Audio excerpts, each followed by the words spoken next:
Brought to you by Precision Garage Door Service of Southeast Michigan. Last night at Little Caesars Arena, the Pistons game came down to the final seconds. Even though they held a 19-point lead in the fourth quarter, it still went to overtime.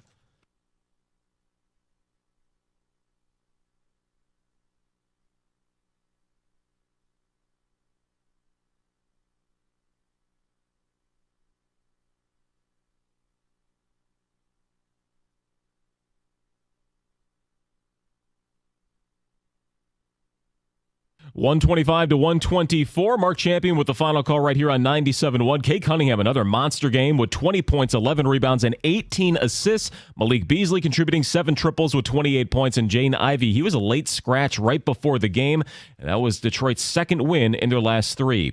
After a tough Sunday loss, the Lions added David Montgomery to their pile of injuries, out with an MCL tear. So guys like Craig Reynolds and Sione Vaki are set to carry the load behind Jahmyr Gibbs moving forward.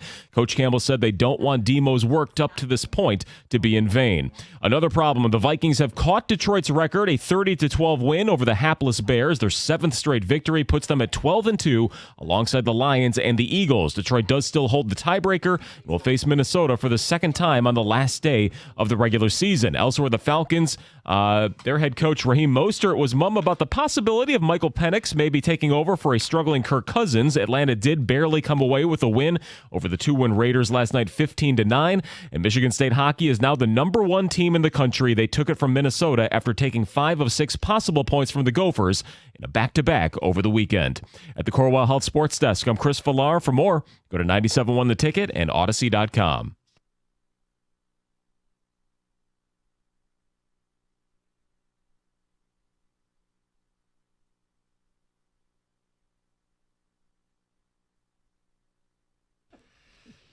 Good morning, 97.1, Jim Costa, John Jansen, Heather Park, Gov, and Greg behind the glass on a Tuesday. We will check in with Lions head coach Dan Campbell. The hits keep coming, and they don't stop coming. No, they certainly don't. It's just got to move on. We had speculated McNeil done for the year, confirmed. Yeah. Davis, not quite done for the year, but listen, jaw injury, major injury. Yeah, that's a tough one. And David Montgomery, we didn't talk about, done for the season now. Didn't even think that was a possibility as he was getting more tests at this time yesterday. And then, I don't know, was it an hour after we left here, we get the notification. Yep, toast. We're going to do a lot of emotional check-ins today, the well-being of this fan base, the outlook for the season. We'll get to it today. And I do want an update on Colin, by the way. He's hanging in there. Okay. Yeah. He's not doing well. Not doing well? No. Relatable. Yeah. Hopefully the holidays can pick up his spirits. Oh, they will. But deep down, he's still, I heartbroken. think that I can read into that. The way that Heather looked, I could see that Colin probably came down and body language was depressed. And Heather probably looked at him and said, "You have a certain amount of time to act like this, and then you will be happy for Christmas." Put a smile on your face. Turn that frown upside down, boy. Let's do this. Did David Montgomery ruin your Christmas? Listen, we'll get into all of it today. Last night, multi-screen action. You had Monday Night Football Part 2, and if you're me, you also had the Pistons on one of the screens. And John, I wasn't paying the most attention. They were shooting well. They were up. I'm thinking, here you go. The funny thing is I'm watching the Monday night game, both of them, flipping back and forth. Yeah. And the way I have my TV set up, and I know this would drive Stoney absolutely bonkers, right? So I get notifications on my phone, but I also get notifications on the TV. Oh, really? And so, yeah, and the notification says Cade Cunningham, and it's only for local sports teams, right? And so it says Cade Cunningham is heating up. And it's talking about his, the stat line, numbers, all this stuff. And I'm like, oh. And so I had been tracking it, and I knew that they were up by, at some point, 15? 19. And then I saw, I don't know if I ever saw it actually be at 19, but I know they were up big. And so I flipped over, and I'm like, oh, this is fun. This is a nice outing. And I flipped back to the Monday night, and I totally forgot that the Pistons were playing until I get the text message from you. Epic choke job. And so I flipped back, and I didn't end up seeing the end of it, but I did see that they They won an OT. They did. And Wasn't a choke job. It was a roller coaster of a game. So, again, for people who did not watch, no judgment. You had 2 football games on, one that did matter for the Lions, right? We'll get to that. But the Pistons were up 16 points with like 5.5 to go. Oh, yeah. And Cade has a triple-double, and this is going to be a big win. They shot well all night. They got outscored 18-2 the final 5.5 minutes. Tyler Hero, for the second time this season, at the end of the game, just continues to just make everything in sight. And I'm going, oh, no. Cade's 0 for 4 in that final 5 minutes, 2 turnovers. Yeah. Oh, no. It's going to. They get down early in overtime, and that's when I sent you guys that text. To their credit, Tim Hardaway Jr. hit a couple threes, saved them, and Cade hit what would be the go-ahead basket, finishes with a career-high 18 assists. Very different tone than the way we were headed. It was a roller coaster of a game. Yeah, and you love seeing, obviously, Beasley with the 28, Cade with the 18 assists, and it just kind of felt like that is part of the performance that you would expect from Cade Cunningham, except for down the stretch, right? You don't want it to go to overtime. You want him not to be the guy that's leading in assists and setting a career, mark in assist, but to be the guy that hits the winning shot. Or if it's going to be the assist, that you set someone up for a gimme. So Miami, I thought, did a good job just saying, hey, we're going to throw basically double teams at him at the end of the game. And he pressed a little bit. He didn't handle it perfectly. But these are moments for him and what is shaping up to be an all-star caliber season. I had a friend text me. He says, what is a successful season for the Pistons? And let me tell you what I sent back to him, John, and you tell me if you agree with this. I said, Cade has to have an all-star caliber campaign. I can't guarantee he's going to get there, but I think he needs to be like one of those guys. I think they need to win 30 or more games, and I may be selling them short. They're on pace for 33 right now. But 30-plus wins, Cade all-star campaign. I need a cleaner basketball team. Better defense, fewer turnovers, just a better product. And the biggest thing I said is I want a clear identity at the end of this season. Like something that they can sell and build on and fill in around. Something that we can hang our hats on. So it may be Asar Thompson, who I thought played well yesterday, and Ron Holland by the end of the season. You got these 2 young athletic wings around Cade and maybe a decent amount of shooting. Something, a clear identity to build around. Did I do okay? Do you think that would be a successful season? Yes, absolutely. I mean, we want something that nobody thinks, even though they're flirting a third of the way through the season with that 10 spot. The ability to be in the play-in tournament. I don't think they eventually get there. At some point, some of the other teams create some separation. But to be able to get to the end of the season and say, okay, here's what we know we have in Cade. Here's what we know we have in Ivy, in Duren. Like the 3 young guys that if you're going to build a team and you got 3 quote unquote stars and hopefully 1 or 2 of them are superstars. I don't know if Ivy ever ends up with the superstar logo. I don't even know if Cade got the superstar logo, but if you get to the end of the season and you say, all right, marked improvement, and we can keep building, we can add to what we have, and there is actual hope that next year, instead of flirting with that 10 spot, maybe you're flirting with the 6. Yeah. But you have the confidence that you're going to be playing postseason games no matter what. The Monday Night Football game. I say game. I didn't really pay much attention to the Raiders and Falcons. I was watching to see what would happen with Minnesota, and they won again. That's now 7 in a row, John. And while Detroit controls their own destiny, so does Minnesota. The Vikings win out. They win the division. So this is officially, it's on. Oh, yeah. That last game is good. It's all the eggs are in one basket. Would it kill the Bears to just figure it out one of these games? Well, just not this week. Well, yeah. Not we don't want them to figure out this week, yes. One of the final 2, but I'm watching last night, and they had an offensive lineman come in and play fullback, but he didn't report. It's in the red zone. Offensive lineman gets a holding penalty the very next play. Can you guys do anything right? No. To your point, yes, be a dumpster fire for another week. But I'm watching.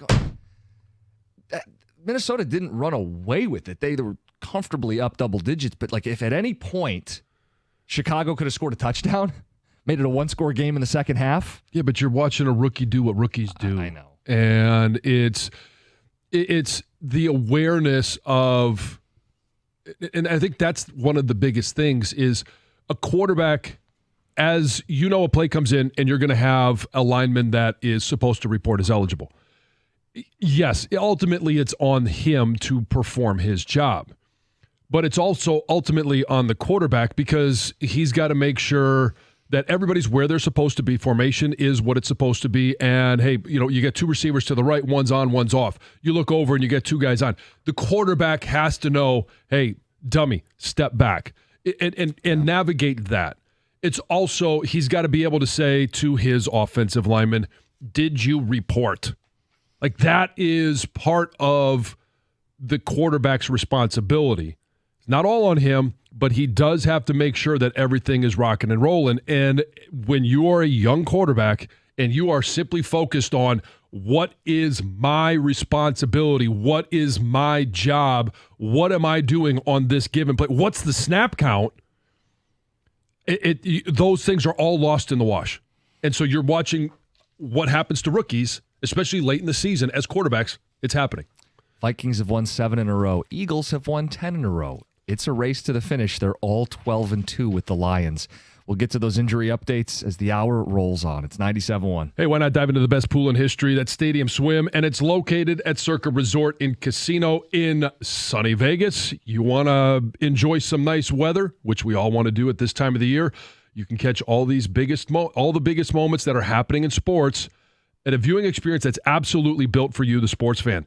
There's 6 pools, 3 different levels, and you've got a perfect view because it is Stadium Swim, whether you're swimming or if you're poolside, of the massive 40-foot tall high-definition screen. It's America's favorite place to watch every single sporting event. Swim-up bars, instant-ready selfie walls, and it's one nonstop party. Score your perfect game day spot with cozy daybeds, private cabanas, or grab a lounge at the center of the action. And you don't have to show up in the morning and hope you get a spot. You can reserve your spot today. It's 365 days of sports poolside, located at Circa Resort and Casino in downtown Las Vegas on Fremont Street. Stadium Swim, all sports, all seasons. Book your spot today at circalasvegas.com.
Straight to the ghetto. Look, I know some of you It's a feel classic right there. It is. Some of you feel like Christmas was canceled with all these Lions injuries. We will check in emotional well-being throughout the show today. Dan Campbell, 802. The Montgomery injury is not something that we really talked about yesterday, John. Nope. Done for the season. Further tests, and the further tests. Bummer. MCL. Yep. Surgery. Done for the season. Such is life. He was kind of that tone setter, right? Oh, yeah. He was. We had talked about that a long time. He was a guy that set the tone every time they came out. People would ask, why don't they start the game with Gibbs? I'm like, he leads in rushing, and you could hit the edge, you could create a possible big play. And the reason you started with David Montgomery was because this team is about grit, it's about physicality, it's about violence, and he was, and will be again a violent runner. When you break tackles at the line of scrimmage and then you carry guys for 4, 5, 6 yards, pick up a first down, it sets the tone for the game. That's why Sunday, when he's tackled for a 1-yard loss on the opening play, you're like, that's not the tone you want to set, but you thought they'd come back and do it again. And it never happened. But he is that guy, was that guy for this iteration of the Detroit Lions. And it's why stats only tell part of the story. Like, his season will end. He ran for 775 yards on 4.2 yards per carry. Like, 4.2 yards per carry is nothing special, but I think about the first game of the season, the overtime drive. I think about key short yardage, goal line, red zone, 12 touchdowns.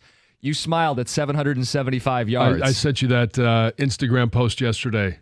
The over-under for David Montgomery this year, before the season, was set at 775.5 yards. So if you bet over, you missed by half a yard. How do they know? How do they know? I'd be sick if I was holding that ticket. You're like, I got 3 weeks to go. Can we go back and remeasure? Like, this is such an inexact science where they spot the ball.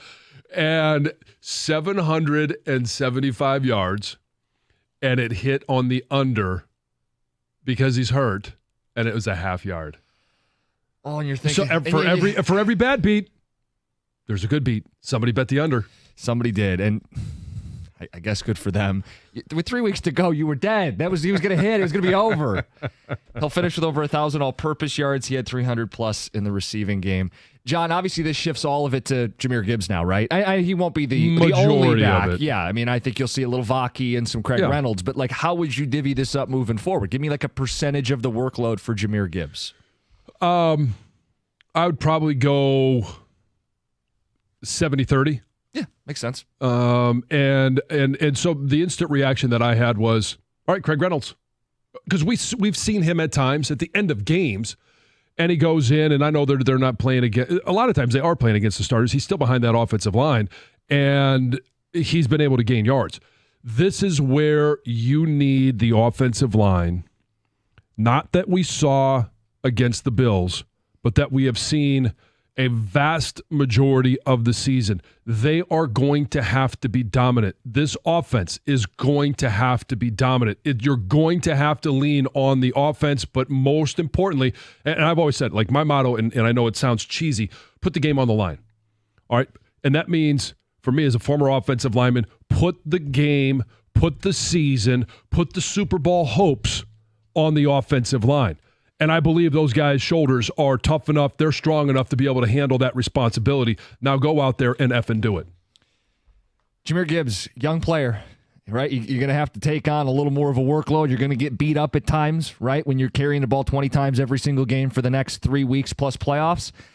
You got to just lean on the fact that he's a young player, right, John? That he's just got to be built for this. I don't believe in any of the comparisons that some have tried to make between his numbers and his running style and his performance with number 20. I don't even want to disrespect him by saying his name. But the one thing that gives me hope that he can withstand the extra carries, the extra touches, like number 20 used to be able to do, is you don't really get direct shots on Jahmyr Gibbs. He does enough, whether it's upon impact of a little bit of shift this way, that way.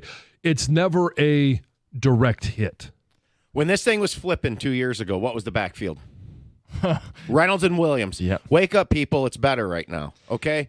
Hold on. You can't say it's... Well, the backfield's better than it was then. Okay, yes. 2 years ago. Yes. They won games last year when Montgomery was out. Does this suck? Yeah. They lost Knuckles. That's a fan favorite, right? Sure. People, I mean, seriously, it sucks, but the backfield's better than it was with Williams and Reynolds, and they can get by with this. Okay, guess what? If they also have, they didn't have 2 years ago, a tight end, Sam Laporta, with Brock right now. They're a better football team than they were 2 years ago. I mean, but the goal wasn't to be better than 2 years ago. The goal is to win the Super Bowl. You lost a fan favorite. People love when he gets carried and he's surfing. Yeah, it sucks. Right, but they'll be fine. So Gibbs, just for context here, Gibbs has 9 of their 10 big runs of more than 20 yards. You're going to put more on him. I wonder how the efficiency will be changed by that. 5.5 yards a carry, does that come down a little bit when he has more of a workload? But there's also going to be more home run threats. More of your carries could go to the house when Jahmyr Gibbs gets an increased workload. He has 186 carries on the year. It's one more than Montgomery. That's 42% of their carries this season. 70% is a big workload increase. Sure. But it, on the other side, and I say this all the time, when somebody goes down or if there's an injury or you're playing against a great opponent, I always see it as an opportunity. Who's that opportunity for? Yeah, for Jahmyr Gibbs a little bit, but we already know what he is. The opportunity there is for Craig Reynolds. And the message from Dan to Craig and from everybody else is, hey, go make yourself some money. And don't sleep on Vaki either in all this. Oh, yeah, sure. He's there. But for Craig Reynolds, you want to be on a roster next year. You want more of a workload next year. It might not be with the Lions. Go make yourself some money. Let's get to Heather with the news. Well, I wish I wasn't starting with this news, but I am. Tragedy struck on Monday when a 15-year-old student opened fire at a private Christian school in Wisconsin, killing a teacher, a student, and herself. 6 others were injured, including 2 that are currently in critical condition. Officers responded to a call, which was made by a second grader. A second grader called to notify police that there was an active shooter at the school. This was at Abundant Life Christian School. It's a K through 12 school. Yeah. Has about 420 students, right? So it's not a very large school, but houses everyone, every age. Like I said, the second grader called 911. Officers responded very quickly. The school was evacuated and officers swept through the school building. The shooter has been identified as Natalie Rupnow, a 15-year-old student there at the school. She was pronounced dead on the way to a local hospital and died from an apparent self-inflicted gunshot wound. So far, everything is under investigation. The motive is unknown at the time. It's unknown if those who were killed were targeted or not. I know there is something circulating online. I never saw it. A social media post or a letter of some sort is being circulated online. Police also noted that they're still working to determine if the legitimacy of that, if that is something the shooter wrote or just was created, right, and is now spreading across the internet. It's just devastating, and it's always worse when it's right around the holiday too. For some, it's so sad. Yeah, and it just keeps happening. I think I saw some number somewhere. This is like the 322nd. I think that's what I saw of the year. School shooting of the year. Yes. I mean, it's kids. They're going to learn. Yeah. It's it hits home a little differently for me. Oh, sure. Now that I have kids. Yeah. And the thought that, Emily is in school. She's in a daycare, right? But she's going to be going to kindergarten very, very soon. Oh, yeah. And it's always on your mind. Mm-hmm. A state psychiatric center has found that the man accused of killing that Detroit neurosurgeon Dr. Devon Hoover, in his home is competent to stand trial. So this suspect, Desmond Burks, was in some sort of intimate relationship with Dr. Hoover, is accused of killing him in April of 2023 and then stealing things from his home, $30,000 in cash, 2 watches worth more than $6,000 each. So he's been charged with first-degree murder, felony murder, all sorts of other charges as well. Now, he's also accused of allegedly fatally punching a 67-year-old man during a separate road rage incident as well. So he will be going to trial, it sounds like. This is interesting. In 1974, a boy checked out a book from a public library in Warren, and he never returned it. But 50 years later, he tried to do that, but they told him he could keep it. So he actually found it like 5 or 6 years ago. He was like going through boxes. He'd done some moving, and he thought, you know what? I'm going to hold on to this until that 50-year mark. And he also happened to return home back to the area for Thanksgiving. So he thought, well, this is perfect. I'll take it there. And they were just like, technically, you don't exist and the book doesn't exist in our system, so you can keep it. So he did. But what's kind of cool is that now he's actually trying to raise some money. He calculated that the late fees would be about $4,564 for this book. So he's putting forward some of the money too, but thought if he could raise some money for a charity, a nonprofit organization called Reading is Fundamental, that would be kind of cool. So he's doing that. Cool. Interesting story, I guess. Yeah. It's Heather with the news. It's 97.1.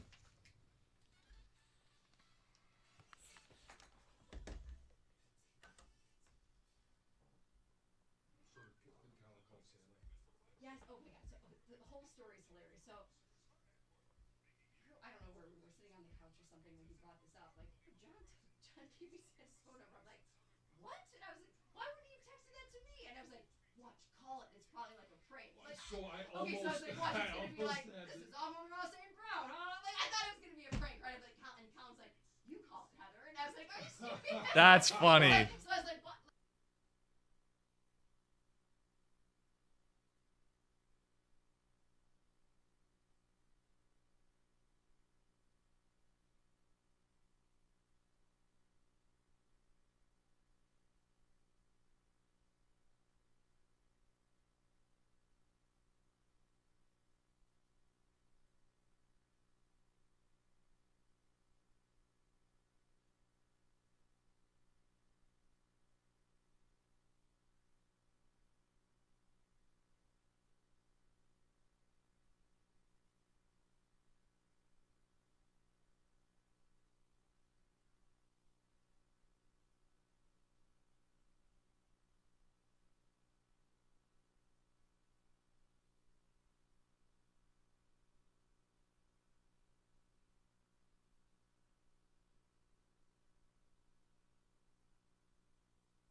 All right, Lions fans, let's talk it out. Lot going on. Yep. That wasn't just a loss. There are casualties. Aleem McNeil, Carlton Davis, David Montgomery, significant injuries for the Lions, and we need to check in on the emotional well-being of this fan base. 248-539-9797. Have a seat on the couch. Tell us about your feelings. Lay back, get comfortable. We'll do this together. We're going to get through this together. We've got ticket text pouring in.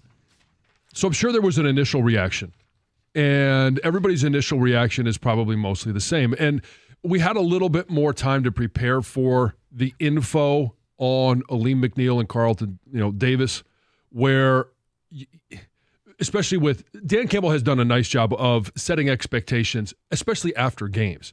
When he's asked about, hey, how's Aleem McNeil doing? Well, it's not good.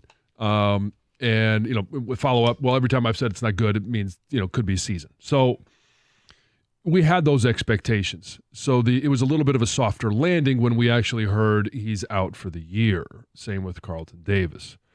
And then when we heard about David Montgomery and it was, going to have more tests, to me, having been through the more tests phase, that means they're hoping for better news than they actually had. And it's more the players hoping for better news because he's going to go get that second opinion, somebody outside the team. And it's generally 99% of the time, it's not better news. We should clarify. Carlton Davis not necessarily done for the year. Right. Broken jaw. I mean, like NFC title, maybe. Super Bowl, maybe. But again, you still have to fight for a 1 seed. You still have to win multiple playoff games without him. So there's a lot to process as a Lions fan. John, I would classify my mood as, remember when your kid had like a birthday party and you get balloons and you really have a good time? About 3 days after the birthday party, those balloons, that's me. Deflated. Mm-hmm. There's a little air, sad, yeah. But it's a sad scene. I mean, the balloon is deflated. You're saying the party's over? John, as a fan, I don't want to emotionally throw in the towel because there are still games to be played, and this is the best Lions team of my lifetime. And I'm going 6 to be exact. Sure, and I'm going to watch all of them and root like hell for them. Like, I refuse to emotionally quit on the team, but I know what I see, and I know how daunting this is going to be, and I no longer expect them to win the Super Bowl, which is a huge shift in the way we approached this season. Yes, but fortunately, the Super Bowl is not on Sunday. John, it is not. It is not. And do the playoffs begin on Sunday? Also, no. Okay.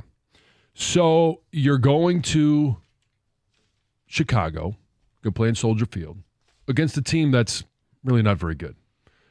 And it gives this team a chance to reinvent itself. And then the following week against San Francisco. All right, the stakes continue to go up every week that you play, especially because the Eagles and the Vikings are giving you no room for error. They keep pushing you forward. And so the stakes continue to go up. But again, it's a team that has been battered with injuries, battered with drama off the field, starting in the offseason, continuing through the regular season. And so it's another game that you should go out there and continue to find out what works for this version of the 24 Detroit Lions. And then it all leads to, now the playoffs don't start the last week of the season, but damn it, yes, they do, because it is an opportunity to earn a bye. It's an opportunity to earn home field advantage. And fortunately, that one is going to be played where we do have an extra teammate, and that is the Detroit Lions fan base in Ford Field. So while this team, it looks bleak in regards to the injuries, they still have time, and Ben Johnson, Aaron Glenn, Dan Campbell, this coaching staff, to find out what works best for the team that will take the field against the Bears. So where are you at? Are you deflated? Are you defiant? It's not going to happen like this. Are you sad, angry? I mean, cheated? I mean, where are you at as a fan? John, where are you at? I can only speak from my perspective. And some of it came out yesterday where I said, I still expect them to win the Super Bowl. I still expect them to win the Super Bowl. It's not going to be easy. It wasn't going to be easy before. And the reason I say it is because I go through that same process, right? They're not playing the Super Bowl this week. They're not playing in the playoffs this week. I know that there's ramifications for the playoffs, but they're already in. They've got a seat at the table. Now they're trying to get to the head of the table. And I always go to, all right, hey, this is part of the business. And injuries happen. People go down. You've got to find a way to continue to move forward. There is no time to take a breath. There is no time to sit there and moan and groan about we don't have Montgomery. We don't have McNeil. We don't have Hutch. This team is built for handling these moments. Now, they may not be built physically, but they are built mentally and emotionally. And I like the fact that they can go out there. They've done it before, of handling devastating injuries. Losing Hutch was devastating. And I remember doing the show after that Dallas game, and there were a lot of people that thought they'll never rush the passer again.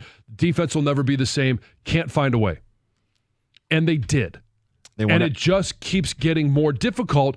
But my mindset is always going to be the same thing that we hear from Dan Campbell, the same thing that we hear from the players. It's next man up. What's the fix? How do we move forward? And fortunately, they have a chance against the Bears to figure out defensively, what do we have to do to be the best version for the players that we have available? Look, they should beat the Bears. They should beat the Niners. And home, they damn well better beat the Vikings. But this season's going to be defined by what they do after that. Certainly. And that's where I get concerned, because last year they upgraded with Carlton Davis. Not here anymore, right? That's significant for this secondary. I don't want to underscore how big a deal losing him is. Aleem McNeil was the anchor post-Hutchinson, right? I mean, he stepped up. He got paid. He played better. He gave them interior pressure. He's gone. Like, John, he was the key to moving on post-Aiden Hutchinson, even more than Zadarius Smith was. So the hits keep coming and they don't stop coming. You're missing double-digit players on your defense. That's depth. That's a concern. If the defense isn't any better than last year, then they might not advance any further than last year. And then offensively now, you don't have the 1-2 punch. It's a lot on Gibbs, and I'm excited to see what he does with the increased workload. But John, I can't expect the Super Bowl given everything that's happening right now. I want it so bad. I know a lot of you guys want it so bad, but it feels like a bridge too far to keep expecting that given what continues to happen to this football team. They were the best team in the NFC because before this last bout with the injuries. And that showed the team's depth. That's why me and John were extremely bullish going into the year on this team. And the depth has been depleted. But I do think you've got to buy in that they're just like the other contenders now in the NFC. They're on a level playing field now. If they have got to get home field. They will not go to Philly and win. They won't. So you got to get that game here. So you got to close the deal. The schedule sets up nicely for them to do that. They got a very favorable opponent this coming week as you try to lick your chops, get off the mat, and just get a win, right? Yeah. Then you go to San Francisco, and maybe you start getting a little more help back. There are players in the reserve here that can slowly come back as you continue to try to persevere to get the 1 seed. I think Mosley's got to play, and he's got to do why you signed him. Is he as good as Davis? No, but he can get close. Okay, it's time for Terrion Arnold to not be a rookie. Agreed with that. You have the draft class from last year. The top 4 picks are all healthy. It's time to rise up, boys. I made the point last segment. Reynolds has done this.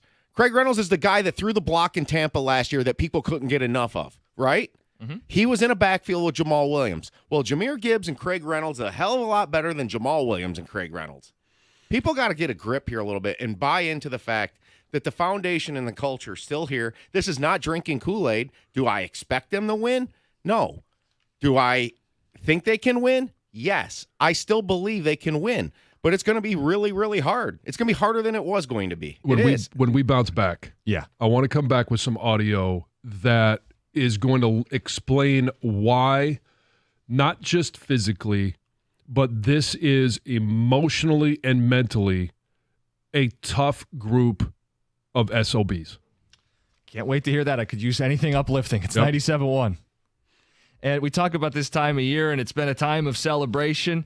Lions fans, toast to the Kings of the North. Got to finish the job still, but when you toast with 1800 Tequila, the best taste in tequila, a proud partner of the Detroit Lions. Make sure you grab that limited edition Motor City Jersey bottle. It's on shelves now, and it's made for this Lions season. They'll be gone, so get yours where you normally would buy 1800 Tequila and enjoy the #1 super premium tequila and the taste of victory on game day. 1800 Tequila, Proximo Spirits, Jersey City, New Jersey. Please drink responsibly.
That's Dan Campbell last year in his breakdown of the season, and it was the first press conference he had after the loss in the NFC Championship game, and he was spot on.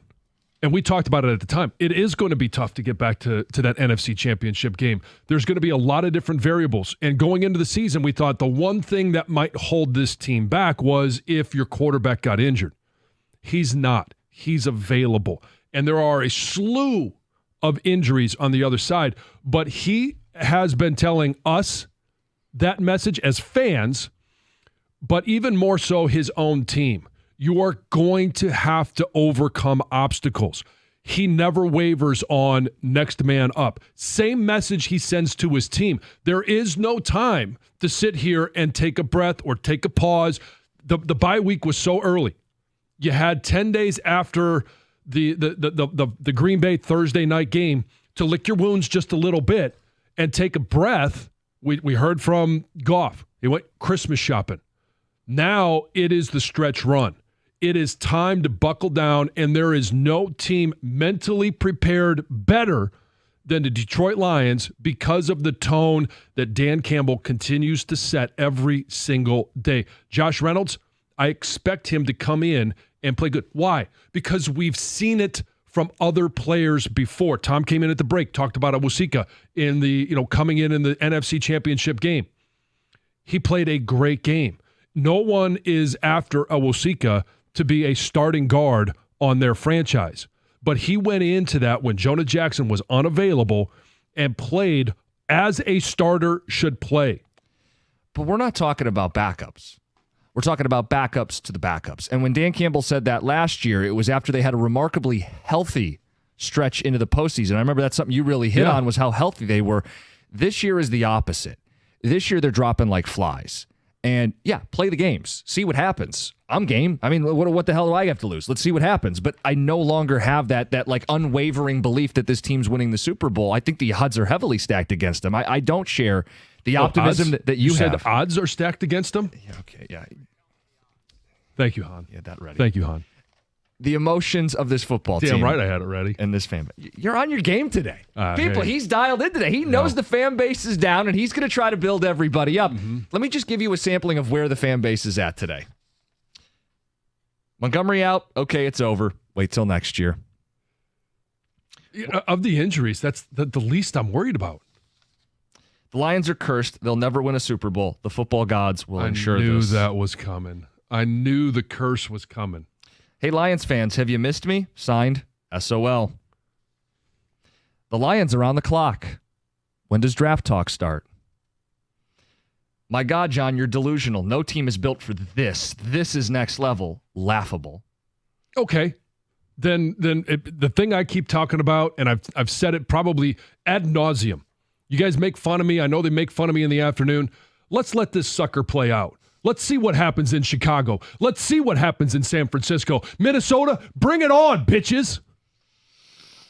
When I was saying the schedule sets up for them, they have people coming, okay?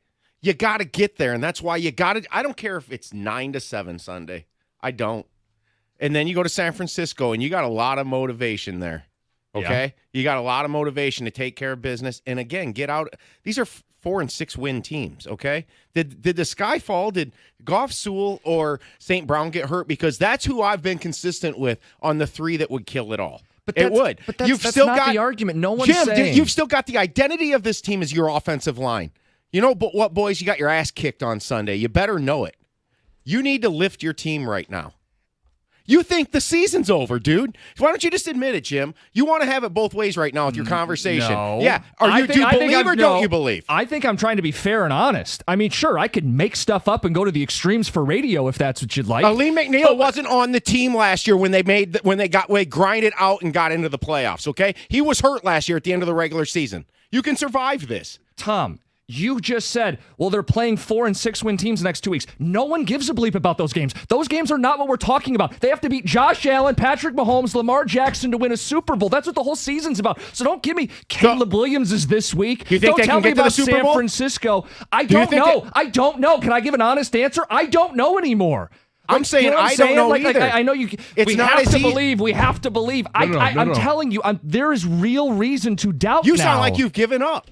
What's wrong with identifying what's going on with this football team and looking at it for what it is? But you still don't. You think they can make the Super Bowl? Can, sure. Will, no. Okay. I'm not going to say they won't. And I'm not going to go at you like Tom did, because I always get see. accused of that. No. I see your point of view. I believe more like Tom does, clearly. But I understand where you're coming from. And I understand that there are mounting injuries of key players. This isn't just now. If it was Goff, I think everybody would sit there and legitimately say, "Yep, okay, Sure. Hendon Hooker's not guiding us to the Super Bowl." That is something that is unable to overcome. But I do believe that Aaron Glenn is a good defensive coordinator. I wish against the Bills he would have made some more adjustments.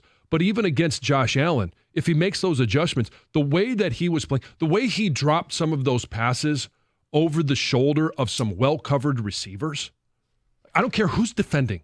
Those are completions. Those are big plays. And when you have a tight end that catches a one-handed, I'm going to tip it to myself, and I'm going to, like, there were other guys that they played out of their minds.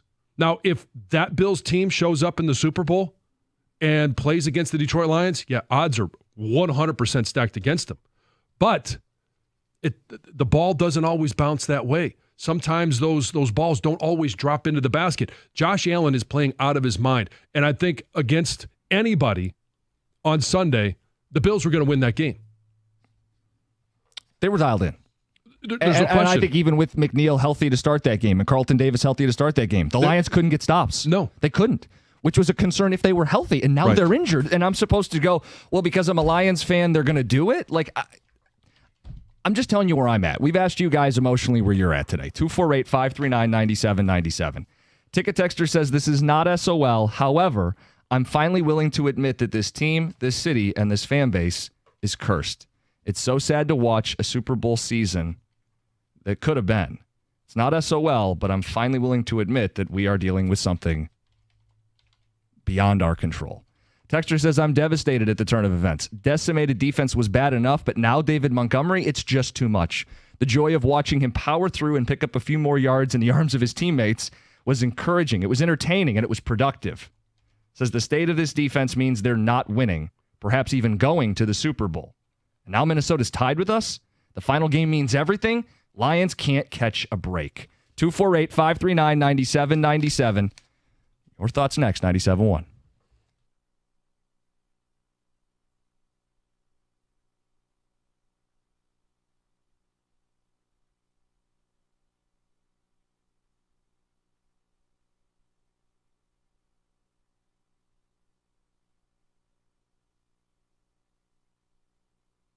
Plenty of adversity being dealt with by the Detroit Lions, adding David Montgomery to their long-term injury list and coming off a lopsided loss against the Bills at home. And head coach Dan Campbell explained what his message is to the guys with the sky seemingly falling.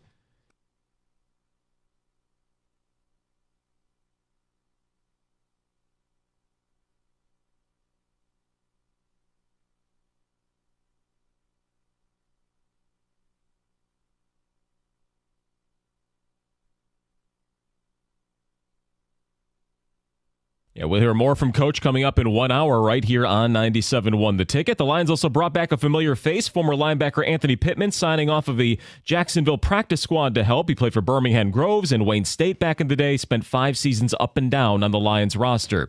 Detroit's next opponent, the Bears, they looked lost again. A 30-12 loss last night, their 8th in a row, except it was to the Vikings, who now match the Lions at 12-2 in the standings.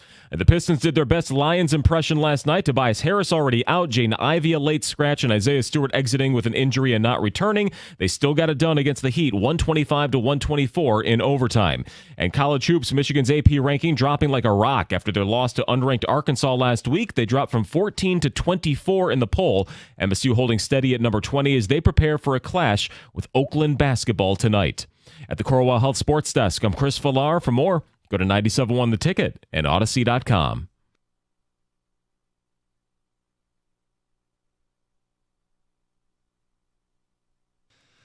Hit the phones in a second. Ticket text pouring in. Your emotions today as a Lions fan. David Montgomery done for the season. Aleem McNeil done for the season. Carlton Davis done for the foreseeable future. You have big football games coming. Week 18 could be winner take all for the division. 1 seed, we'll find out. And then the playoffs. Love it.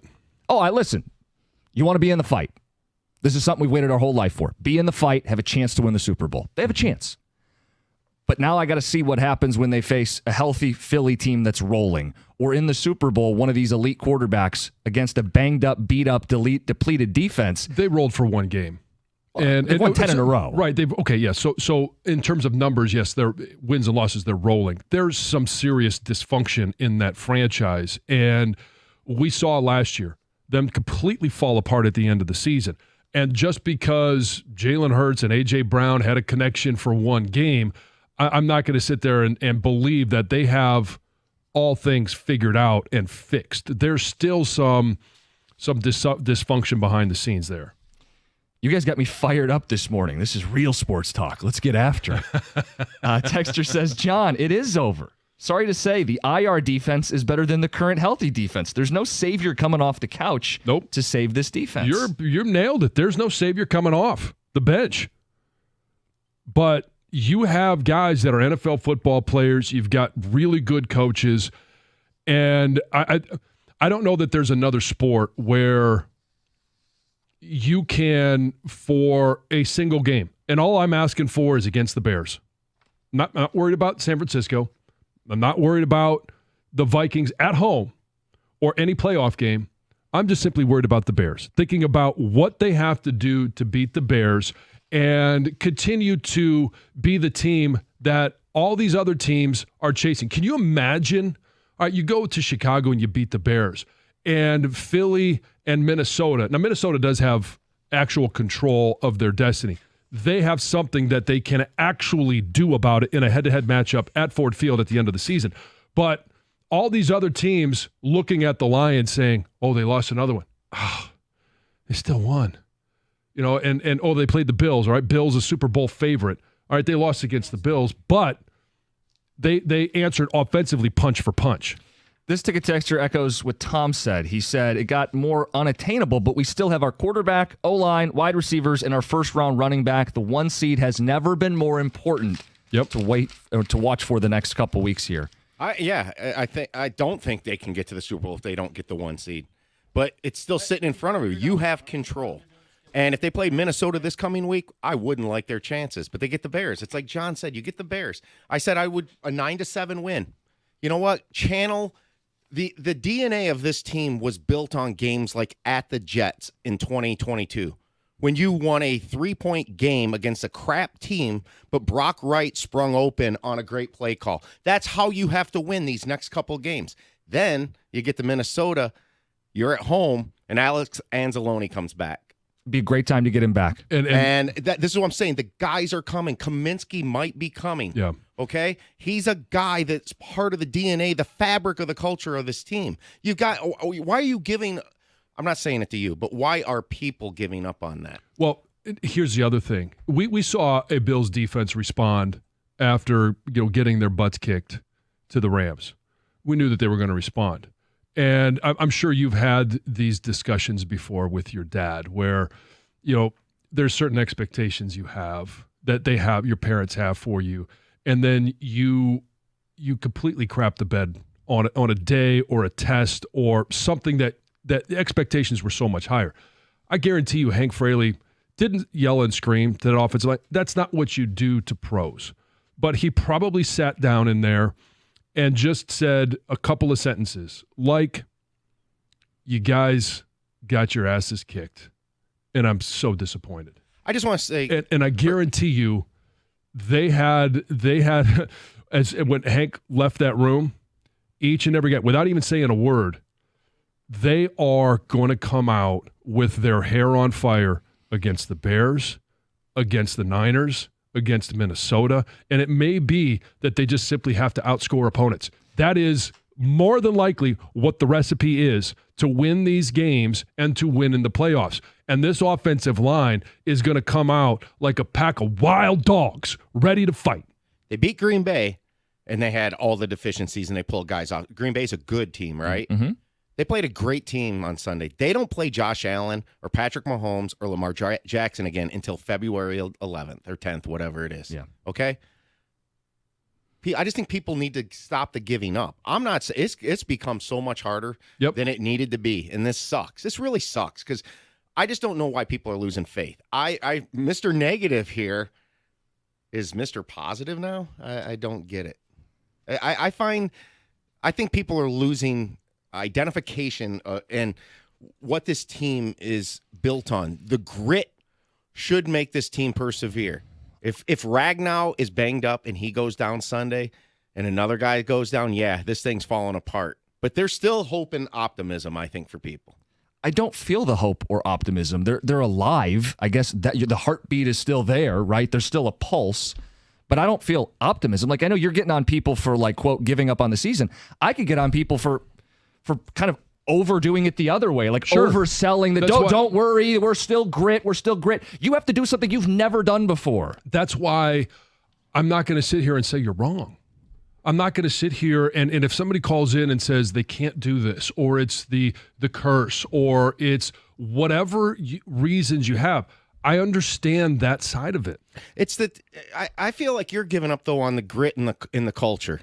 I think that carries you in this. This is what gets you through this. John, I know this, man. You play, but me and you've talked off the air so many times. I'm not being a fanboy here, okay? I'm simply stating that I think people are overreacting, that you're lucky you're getting the Bears this week. They're anemic offensively, okay? Though it's going to be cold. It's going to be a grinder. I trust this team in this moment. This team did this in Lambeau when it didn't matter 2 years ago. That team did not have any of the 4 draft picks from last year, okay? I just think people are calm down. It's time for these guys to rise up. Emotions are running high. Let's get to the phones. 248-539-9797. Sherry in Belleville. Good to hear from you, Sherry. Good morning, gentlemen. Good morning. How are you?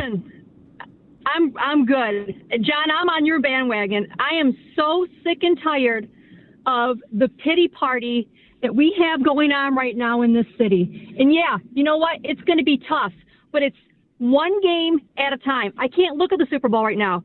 I got to look at what are we going to do against Chicago? Mm-hmm. And they're going to go, what happened last time this team lost? They came back the next week and decimated that team. They're going to decimate Chicago. Then they're going to go to San Francisco. We're going to get a couple more guys back.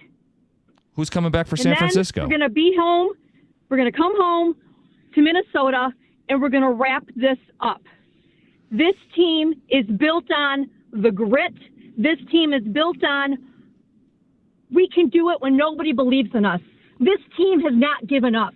And damn it, if you're a real freaking fan of this team in football, you stand behind your team, you get behind them, you raise them up. Stop with the pity parties. Go Lions.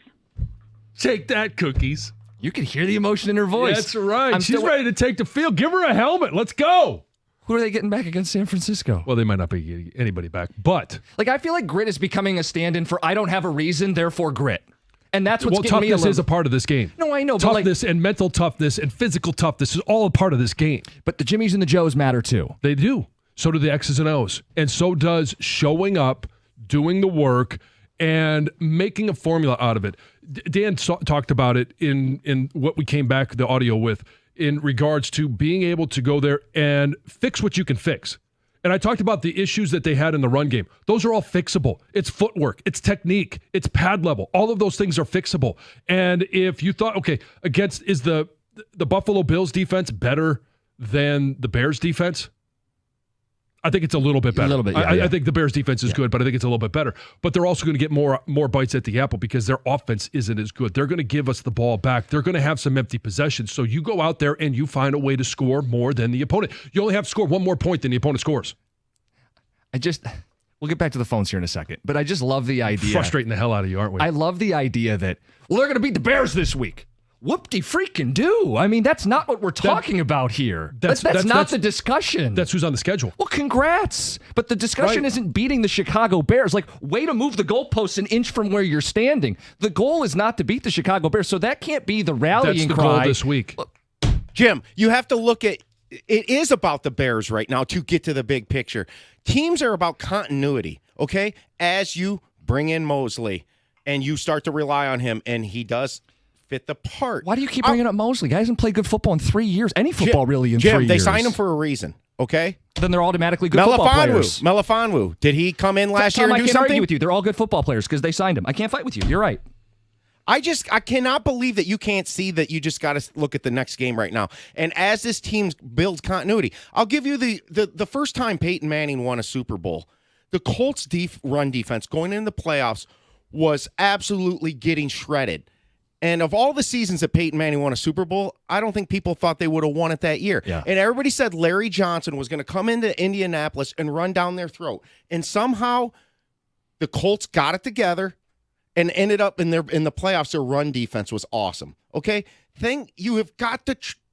I'm not saying you have to, but we've believed in this coaching staff in every single way that this team has been built, and I think that's what you need to rely on right now a little bit. MOB, the magic of believing. Let's get to some of these calls and see if they believe. It is the Christmas season. Let's get to Vernon. You're on 97.1. Vernon, you there? Hey, what's up, fellas? I'm here. I'm sorry, I was listening. You there? Yeah, we got you. Yeah, let's rock and roll, bud. Gosh dang it. You guys there? Yeah. Man, I've got a bad line, guys. Call back. Do us a favor, call back. Yeah, let's get to Luke in Canton. Luke, what's going on? Hey, guys. I mean, throughout the season, I wasn't always like the Lions are going to go to the Super Bowl. They're going to win the Super Bowl. I think it's really hard to win in this league. And I know the defense is banged up, and it's going to be a lot harder. But I really want to talk about, our offense. Just Jared Goff out there in the second half, I think, was toe-to-toe with Josh Allen. I mean, we turned over the ball one time. The defense didn't get any turnovers the whole entire game. They're scoring 45 points on us. It's very hard. But, I mean, Goff is threading the needle just as good or better than Allen without the legs of Allen. So I just want to talk, we got to give respect to this offense. I know the tone kind of changed in the last few minutes on this show, but I think with this offense, we can score more points than any other team in every game. We'll change up the packages on defense. We'll blitz in a little bit more. We'll get a turnover here or there. Not lead the league. We're top 5 in interceptions, number 1 in offense. That's just a recipe for a top team in the NFL. I do think turnovers are going to be so important. Yep. It's the way to get this defense off the field. It's the way to get the offense back on the field. The Saints are an example of a team that won with a bad defense to force turnovers. It was the Drew Brees, led Saints. And Goff may have to play kind of like Brees, orchestrate this offense, score 35 points a game. They're still going to need a minimum. They're still going to need a key stop or two in the playoffs. There's no question. You're unwavering. There's no other option right now. Well, you. No, I have no other option. And I'm with you that if you look at the big picture and you say, can they win the Super Bowl today? Yeah, it looks daunting. That's why you don't look at the Super Bowl. They're not playing the Super Bowl this week. They're not playing the playoffs this week. They're playing Chicago. You've got to beat that team in Chicago. And it's going to have to be an offensive equipment, the best prices, and they offer same-day service. Plus, there's that 5-year warranty, which is beautiful because you're covered. Save a bundle with their winter bundle. Up to $1,500 in savings when you buy a new furnace, AC, and generator. Call for details, or you can visit for more information on the web at mastercraftheating.com.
97.1. Soak it in.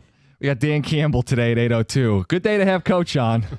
Not a good time, but a good time to have Coach on. Always a good time to have him on. I think we've had a spirited conversation. I want to get the calls in. 248-539-9797. See where the people are at. Vernon, get back to you. You're on 97.1.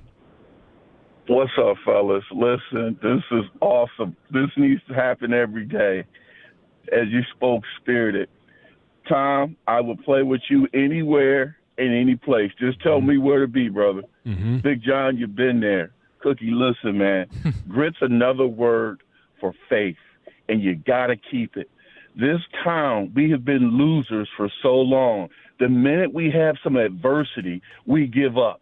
Not everybody, but we're a losing town. Did you look at that game last night of the Raiders? Look at the Raider faithful that come out. They're 2-0 this year, and they have been for a long time.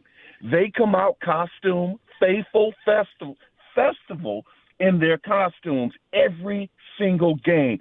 Our fan base has to get there. We have to continue to believe.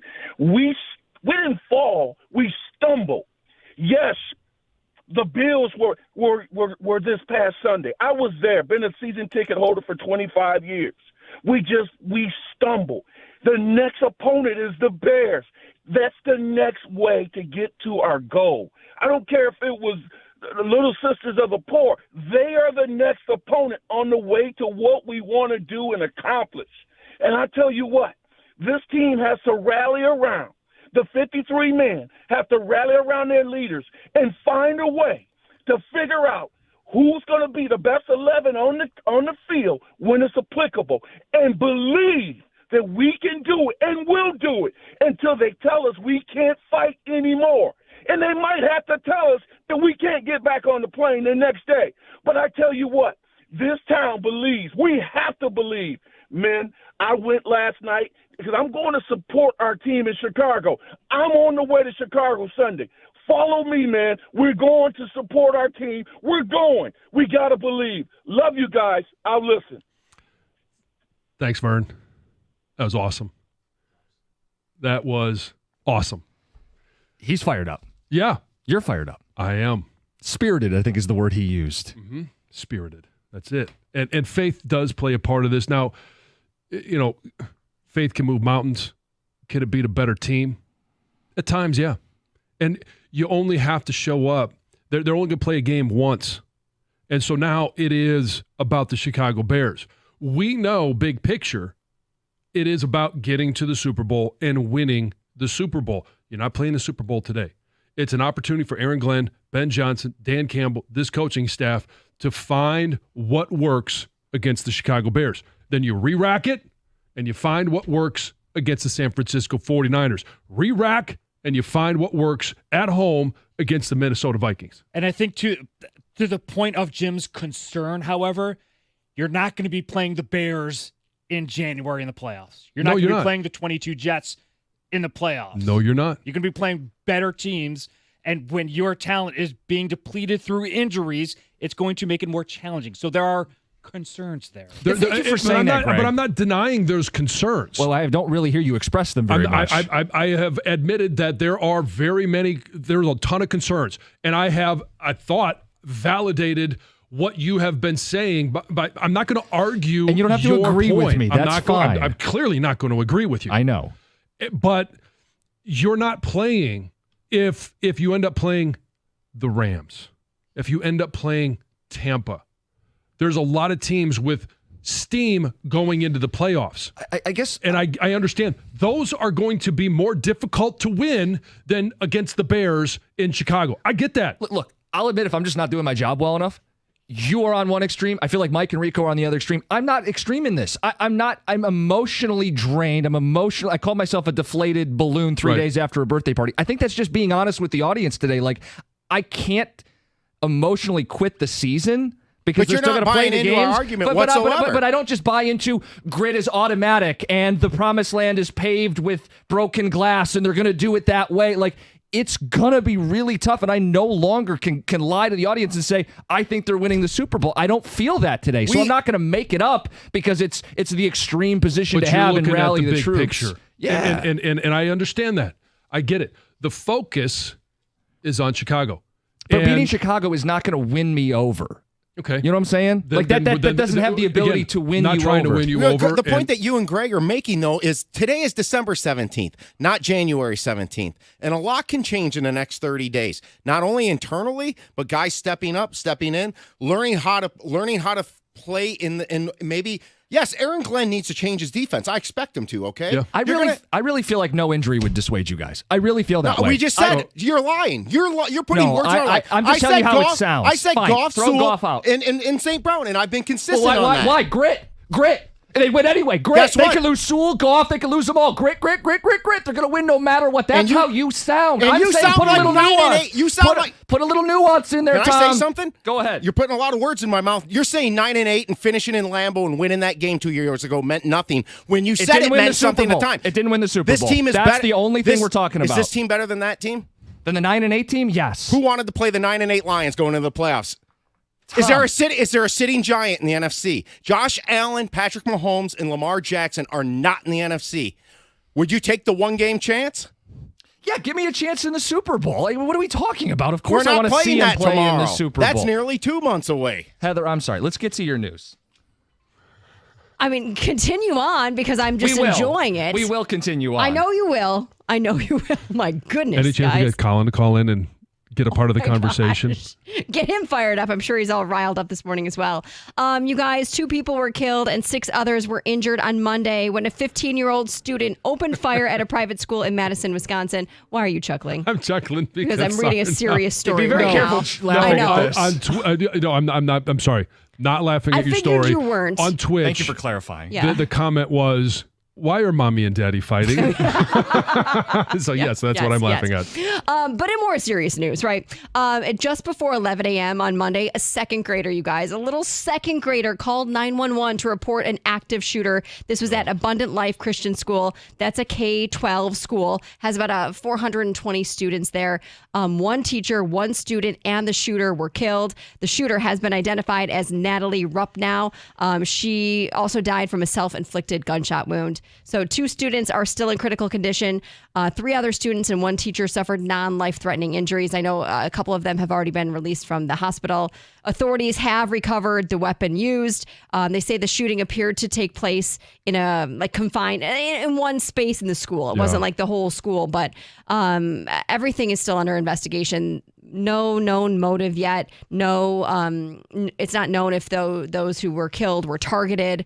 Obviously, everything is under investigation. But there have been 322 school shootings this year in the U.S. This is the second highest total of any year since 1966. This is also the second school shooting in Wisconsin in 7 months.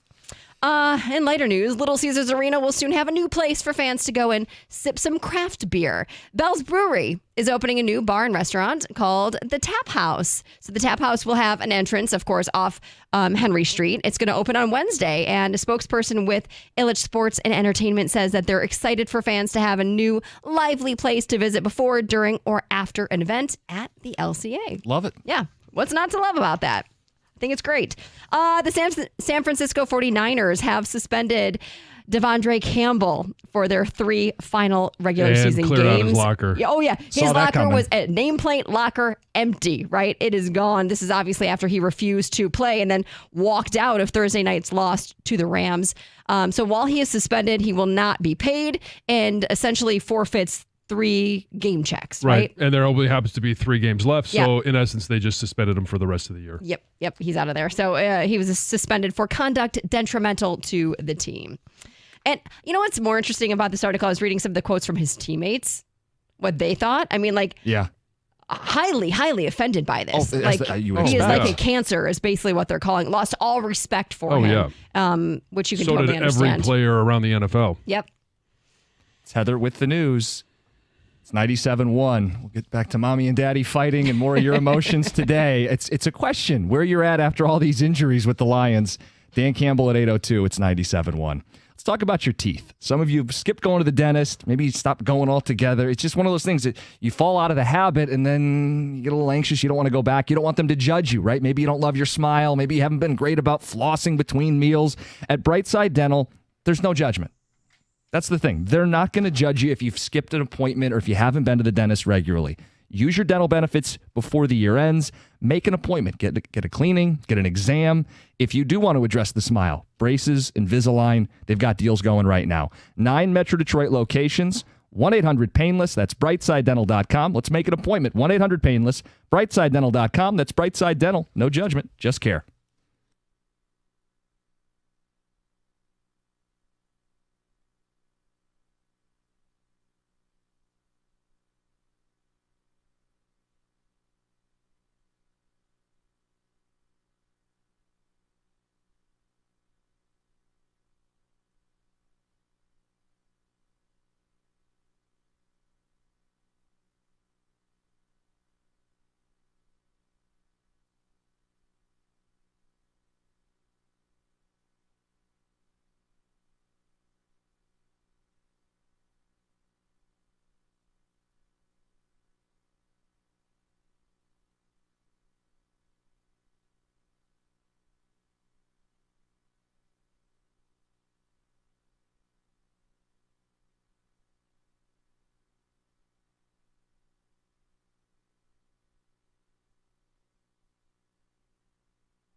All right, emotional check-in with Lions fans. Let's be honest with us. Your belief shaken? I know John is unwavering over there. Mm-hmm. Got no choice. I compared myself to a balloon days after a birthday party. I'm deflated. I'm honest. The defense is not better than they were last year. I worry about the Eagles, the best quarterbacks in the AFC. Can they win it? Sure. As a fan, I can't check out on the season, but I no longer believe they will win the Super Bowl.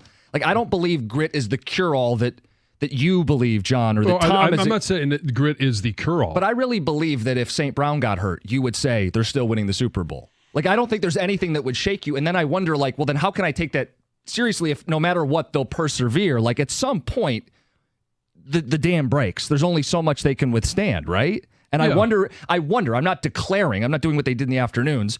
I'm not declaring that the dam broke. I see water is now getting through.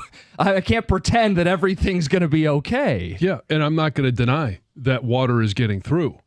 Repairs can be made. And the reason I say the focus is on the Bears is because, one, that is the next game. It's the only thing that this team is concerned about right now. And it is an opportunity for those guys that are going to have to step in and fill the roles of Carlton Davis or Aleem McNeil or any other injured guy that is out, for them to gain some experience. But it's more for Aaron Glenn to be able to figure out if it's Mose, how can I use him best, utilize his talents, even though he hasn't played for the better part of 3 years, and who knows if he can even play football anymore. There are major concerns, but how can I best use him in this defense? How can I construct a defense to accentuate what he does well, but also hide his faults? And if it's Josh Allen, you may not be able to hide those faults, and you may not be able to create a defense that can slow down Josh Allen. That's a Super Bowl problem. Yeah, listen, the sun will come up tomorrow. I think they'll beat the Bears. I don't think that's going to it's not going to instill confidence in anyone. It just gets you to the next week. Right. Yeah, I'm not saying that it instills confidence in that. But again, I understand what you're saying. One step at a time, one foot in front of the other. I know that's what Tom is saying too. We've had people call in and very verbose with we're going to do this, then we're going to do this, we're going to do this. Are we reading the same headlines? Are we watching the same defense? I don't see it the same way everybody else is, which is the beauty of what we do. Let's get to the phones. 248-539-9797. We've got Ryan. You're on 97.1. Hi, guys. How you doing this morning? Good. All right, so I'm going to preface this by saying I am absolutely still 100% behind the team. But when you have 22 players on the injured reserve and the Eagles, Vikings, Packers, and Rams have 24 players combined, that's what's going to make it difficult come January. And I understand that we're going to get reinforcements. I understand Anzalone's going to come back, and you're going to have some guys come back. But at some point, it's like Cookie said, it's about the Jimmies and the Joes. And when you go up against those powerhouses in January, you're going to have a hard time beating those teams. Yep. You could have a hard time. Doesn't mean you can't. It will be more difficult now than it was a week ago. I didn't say they can't either, for the record. I'm not saying that they can't. I'm just saying it's going to be difficult. And that number one seed is absolutely key, because if they do make it to the NFC Conference Championship game and Philadelphia has that one seed, Philadelphia is the last place that I want to go in January. Especially playing that offensive line against this defensive line. I think that's currently a huge edge for Philadelphia. Well, and I mean, let's take this a step further. If the Lions don't win out, and it could be Philly that has the one seed, Philly slips up, and the Lions slip up against Minnesota, it could be Minnesota. Yeah, which is indoors. Right. Well, okay. and a team that you've split with in this scenario. Right. And again, it just... But I don't like the prospects of going to Philly. I don't like the prospects of going to Minnesota. The one seed is the key. That's why I'm just simply focused on the 3 games that they have control of right now. And the one that matters most is the next game. Can I say a name that's changed your mind? Yeah, sure. Go ahead. Nick Foles. Yeah, I mean, we could pull up examples of guys who have... Sure. If the Lions lost their quarterback, we would say it would be over. The Eagles lost their quarterback. An MVP playing quarterback, Carson Wentz was in that people season. Forget he was. And they lost him, and they won it. Well, it's why I'm not going to turn off the radio or the TV on Sunday and start plotting mock drafts. I mean, that's extreme. I don't feel like, again, this team is 12-2. You have to see it through. Well, if anybody was bored a couple of weeks ago, I don't think they are anymore. The intrigue, the excitement, the wonder of what can happen is all right in front of you. And the Bears, the reason I say focus on the Bears, a couple of weeks ago, that was a tough out. Yeah. And I don't expect it to be an easy win against Chicago. It doesn't mean that they can't go to San Francisco and win, or they can't beat Minnesota at home, or that they're going to walk through the playoffs. It's going to be a tough out.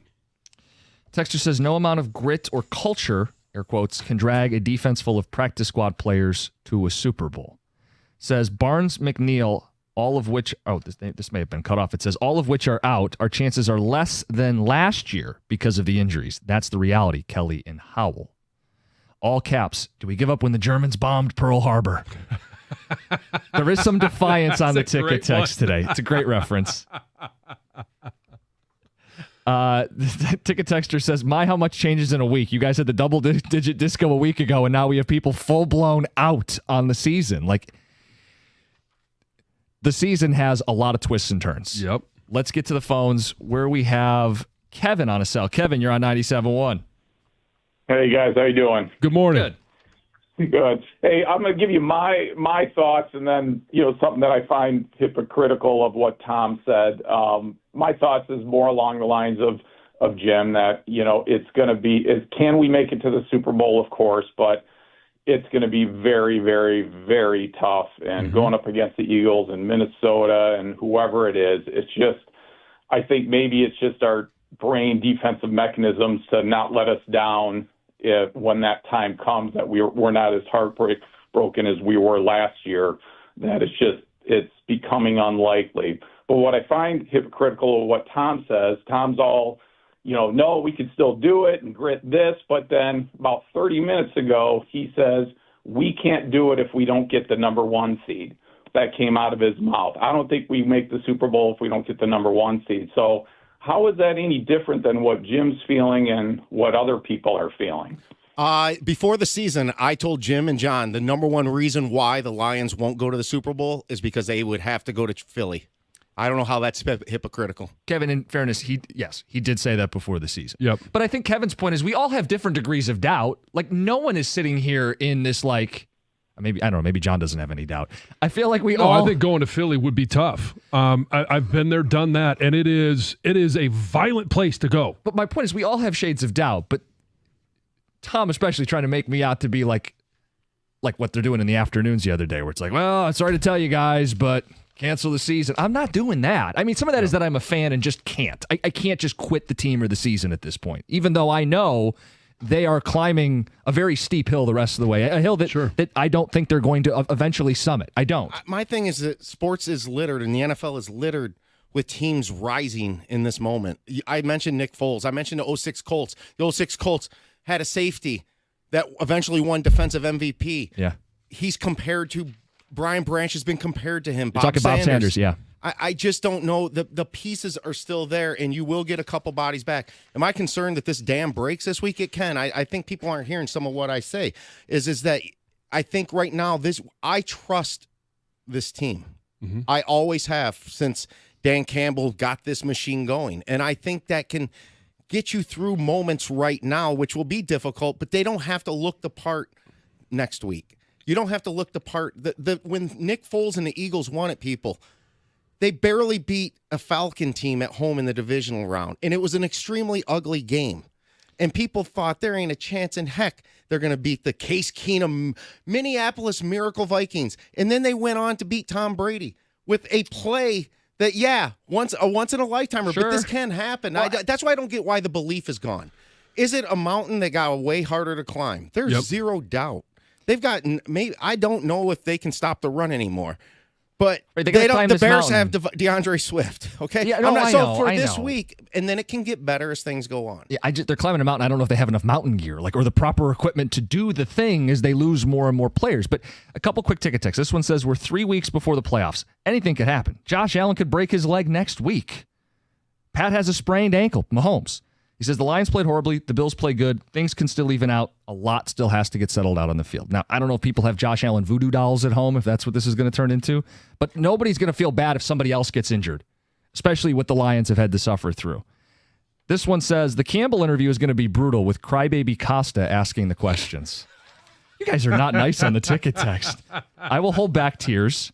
And John's asking half the question, so at least 50% of the interview will be palatable. We'll get to that at 8:02. It's 97.1. Hey, it's the wintry driving season yet again, where reckless drivers are everywhere. We've experienced it a couple of times already this year, and you know that there's just cars that just can't seem to keep themselves under control. If you get injured in an auto accident during this or any time of the year, you're going to need an injury attorney that's going to be responsive to your needs and aggressive against insurance companies. The injury attorney that you need to hire is David Femininio. You can pick up the phone right now and speak with David personally by calling 855-65-CRASH, or you can always go to his website, getdavidgetpaid.com. That number again, 855-65-CRASH, or on the web at getdavidgetpaid.com.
Less than 10 minutes, we'll be joined by Lions head coach Dan Campbell. Headline today, David Montgomery done for the season. Aleem McNeil confirmed done for the season. Carlton Davis, not necessarily done for the season, but the fractured jaw, he's going to be out for a while. Back to the phones we go, John. Yeah. Marcus, Clinton Township. Marcus, good morning. Good morning, John. How you doing, buddy? Good. Great to hear your voice. I don't get a good morning, Marcus. Costa, crybaby, crybaby, crybaby. Are there not things to be sad about today, Marcus? Crybaby. First of all, John, I love you, bro. You probably one of the realest Lions fans that I hear on 97.1 The Ticket. Thank you. Now, as for all these other part-time fans, it's like, I look at the Lions like a marriage. If you and your wife get into it, and so you just going to divorce her because she get a little weight on her, we lose a player, people run for the hills. I'm so sick of these part-time fans, John. You know what? When they call with that non-believing mess, just hang up on them, brother. Seriously, just hang up on them. Marcus, are you saying the Lions got some love handles? Is that what's going on here? Unfortunately, John, you work next to one, so I don't know what you're going to do Marcus, about you could address me. You're on the phone here. If you got an issue with me, we can talk about it. But why is part-time fan someone who expresses concern? So full-time fans are delusional? Is that what a full-time fan is, Marcus? It's not delusional, Costa. If you're a fan, you're a fan. So a fan can never be critical of their team or never be down on their team in your mind. Listen, I'm just trying to understand the rules, Marcus. That's not it. You can be real. Well, no, not according to Marcus. That puts you to part-time status. Now you're only working. Let the man talk. Like I just said, ride or die. Either you're going to ride with us or you're going to die with us. I mean, my thing is, I've been loving the Lions 0-16. That's my team. Whether they get hurt, don't get hurt, one game at a time. That's how we got to look at it now. It doesn't matter because people are going to get hurt. Players are going to get hurt up into the Super Bowl. Yeah, Marcus. So somebody go ahead. I'm not selling my Lions merch. I'm not turning the games off. I'm not going to stop watching. Like, Marcus, come on, buddy. I'm talking about losing yet another wave of key defenders on this defense, and I feel like you're gaslighting me into I'm the crazy person for bringing it up and being concerned. No, I didn't say you was crazy. I said crybaby. Yep. You a smart man. I didn't say crazy. But when one of your teammates get hurt, what you do? You gonna throw the towel in and quit? No, I want them to try really hard and win the Super Bowl, Marcus. I don't know what you want me to hear. Like, I want them to win the Super Bowl. I don't know why that's even being questioned this morning. I want them to win the Super Bowl. Wanting them to win the Super Bowl hasn't won them a single Super Bowl in my lifetime. They'll have to actually overcome this. And, John, I do wonder if at some point there's too much to overcome. Yeah, but I don't think they've hit that mark yet. Have they made it harder? Yeah, there's no question. You've lost some very key players, and you've lost so much defensively. But there are certain individuals, and I think Dan Campbell is one of them. I would put Aaron Glenn as one of them, where there is such a thing as a will. And imposing your will on your players and then imposing your will on opponents. Would it be easier if Hutch was available, if Aleem McNeil was available? Yeah. But you can't just catch in your tickets because they're not available. You're still going to play the games. You're still going to play them out. And I do think that in football, there is such a thing as being able to will yourself to wins. And there's a mental toughness that they're going to have. If there's any chinks in the armor, any crack in that belief, then it's done. It's over. On the subject of part-time fandom, I'm curious about a fan who is not only a full-time fan, but I think he puts in overtime. How's Colin doing? Hey, Heather. Hey, guys. I think he's doing okay. Yeah. I mean, he is a full-time fan, right? Like he puts in overtime. You've talked about he'll rewatch press conferences and games. That's all that is on the TV. Like, he will rewatch a game. Like, we went to that game, and he rewatched the game at home. Like that night? Oh, no, not that night. Okay. We got home really late. No. The next day, though? I don't know. He did sleep in the other room that night, so maybe he did. He probably just watched, like, post-game stuff that night. But, no, I mean, I think he's doing okay, right? Like, he's like John, right? Like, he's all in, but I do know the injuries are mounting, and he is a little, like... Can you see it on his face? Oh, yeah, I can hear it in his voice. Yes. He came out of the office the other day and was like, talking to my daughter. He's like, Emily, I'm not doing, I'm having a bad day. And I was like, what's going on? Why are you having a bad day? Well, David Montgomery. Yes. It was this, You thought there was something like. Well, yeah, like something with work or like something's happening. It's his football team. Yeah. It is a concern. Sometimes it's not how you say it, or it's not what you say, it's how you say it. Because even on Twitch, Jim isn't selling his Lion merch, he's burning it. Oh. And another one says he already has an Allen jersey in the mail. Are you a Josh Allen fan now? I think everybody should be. I was going to say, as a football fan, he's fun to watch, but no, not. You don't have that in the mail? I don't have a Josh It's not going to be jersey. under the tree? There's no Mahomes jersey under the tree either, John. Okay. Although 6-1 for the Chiefs kind of looks pretty good. Anyway, let's get to the Lions head coach, Dan Campbell. There's a lot to talk about, right? I mean, he has said we're not going to make excuses for the injuries. There are some questions about how they'll handle those injuries, the outlook moving forward. We'll get to it next. It's 97.1.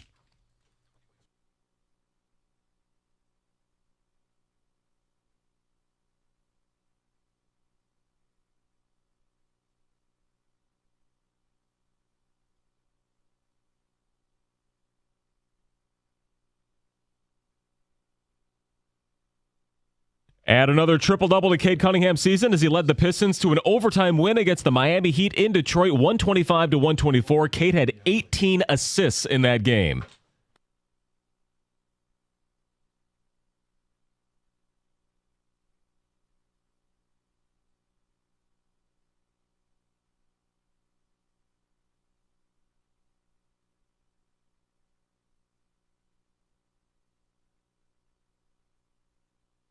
Asar Thompson started and contributed 19 points with 4 steals. The Pistons improved to 11-16. The Vikings have caught the Lions in the standings after bowling over Chicago 30-12 on Monday Night Football. Minnesota joins Detroit and Philadelphia at 12-2 overall with 3 weeks remaining in the regular season. Elsewhere, Kirk Cousins and the Falcons escaped the Raiders 15-9, but Atlanta head coach Raheem Morris says they need better quarterback play. Cousins had just 112 yards, 1 touchdown, and a pick. At the Corewell Health Sports Desk, I'm Chris Villar. For more, go to 97.1 The Ticket and Odyssey.com.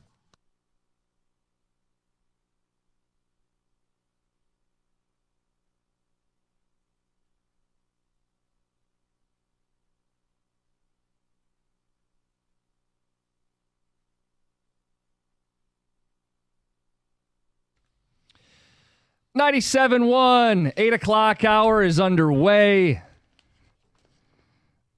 Lions got the Bears this week. A lot to talk about. Let's get to the head coach, Dan Campbell.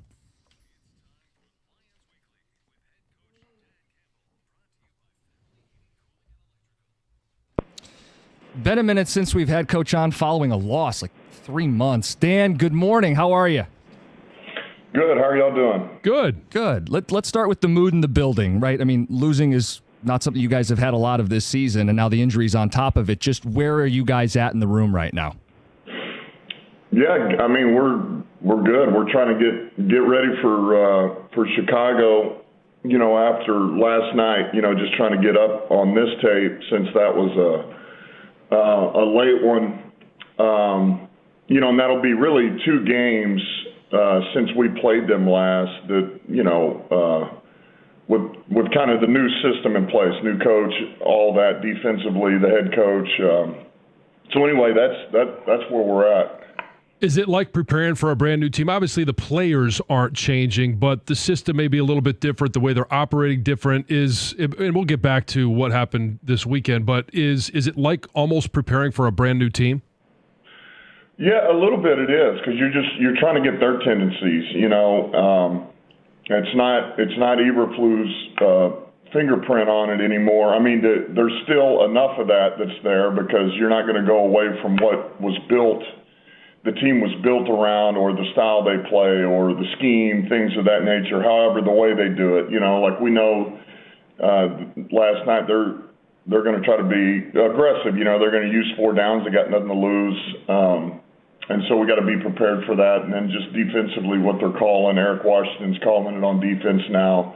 So just getting up to that, but and we'll get it. We'll have a beat on this team. And be ready to go out there and play those guys. Dan, I know you don't dwell on the injuries. It's you've said it's not really worth spending the energy on. But we've had spirited discussions on the show today about if some fans are going, hey, we're grit, we're defiant, we're going to get this done. For those that are questioning it or maybe have some doubts, what would you say to those fans? Well, let me say this first, man. Anytime you lose players, man, it's hard. And it's, the obvious that everybody sees is, you lose the player and that production and what he's done on the field. But it's more than that to us. It's more to that, the coaches and his teammates. I mean, they bring so much more to the table than just out there running around and trying to make plays. What they bring to the locker room, the laughs you have, the bond you have with those guys. So when you lose a guy like Aleem McNeil, it's a big part of what we do. And Dave Montgomery and Khalil Dorsey and Carlton Davis, man, those hurt. Those hurt, man, and you hate losing guys like that. But at the same time, we got an opportunity. And, I told those guys, and with anybody that's been hurt, no matter Hutch to Kaminsky to all of them, man, this can't be in vain. These injuries that these guys, which all of our guys lay it on the line, but we can't let these injuries be in vain, man. All of those players helped us get to the point we're at. They helped us these last 4 helped us get to 12 wins. And we owe it to them to finish this thing out. And that's how I view it. And so it means there's another opportunity for other guys, and look, I don't, what happens is, you win 11 in a row, and you lose, and then the sky falls. And I hate to say it, but we're not going to be able to win 11 in a row again for the rest of this season. We're just not going to be able to do it. And, what happens is you get used to eating filet, and I'm talking to all of us, and everything's good. Life's good, but you forgot what it was like when you had nothing and you ate your fucking molded bread, and it was just fine, and it gave you everything you needed. And sometimes you got to get punched in the mouth and remember what it used to be like to really appreciate where you are. And we'll do that. And so we got a bad taste in our mouth. We got kicked around the other day. We lost a few guys. And you know what? It's exactly what we needed. This is exactly what we needed. So we're going to bounce back. We're going to respond. We got guys that are about to have an unbelievable opportunity here. And we will play the game any way needed to win. We still got a good offense. We got plenty of defensive players. I can go rattle them off right now. We're going to put the best 11 on the field. We're going to freaking cut it loose. We're going to play with our special teams. And I don't give a crap if we got to win by 1 point for the rest of the year. That's what we're going to do. And I'm going to be happy about it. We come out of the game with 50 yards of total offense and we win by 1, you're going to see smiles on my face. I promise you. All right? If it's the other way defensively, we give up 700 yards and we win by 1 point, you're going to see a fucking smile from my ear to ear. All right? I can promise you. So we're going to find a way and we're going to get it done. So let's talk a little bit more about Sunday. And you said after the Tampa game, 55 passes, that's not a recipe to win. 59 against Buffalo, not a recipe to win. What were the challenges you guys faced in the run game? Why didn't it work? Yeah, oddly enough, it was one person here, one person there. And, man, the scheme was pretty good. We felt like there was a couple of things we didn't like how we designed them. We put our guys in tough positions. But then after that, it was, man, we've got everything we need on the front side, and then we don't get the backside block. Or we're late, we don't get up on the snap count, or it's a receiver here, it's the tight end here, it's the guard here, it's front side here. And it literally, we took turns, one by one making those errors, and before you know it, the game kind of gets to where it's at, and now you're out of the run game completely. Because we ended up down. I mean, we only had 15 rushes, and certainly when you don't rush it good early in those, you're not going to continue to go back to them. It's just hard to do that. So we'll get all that cleaned up. I'm telling you, I'm really not losing sleep over that. I know we'll get those things corrected. Those guys will bounce back. And, there again, for the way that thing turned out, we protected well. We really did. We did a solid job of protection. Golf played really well. Guys made plays. It's just we can't put ourselves in that type of hole. Talking to Lions head coach Dan Campbell today. The onside kick. 12 minutes left. You're not getting enough stops. You want to steal a possession. There was a debate on the show about it. I understand it. You're trying to get an extra possession. Why not an onside kick again at the 8-minute mark? Like, were you second guessing yourself? Like, just what was the difference? Okay. Probably should have. I mean, here's what puts a stink on it is when it gets returned down to the 5, and that's not the reality. I mean, that's such a rare. It's not why you're kicking onside kicks for. It's like, okay, worst case scenario, they're going to take it all the way down to the 5. Well, that's a whole different variable you don't think about, and you shouldn't have to think about. It was just he made a hell of a play. He got it down there, but hindsight, I wish I would have gone ahead and done it on the next one. Obviously, Gibbs' workload, touches probably going to have to go up. Craig Reynolds will probably see more of him. How do you fill the void, the production left by David Montgomery? Look, Gibbs is going to take on a bigger role here, and he's ready for that. He knows that. He understands it. We'll use him, and the trick is really, maximizing the reps that we use him, but yet not killing him. I mean, he's needed. And he understands that, but we're still going to need some help out of Reynolds and Vaki and those guys, and that'll be the big thing here. But yeah, he's about to go up, and look, he's ready for this, man. He's gotten better and better all season, and now he's our lead horse. He's got to be ready to roll. Replacing Carlton Davis, is there a consideration to putting Branch back out at corner, or you just don't want to do that because he means so much to you guys as kind of a rover or a safety? Is he someone you'd consider playing more at corner? Yeah, we're really looking at everything, and this is an ongoing discussion right now. And I'm actually, when I get done here, I'm going to go down there and we're going to talk a little bit more about it. But I mean, we've as of last night, we started to feel pretty good about what we think we may do.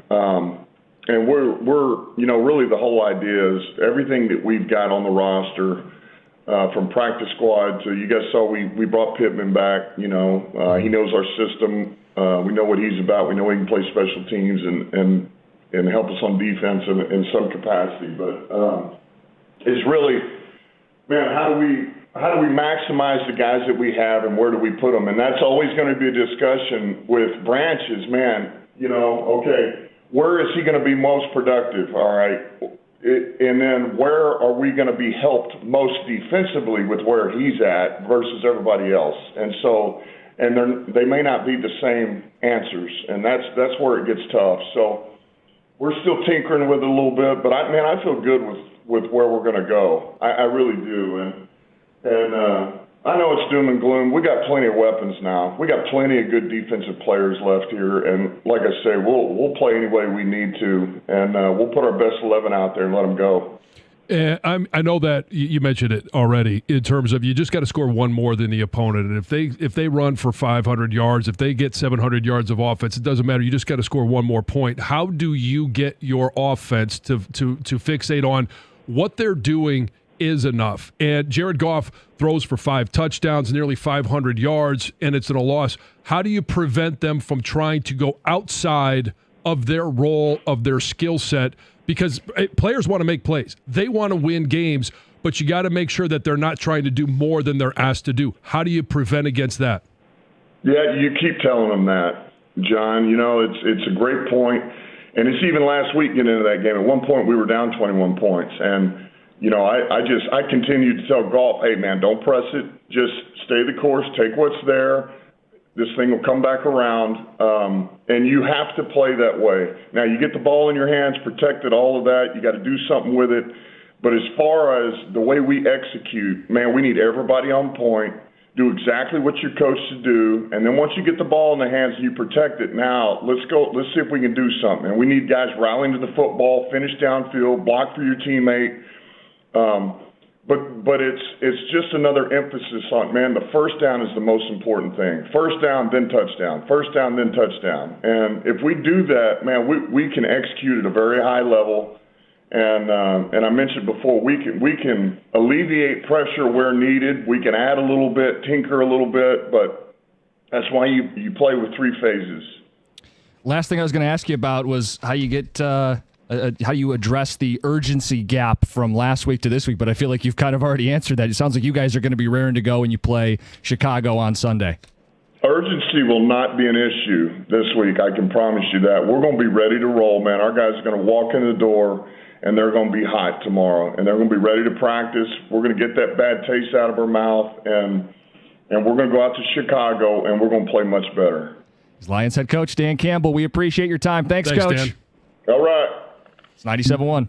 Hey, when it comes to an IRS collection or audit, you need a law firm that specializes in the resolution of all types of tax problems. And when dealing with the world's largest, I'm fired up, largest civil law enforcement agency, your case could take a lot of twists and turns. Your first call to be shown an experienced law firm like Abraham & Rose. They're prepared to advocate on your behalf, no matter if it's civil or criminal, or even the Michigan Department of Treasury.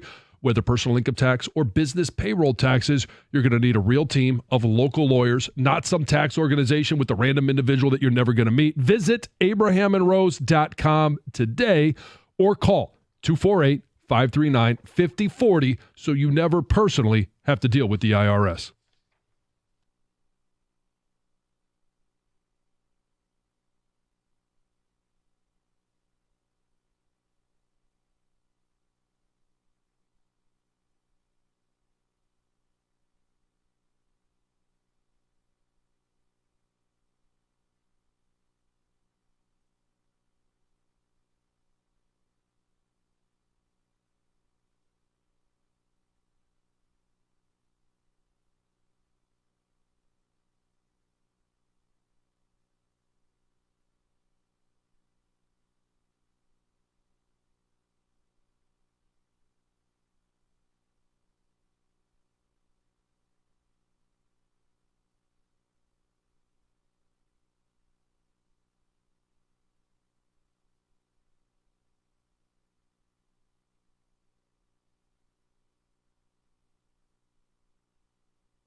John, I'll say this.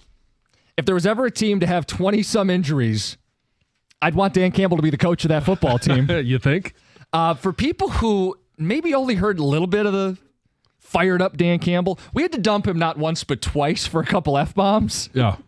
For those that don't know how radio works, about 7 seconds. Mm-hmm. If you want to hear that, every word he said with the F-bombs bleeped out, we will replay that later in the show. Yeah. That's appointment listening. 9:35. 9:35. But John, we heard the unedited version.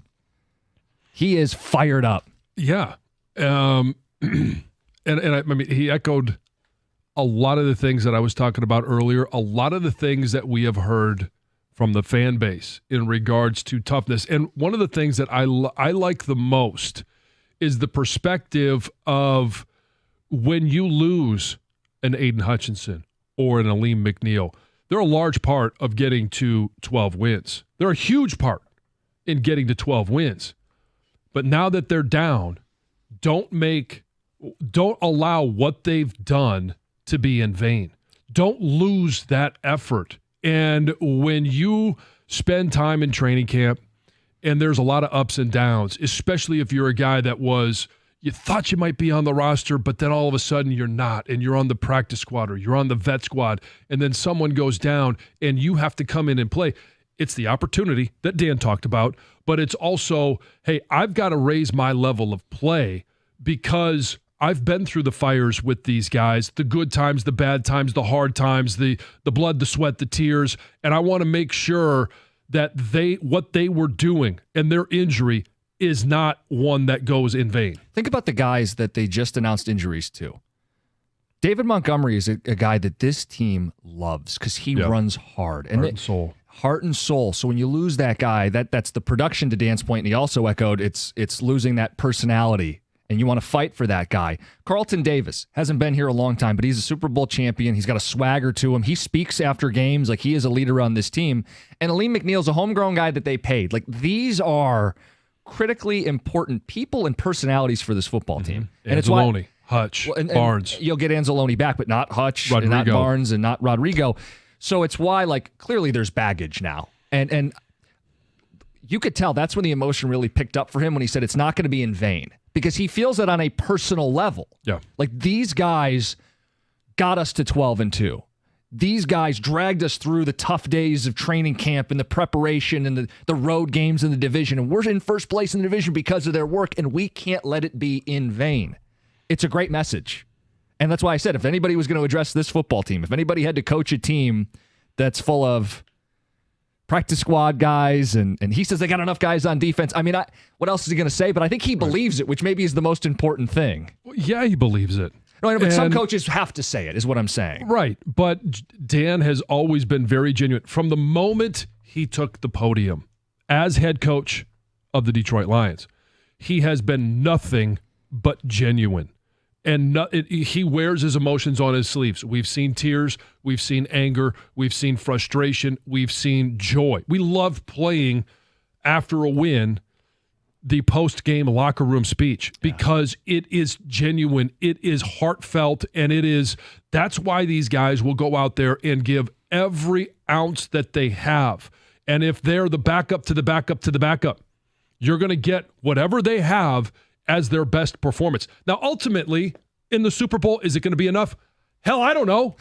I know. And yeah, there's angst in that, but is it going to be good enough for the Bears? That's all that matters right now. Yeah, I mean, I've expressed the angst. I've turned into a piñata today for having the. And I mean, if I was fired up before. You already said I'm on my game today. I am fired up. And after listening to Dan, my phone is blowing up with people. I had to pull over because they just got too excited. Like, that is when you see a team come out with their hair on fire. And that's what I talked about with the offensive line. I asked him about the run game.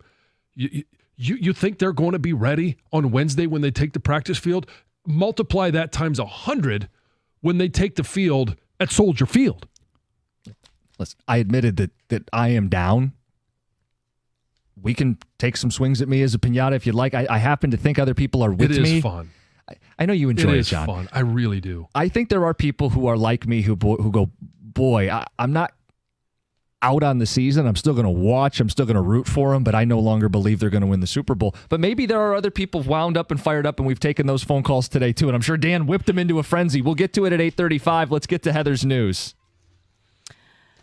Well, the big story of the day, a 15-year-old girl opened fire at her private Christian school in Madison, Wisconsin, killing a teacher and a fellow student. The suspect, Natalie Rupnow, who went by the name Samantha, died of a self-inflicted gunshot wound before officers even arrived at the school. And they arrived just before 11 a.m. They received a phone call from a second grader because this was a K through 12 school. So there was every age in this building. 6 other students were injured, including 2 in critical condition. Police have not suggested a motive or whether or not they believe the victims were targeted. They've talked about this girl's parents. They say the parents are fully cooperating. They don't believe the parents committed a crime at this time. Compared to like what happened here in Oxford, it sounds like the parents aren't going to be charged at this point. Do we know how she got the gun? No. Okay. I mean, I know that they went to the critical home. detail, yeah. Yeah, they've searched the home, talking to parents. Her parents are cooperating as well. So way more to learn and unpack. I had heard about some sort of letter or something written that was circulating social media that people believed maybe was written by her or maybe but unverified at this time. Unverified. Okay. It could have been written by anybody and just is circulating and right. The internet right runs now, with so. it. Yeah. But it's just. These stories are so sad, and I know it's sad no matter what. But you brought it up earlier around the holiday too. I mean, these are families that sent their kids to school. This was the last week of their school before Christmas vacation. Yeah. So now also no word if they're going to go back to school when school was scheduled to begin again or not. All of this is still unfolding. Heisman winner Travis Hunter is defending his fiance from all the hate she's been receiving online over the past few weeks. So most recently, she came under fire for not immediately standing up when he was awarded the winner, right? There's a viral clip that was circulating that like Deion Sanders kind of gave her a little gesture, was like, stand up. So she did, right? But she received a lot of hate for that. But there's other things as well that she's been receiving hate for, like her attitude in certain situations when he's taking pictures with fans. There was one thing I saw when he was like going to kiss her on the cheek and she kind of like pulled away. She's got like a $sign tattooed on her ring finger. People don't like that. People have just been giving her a lot of hate, right? But he is standing up for her. And this is what he had to say.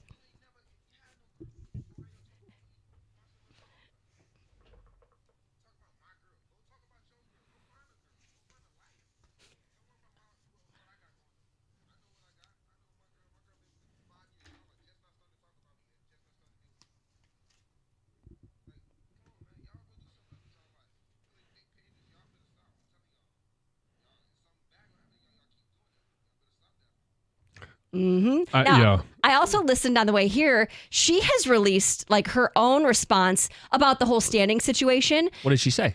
So she said there's a lot going on. Like people need to back off her. She said she was sitting next to his mom and his mom didn't stand up either. So she kind of felt, okay, she's not standing. Maybe I shouldn't stand either. Right. And then she said too, this was his moment. She didn't want to take away any of his moment. And then she said, finally, I was going to stand. There's a lot going on in her mind, too. And she just kind of said, people, you got the wrong impression. This is kind of what was happening. So there are so many situations like that are, how do you react? What's the right thing to do? There's no right answer. And I do wish people would just simply back off of trying to analyze every single reaction.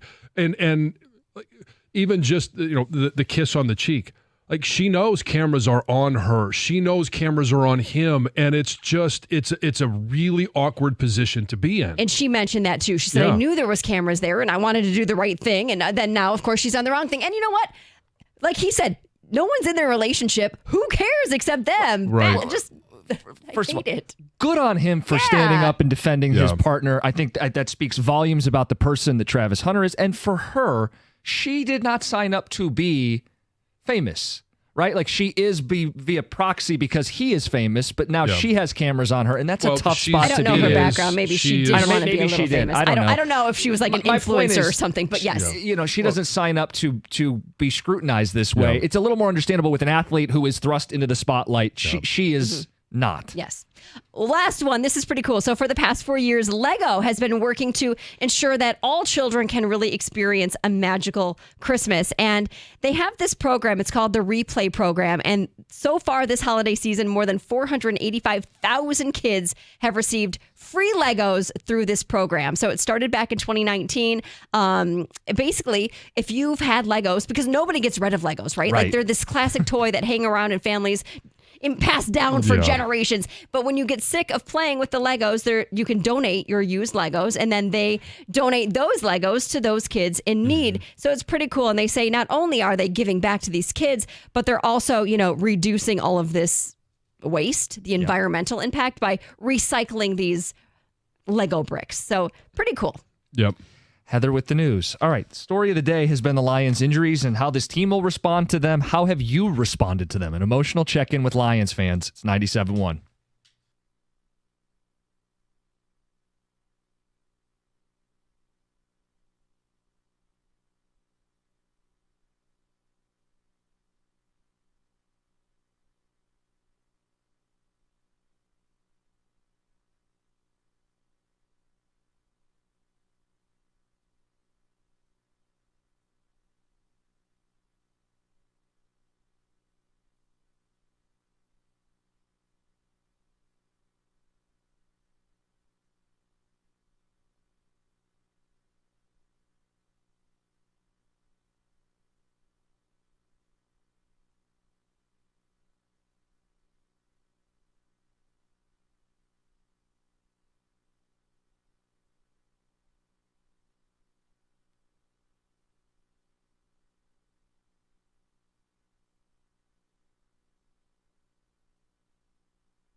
If you missed Dan Campbell earlier today, shame on you.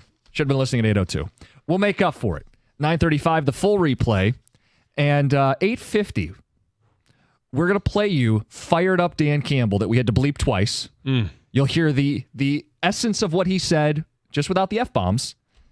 Just make sure your foot isn't on the gas pedal, that you're focused on what you're doing. If you're going to be listening and driving, just take a deep breath before we play it. He was asked about the injuries, they're mounting, the message, what he says to fans that are concerned.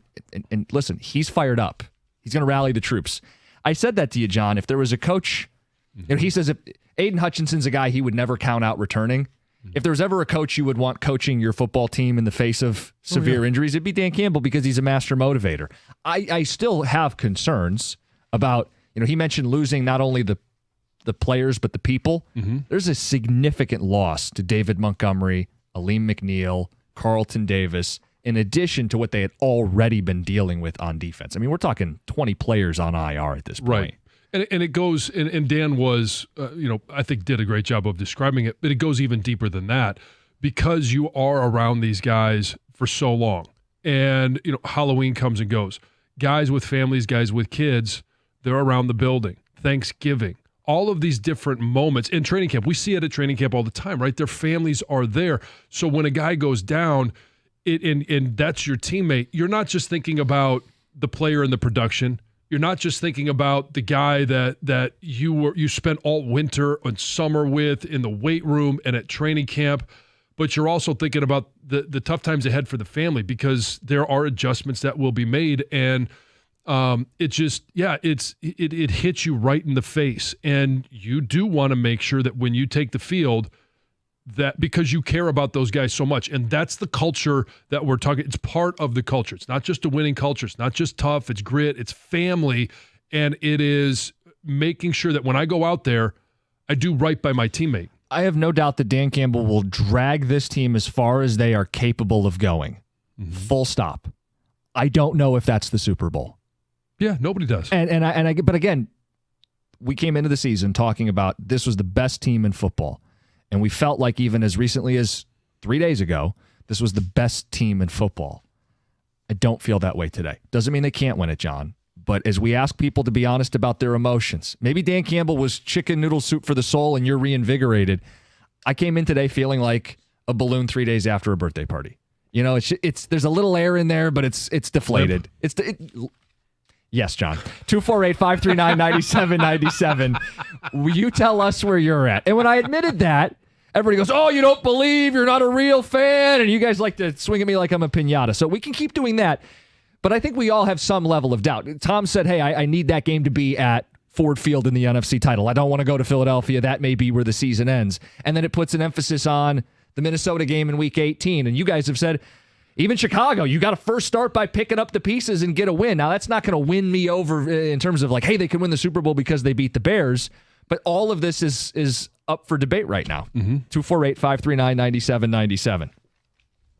Let's get to Will in South Lyon. Will, what's up? You're on 97.1. Hey, good morning, guys. How we doing this morning? Good. That's good. Yeah, I was just chiming in, I think as a Lions fan, ain't nothing wrong with being pessimistically optimistic. But at the end of the day, the Lions, if this is a team that's built to continue what they're doing, it's the Lions. I think Brad Holmes, they built this team up the correct way. If you look at this backfield we got, it's not another team out there that got a Jahmyr Gibbs that could just pick up where another running back. We lose a vital part of our running game. If Philly lost Barkley, they've been a whole lot more better shape than us. Think about it with the Rams. The Rams lost Kyren Williams. They've been a whole lot better, worse shape than us. We got Gibbs as a guy that can sit back up here who's already showed signs that he can lead this backfield just like Barkley and Kyren Williams. Yeah, well, I'll give you a stat on Gibbs. The Lions have 10 big runs this season. That's runs of 20 or more yards. Gibbs has 9 of the 10 big runs. So, again, more Gibbs is not a bad thing. The only thing you'd be concerned about is workload. Does he lose a little bit of that efficiency when he's asked to carry it 20, 25 times, and is there any wear down as you go down the stretch. But you got to lean on the fact that this is still a guy on his rookie contract. He's young, right? You may be running him into the ground, but you're chasing the Super Bowl. I mean, that's what this is all about. Well, he's going to run himself into the ground. He wants to. Because he's chasing a Super Bowl. Yeah. Like, yes, it's a team goal. It's an individual goal. And when your goals align with every single guy that's on that roster, that's where you get something special. Ticket texters. Can we get AJ Hinch to call in to see if Costa's doing a good job with his Sky is Falling take today? Travis and Warren. I love it when all the old bits come up. Oh, and trust me, on Twitch, the crybaby Costa is getting some serious play.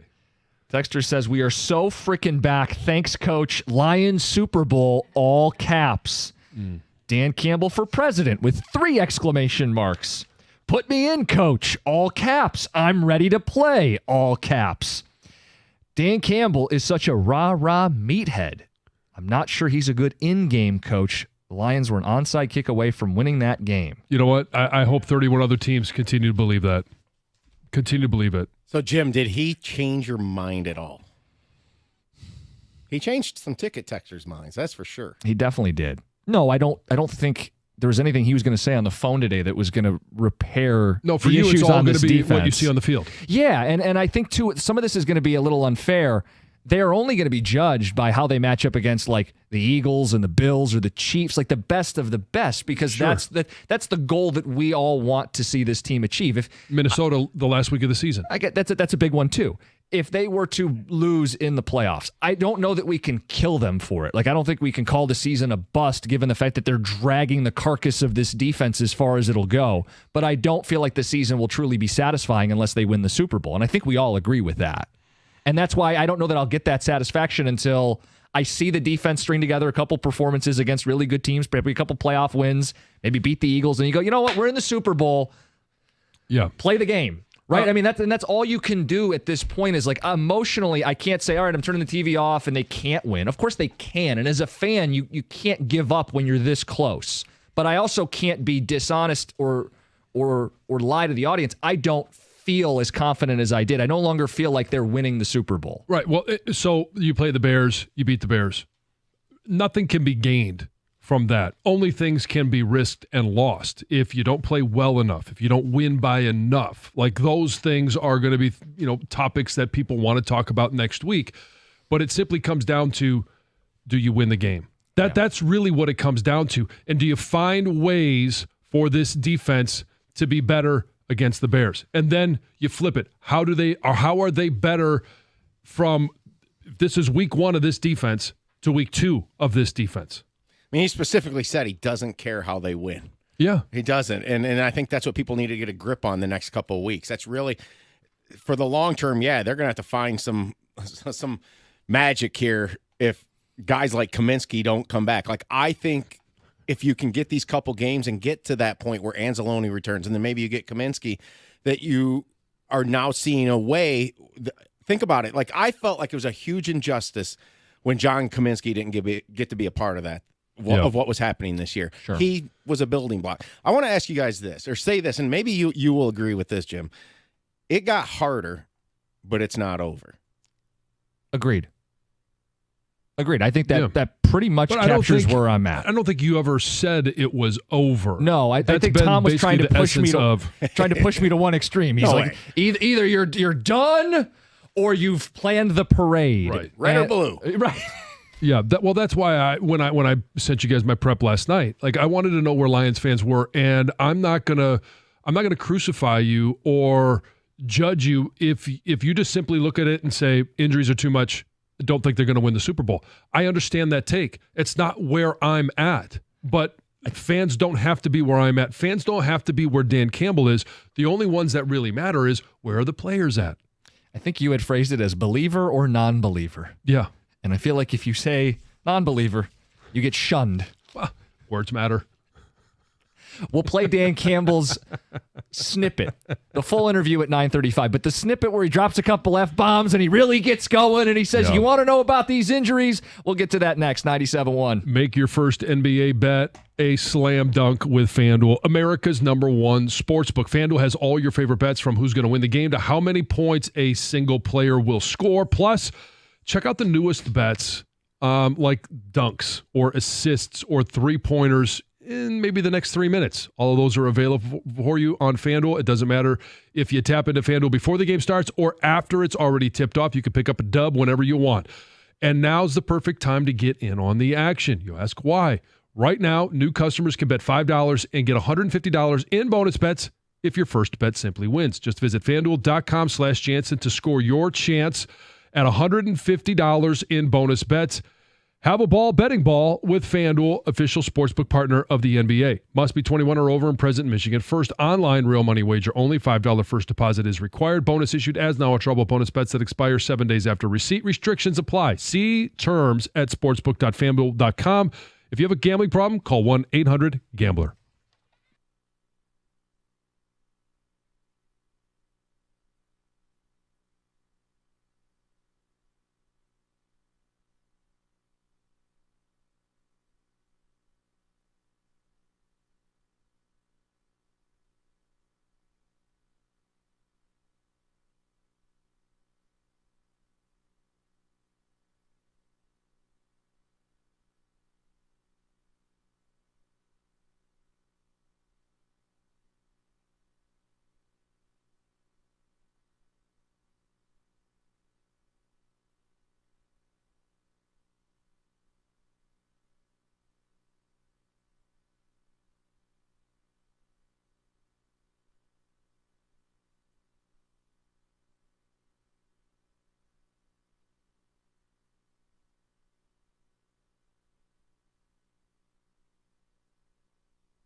In the air, there's a feeling of Christmas. Children laughing, go passing, and smile after smile. Every street corner you hear. I've learned if I just wait, eventually you'll get into it. Silver bells. That's where you're supposed to come in. That's me. Silver bells. I was hoping you were going to chime in there. City. Okay, you guys want to hear the Dan Campbell response to all the injuries and how the team's going to rally. Ticket Texter said I was at a 9 out of 10 on concern pre-interview. Now a 7.5. Okay. Says we have to get the 1 or the 2 seed either way. Okay.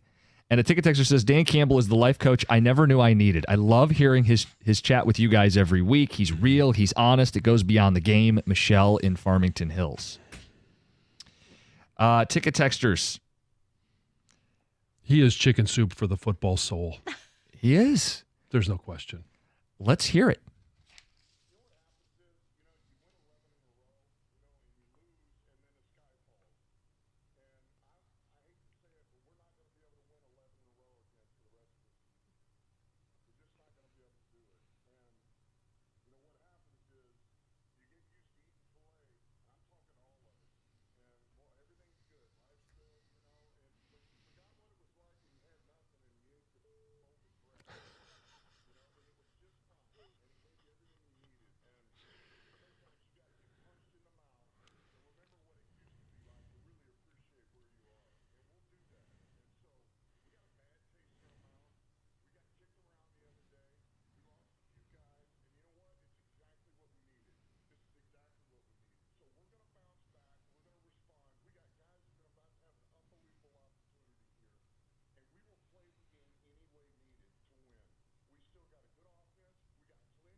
Yes, we will. Gonna get it done. And you'll see an effing smile on my face. That's right. You're gonna like it. 700 yards allowed. We'll find a way to win by 1, and I will effing smile. And we're eating moldy bread for a long time, John. Effing moldy bread, as he says. Man, just let it soak in for a minute. It just felt so good, didn't it? A little pep talk. I think everybody could use it. 248-539-9797. The injuries are mounting. They're 12-2. They control their own destiny. But they have a defense that might not be better than last year's defense. And the only satisfying conclusion is the Super Bowl. Where are you at today? 248-539-9797. Let's go to the phones. Jeff in Clarkston, you're on 97.1. What is Campbell selling? I'm buying. Mm-hmm. I've listened to you guys all morning. Love the show. Love the perspective.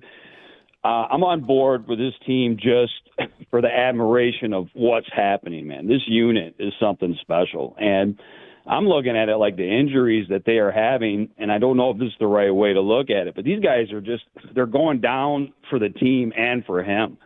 I mean, Super Bowl or not, I mean, this team, it's just an amazing thing regardless.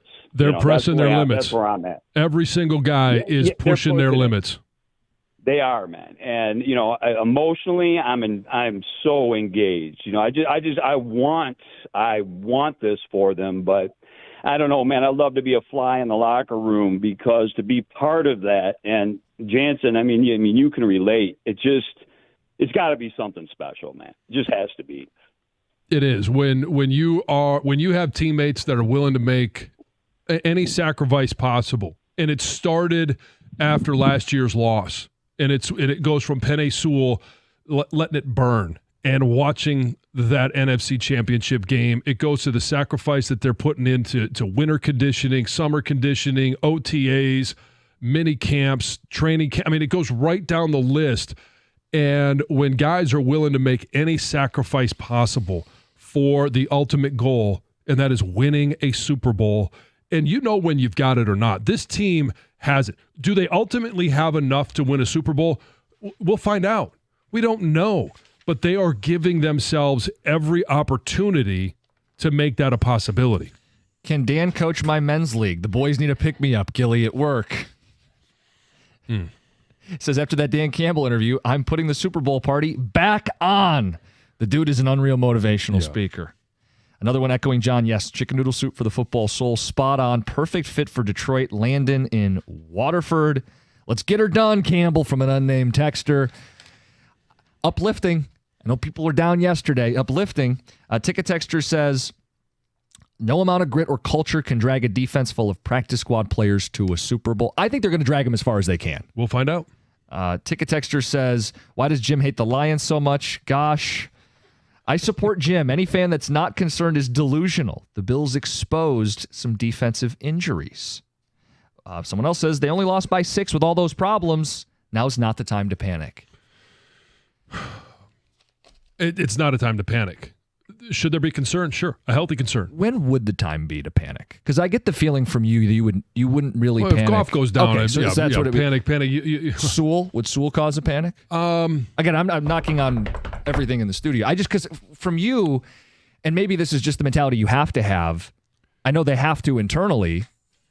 No injury is going to derail this. Grit will persevere. And I just, at some point, you can't overcome. Like if they lost St. Brown and Sewell, like they've already lost the majority of this defense, right? The amount of injuries as a whole, sure, there's major concern.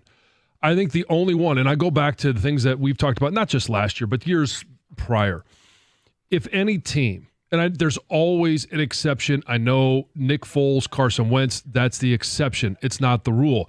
You lose your quarterback and, you're done.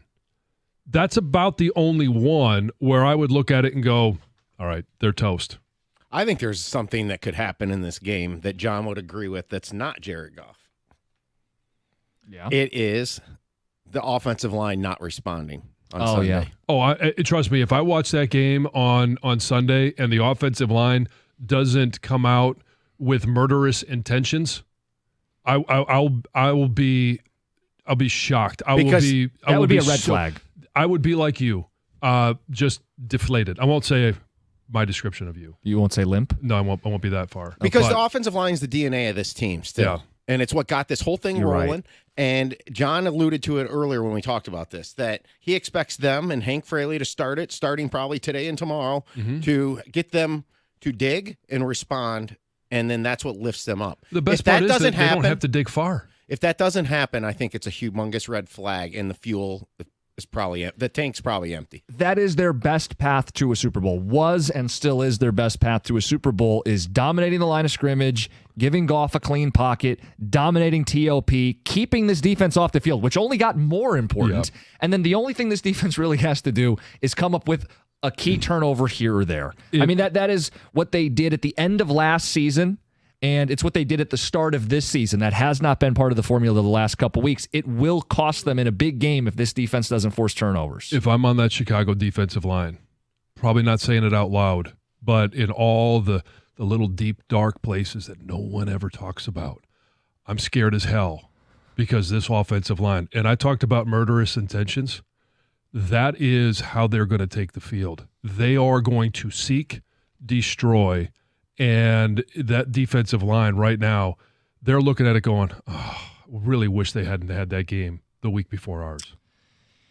The one ticket texter said they lost by only 6 with all those problems. It was a little more than that. I think scoreboard said 6. I think that's a little misleading, and I don't think people want to admit that.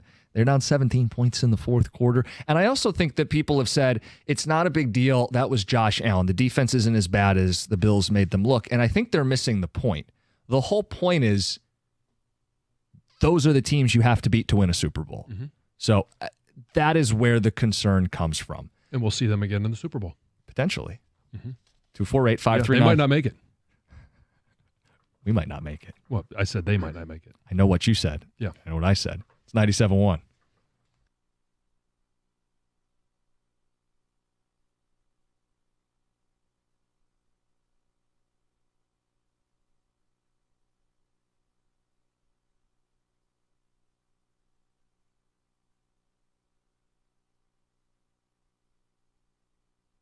Brought to you by CGC Water Treatment. You heard it from Dan Campbell right here on the show. He says that they're going to do whatever it takes to get through the bad loss and the injuries, even if it takes going 50 yards on offense and winning by 1 point. They're still going to get it done, and they are motivated and fired up to keep moving forward. Now, the Chicago Bears, they're doing no favors for the Lions in their time of need. Little more than a speed bump for the Vikings on Monday Night Football.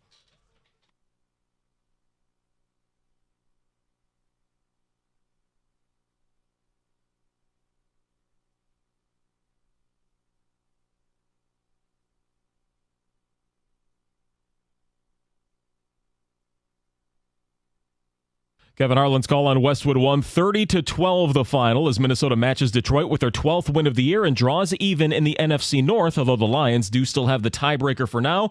Detroit's opponents before the clash with the Vikings will be Chicago and San Francisco. Minnesota will play Seattle and Green Bay over the next 2 weeks. Cade Cunningham's 6th triple-double of the year, helping propel a beat-up Pistons team to a narrow victory over the Heat last night, 125-124, 18 dimes for Cade. Malik Beasley led them with 28 points and 7 triples. Detroit had a 107-88 lead early in the fourth quarter, but would need overtime to get it done. Injuries also coming out of nowhere for the Pistons. Jaden Ivey was a late scratch with a knee issue before the game. Isaiah Stewart left the game with his own injury, and Tobias Harris was already out. Asar Thompson, he got the start, played very well, 19 points, 9 boards, and 4 steals. At the Corwell Health Sports Desk, I'm Chris Villar. For more, go to 97.1 The Ticket and Odyssey.com.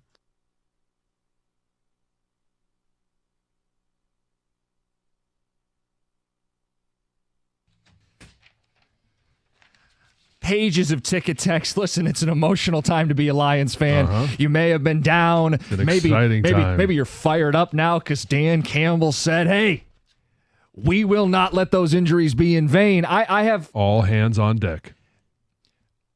My biggest takeaway from our conversation with Dan, they will go as far as they possibly can go. He will drag this roster as far as they are physically capable. And it may come down to the fact that they don't have the horses to beat the Bills or the Chiefs or the Ravens or the Eagles. Mm-hmm. He will drag them as far as they possibly can go, which is all you can ask of a coach. And it's going to be so much fun along the way. We got some big games coming up. Live in the moment. Enjoy the moment. And it's a little bit painful right now because Saturday – that was a loss. It was a tough loss, and nobody played good. Even Goff, there was more that he could have done. But I like when Dan responded in the question of, this offense, they are going to be pressing. They know they're going to have to outscore some opponents. But, hey, play within the confines of this offense. It's what has been successful to this point. It's what will continue to be successful on that side of the ball. Texter says, can the Red Wings get a coach like Dan Campbell, please? Huh. Texter says, Campbell would fall on a sword for you, and he makes you want to do the same. Detroit needed this guy forever. Thank you, DC. Sean at work. Another text says, I appreciate Dan's statement, and that's what he should be saying, but I don't think they can win a Super Bowl with this defense. They just don't have the ability to control the line of scrimmage. Jim and Trenton. That's a huge point. We'll find out. Let's get to the phones. Rob in Grand Ledge. You're on 97.1, Rob. Hey, how's everybody doing this morning? Good morning, Rob. I'm just saying, I'm buying Campbell. I bought into Dan Campbell as soon as he came onto the board of the Lions because he reminds me of, a Cowher-style, head coach. The thing is that, the Lions lost. If one of those onside kicks would have worked, he would have been the greatest coach of all time. Well, great call. So we got knocked down. We have problems. They got injuries. There's 2 seasons. You got the regular season, and then you got the playoffs. People are going to come back. We don't know what's going to happen. They could shock the world and win the whole thing, and the doubters. I'm just saying. Yep. I mean, it's there are certainly possibilities on both sides of that coin in regards to what is possible for this team, and like you were saying, in regards to he is going to take the, and that's why I talk about the will. Sometimes the will just it pulls guys and it motivates guys to do things that they didn't even think possible themselves. Well, we saw like Pat O'Connor against the Packers, I think is a good example of what you're talking about. This guy's a Eastern Michigan guy who was hanging on by a thread in the NFL. He ends up running out of the tunnel and has a great game, and the Lions beat Green Bay, and that game may end up being the difference with this team winning the division and getting the 1 seed. So I don't rule it out. Like I can't rule out this football team from the Super Bowl. Like they're going to be in the fight. They're going to be in the games. They're going to have their chances. And I don't know why you would like just cancel the season right now. Like when Aiden got hurt, we talked about it. Like it's going to get harder. I needed to see how they responded, and they did against Minnesota and Green Bay on the road, and then Green Bay again. But this is part of why they responded post-Aiden was they had Aleem McNeil. Like, he stepped up. He was playing so well, and we know how important the O-line is for this football team. The D-line is the same thing on the other side. Yeah, but was he there against Green Bay? He was not. But the competition is going to be stiffer than even Green Bay. It's going to get harder. Yeah. There's no question. Yeah. 248-539-9797. Mike in Livonia. Mike, you're on 97.1. Hey, Jim. Hey, buddy. How are you guys? Listen, Good. So to me, I've been kind of recalibrating a little bit, and what you guys are saying this morning is spot on. Coach has me fired up, obviously. I freaking love the guy.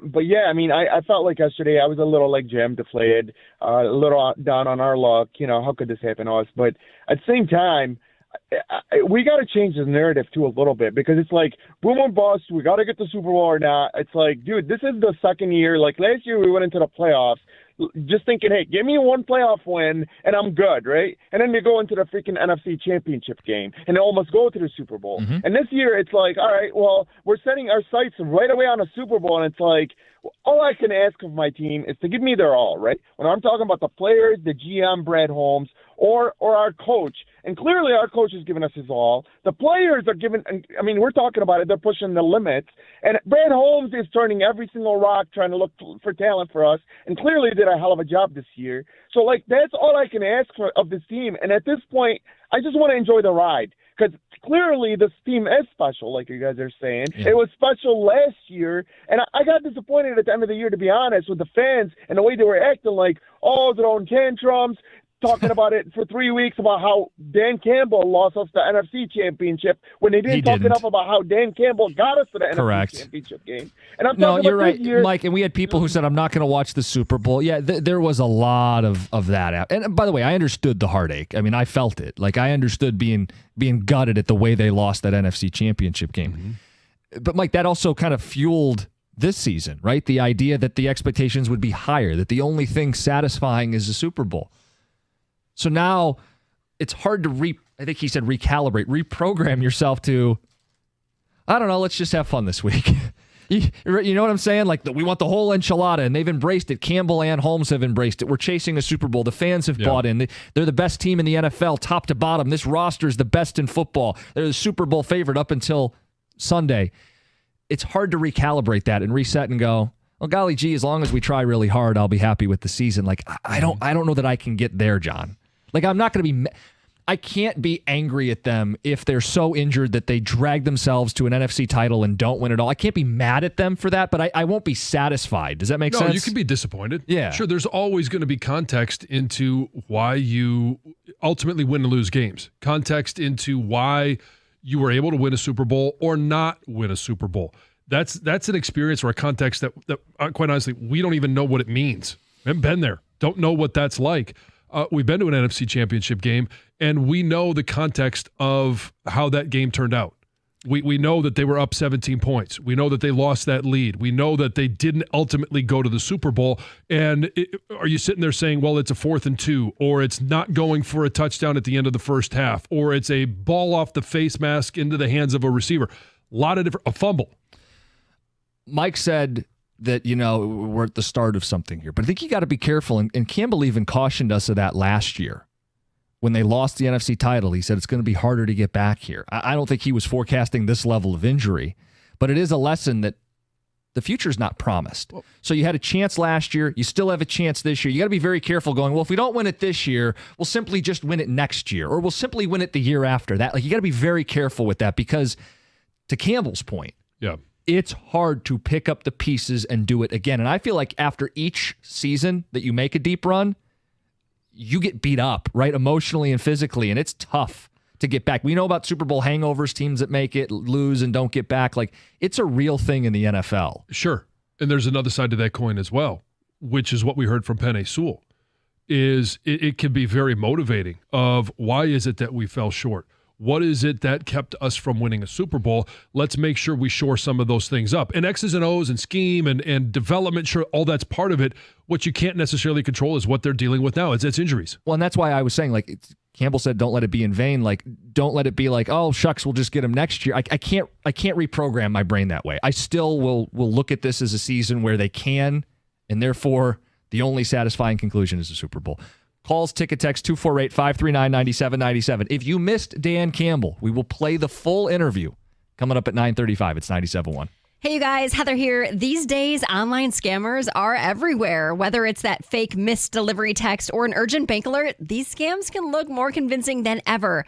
But there's some good news. You can protect yourself from online scammers without being a tech expert. That's where McAfee Total Protection comes in. It's designed to help you live a worry-free life online. And worry-free means you don't have to wonder if that text message is a scam, if new threats are going to pop up on your PC, or if you're safe from identity theft. It means you can just go ahead and be yourself. You can do the things you always do. You can manage your finances. You can shop online without fear. That's because McAfee provides award-winning protection you can rely on. You can trust McAfee to help keep your devices, privacy, and identity safer.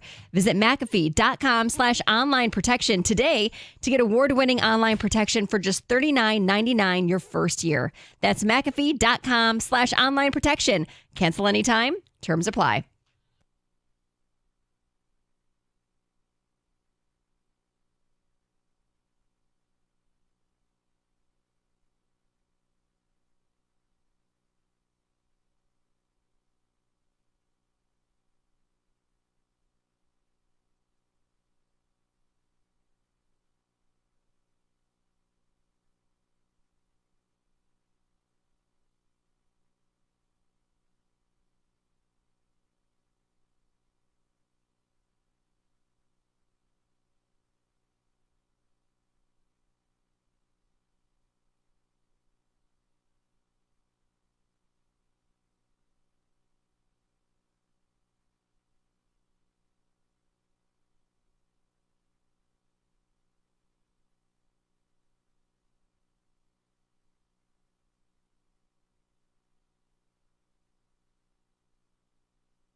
Taking phone calls, talking to Lions fans. Where are you at after the injuries, after the pep talk from Dan Campbell, after the reality sets in? Joe, actually, Mark's been waiting. Mark, I want to get your thoughts on this. Mark in Clinton Township, you're on 97.1. Hey, guys. Good morning. I happened to catch the Dan live. It was much better than the edited version you guys did. So that was great. The Bills game, I wouldn't worry too much about that. I was at the game. It seemed like they were down the whole game. It didn't have the same energy in the stadium. Team came out flat. We got out of the running game. They got up on us. It was like the Baltimore game last year. They just got behind. We couldn't get going. We were never going to win this year with the defense anyway. I'm worried about the defense. I'm worried that Demo's out, but I think the offense could carry us. We can't do 3 and outs. We have to stay on top of other teams. We have to run people off the field. I mean, Trent Dilfer won a Super Bowl, with Baltimore because they had a dominant defense. Greatest show on turf. They won with a dominant offense and a defense that was, opportunistic. Yeah. I don't know if anybody lives in Detroit, but the Tigers this year were pretty amazing with almost nothing other than pitching. So I just want to clarify something you said. You when you went into the season, you didn't believe they were going to win with the defense. You didn't think they were going to win because of the defense, but they still could obviously win. Well, you had to have some defense, but it wasn't the strong suit last year.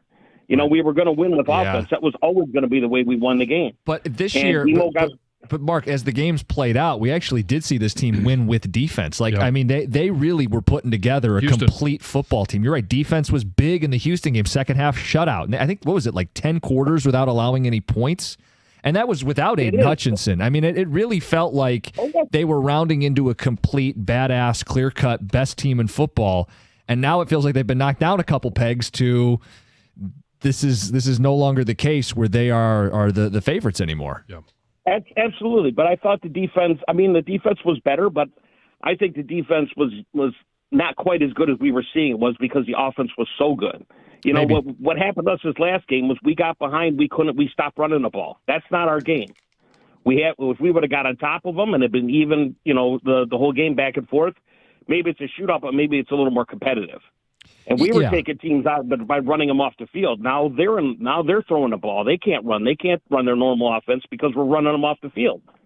Yeah, so, I think the Lions' path to a Super Bowl is just narrow now, right? I mean, it's led by the offense. It's take away the other team's ability to score by playing keep away. It's, if it comes down to it, win a shootout. It's just tough to win 3 or maybe even 4 playoff games playing arena football. Eventually you need a couple big stops. Yeah. 248-539-9797. Joe in Sterling Heights, what's up? You're on 97.1. Yeah, the last 2 days have been a massive overreaction to the results on Sunday. You guys got to remember, Buffalo just came off a 2-point loss against the Rams, and now we're crowning them Super Bowl bound. So, and we're basically saying that our guys have no shot, and it's slim margin, and all this kind of stuff. We can't react like this after one week's result. But Joe, it's not one result. With all due respect, they won 11 straight games. Yeah, with all due respect, though, it's not just one loss, right? You would acknowledge we're not just doing. It is a single loss. Let's worry about this next week. Okay. Let's put our emotions down on the reaction of the single game. If this happens again in Chicago, then I can see the concern with the injuries and the path being tighter and less, we're going to have to win barn burners and all this arena football nonsense. John said it best yesterday. They're going to win with the running game. Yeah. They're going to control the tempo. They're going to control the game. Campbell is the right guy to get this thing agreed all the way to the end. No, he is. He's the guy that will drag this team as far as they're humanly possible to be dragged to. But I disagree that it was one game. I know what he's saying. Literally, they only played one game. Aleem McNeil will not be playing any more games moving forward. That's not about one game. Carlton Davis, if we're lucky, NFC title, maybe he's back. That's not one game, right? Losing David Montgomery, pace setter, tough yardage guy. You want to go for it on 4th and 1? You want to go for it on... setter. I wouldn't say pace setter, tone setter. Well, the pace is also set by him too, right? I mean, staying ahead of the sticks and yeah, but that's also that one's shared with Gibbs. Fine. my point is that's not one game. That's multiple games. And it wasn't just one game in the sense of Buffalo. That was a measuring stick game. And they didn't measure but to up. his So point, to Joe's it is one point, game. They haven't played those next games yet. They beat the Chicago Bears. That doesn't alleviate the concern, right? No, it doesn't totally. And I don't even know if it does partially or if there's any little bit, but you do have an opportunity to take a look at this defense and see, what type of it could get torched because they have really good wide receivers. I think they're going to respond. This team hasn't lost back-to-back. I'm just talking about possibilities. Yeah, I think Campbell will peel the paint off the locker room. They're going to bounce back and win this week. That just doesn't mean that that's indicative of anything beyond next week. Right. It doesn't mean anything against what they're going to face in San Francisco. That's a completely different animal. It's a different week. It's not what they're up against this week. All right, Heather, what we got going on in the news? Well, I'm going to give you the updates I have on that school shooting in Madison, Wisconsin. So police are looking into this online post, a possible manifesto after a 15-year-old student opened fire at Abundant Life Christian School. Happened on Monday morning. The police chief says that they are aware of some type of letter, if you want to call it a manifesto, sure, that was posted online by somebody who is friends with the shooter. So they're investigating that. They said they're trying to make contact with the person who originally posted it. They're also investigating, obviously, where the shooter got the gun. Was it owned by the parents? Were the parents in possession of it? Working for a motive, right? All of this stuff is just unknown. Police at this time say it doesn't appear like the parents were negligent. They're cooperating with police, but of course, further investigation could show a different side. A candlelight vigil is scheduled for tonight at the Wisconsin State Capitol. Do you guys remember the stowaway who was busted sneaking onto a Delta flight from New York to Paris? Uh-huh. Well, this woman was taken into custody again, this time for trying to sneak into Canada. What is happening? This woman, Svetlana Dali, managed to cut off her ankle monitor on Sunday and then was taken into custody the next day on a Greyhound bus that was bound for Canada.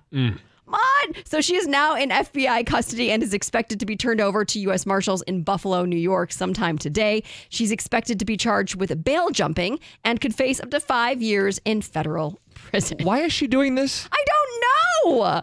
It's a wild story altogether. Just for the thrill of it, can I sneak into other countries? Who knows? Who knows? So colleges across the U.S. are now offering influencer courses. Oh. And it's not that surprising. More than half of Gen Z aspires to become a social media influencer. What percentage was that? More than half. Whoa. Yes. While another 54% of Americans ages 18 to 60 said they would quit their jobs if they made it by making content online. So people would do it if they knew how to and could make good money. So these courses are popping up all over. There's classes and they're not like little colleges you've never heard of, right? Mississippi State University, University of Alabama, University of Texas at San Antonio. They're offering bachelor's degree in digital media influence. And there's all sorts of classes. And the teachers that are teaching these say, if people are serious and they really want to do this as a career, they need to know there's a lot more that goes into it. It looks easy, right? You just turn on your camera, make a video and post it. But there's more that goes into it. So I'm sure there's a lot of strategy, algorithms. I also feel like it's kind of preying on people a little bit to take the money for a degree like that when like making it as an influencer.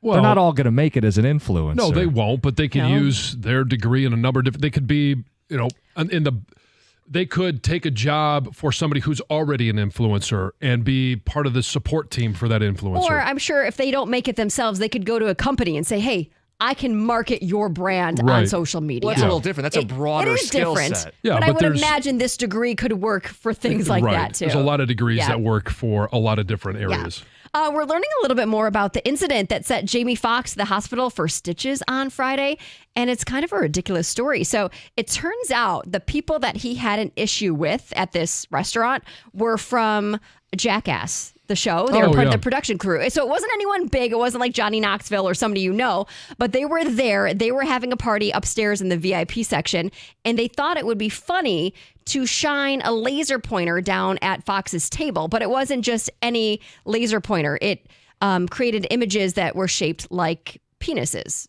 down onto his table.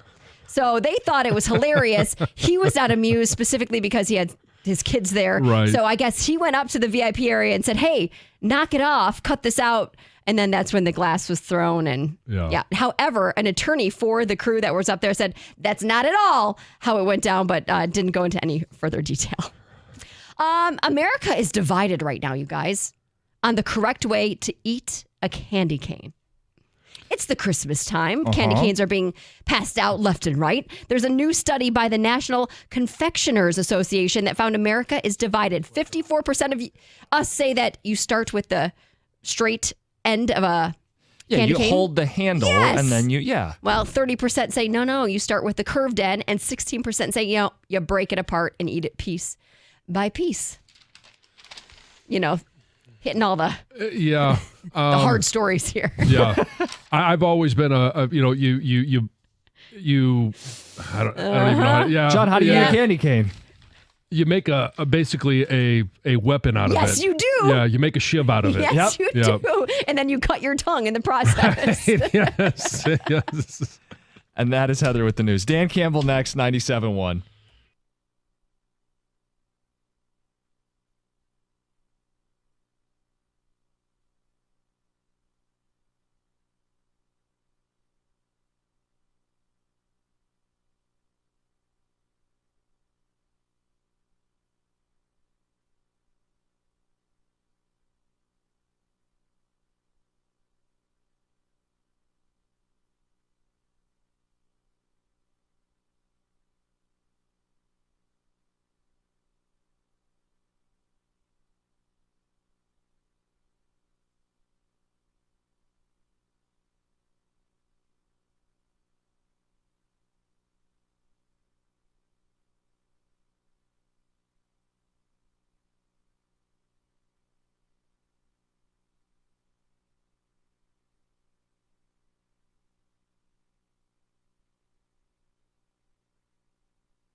Hey, when it comes to managing your finances, you need a bank that gets you and is genuinely interested in your success. That's why I bank with First Merchants Bank. Whether it's your business banking or day-to-day personal banking, First Merchants Bank is 100% interested in helping you prosper.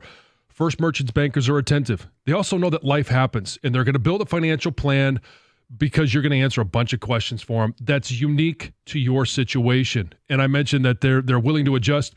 Over the past couple of months, I've talked about it. My wife and I, we're moving. Going through the mortgage process can be painful, and it can be stressful. First Merchants and the team that Troy's put together has been absolutely amazing for us. Along with all of that they offer, you're going to also get access to their highly rated mobile banking app with innovative personal finance tools. And they're also deeply connected to the community's needs because it's their community as well. And they volunteer and donate to local causes to ensure that we all prosper together. This is the difference of a 100% interest in you. For a better banking experience, visit firstmerchants.com. That's firstmerchants.com. First Merchants Bank, helping you prosper. Member FDIC, equal housing lender.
Dan's great.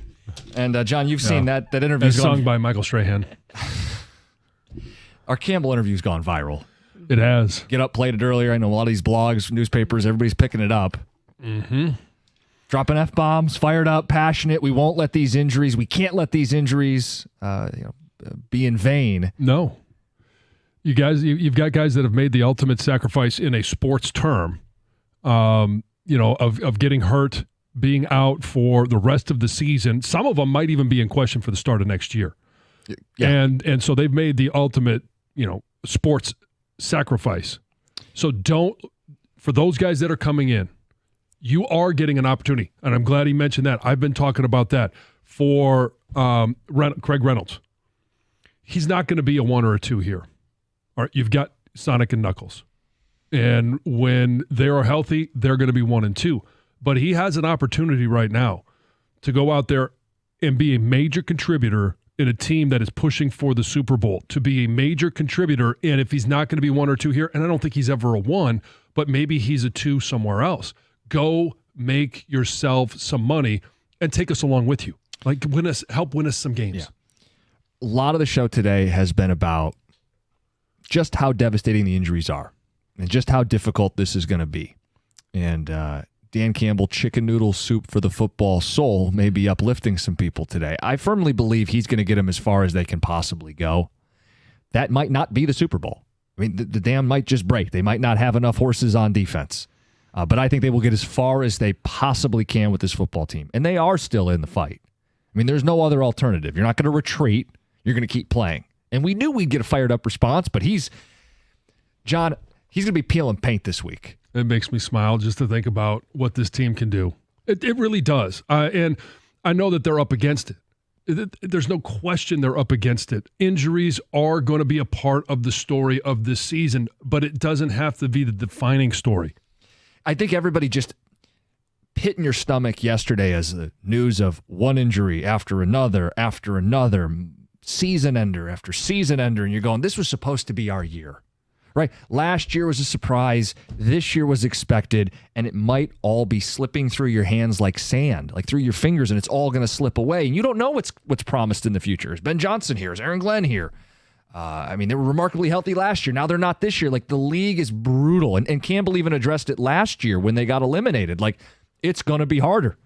I don't think he anticipated this level of injury, but here they are staring down that barrel again. And there is a path. Well, there is a path. It's just, it's one of those things where, as a fan, and I am a fan. I don't hide from that. We're all fans. I really don't think they're going to win it, but that doesn't mean I don't want to see them overcome those odds, because it would be a great story. And if there's a coach who can do it, it's Dan Campbell. And so not only that, it's when you go into a season, and all coaches know this, right? This is not unique to Dan Campbell, or it's not unique to the sport. When you have a season that's long and arduous, you know that there's going to be obstacles. You have no idea what they are. It could be what's going on in Philly in regards to drama off the field, or what's going on in San Francisco. Every team, every season is going to have its obstacles. The one that is at the forefront for the Detroit Lions right now is injuries. And who is going to step up and fill the void, fill the leadership void, fill the emotional void, fill the production void. And you don't know before that first game what it's going to be, what those are, but you just know you prepare so that whatever comes your way, you're ready and willing to take on those challenges. And in terms of who steps up, with Montgomery, it's obvious. Gibbs, you asked him about it. He acknowledged it. There's going to be more workload. Great that you have 2 great backs. You lose Carlton Davis. I don't know. I mean, I don't want to see more Kindle Vildor. That's why I asked about Branch maybe playing a little more corner. And on the D-line, there really is no replacing Aleem McNeil. So we shall find out. Stoney is in studio. What's happening, boys?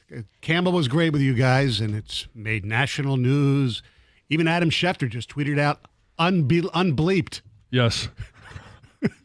It's amazing. Yes. And he's the best. He is the best. And I retweeted Shefty's, and all I said was, you got to love his passion for his team, for the game. but you got to love the loyalty as well. Like, yes. Ready to Doug go. Karsh enters the Ready to studio. go. Yes. Let's go, Coach. Yep. I remember when You I guys had are moldy going bread. viral. Even me. You guys are Yeah. going viral. You're on ESPN. Adam Schefter's retweeting you. Yes. People are starting to understand When who you are. When do we, by the way, because Get Up, they courtesy, they call it, Oh. the You hear about this? provided the video, okay? You figure I was going to tell him after the show. You figure it was going to be like, WXYT or 97 won the ticket, Yeah. whatever. No. Jansen/Odyssey. Can I Top corner. Can I Top send it? corner. No. Where do I get Yeah, to yeah. apply for a job with the Jansen Odyssey network? Hey, we're taking resumes as we speak. Okay, cool. So You got first billing over the company. Yes. He was so good this morning. he was so fired up. It's because I was coming in and I was like, all right, I'm building a case for why this isn't as bad as it seems. Yeah. It's bad. But they've gone from being an atypical Super Bowl contender Yeah. to now just a typical Super Bowl contender. They were blowing people out. Yeah. And now they're going to have to do it like everybody else does. They're going to have to scrap and claw and battle. Mm-hmm. Their margin for error isn't what it was. And I mean, I always kind of look at this or come at it from a different perspective. Yes. And one of the perspectives that I was thinking about is, okay, what can be gained against the Bears? Right? They're a 4-win team, right? And not a whole lot. But when that offensive line went back into their meeting room after that game, you rushed for 50 yards, and it was an atypical performance. I guarantee you Hank walked in there. He didn't shout, scream, probably didn't even drop F-bombs. It was just what your dad used to say to you. I'm really disappointed. And I guarantee you the Bears defensive line is looking at that film going, I really wish they didn't have that performance the week before they played us. They're not going to talk about it, but in the back of their minds, they're going, holy crap, we're about to get the S kicked out of us. But what happened the week before when the Rams played Buffalo? Buffalo got nothing out of their running backs. Mm-hmm. They made the correction. A response. Look out, Chicago. Yeah.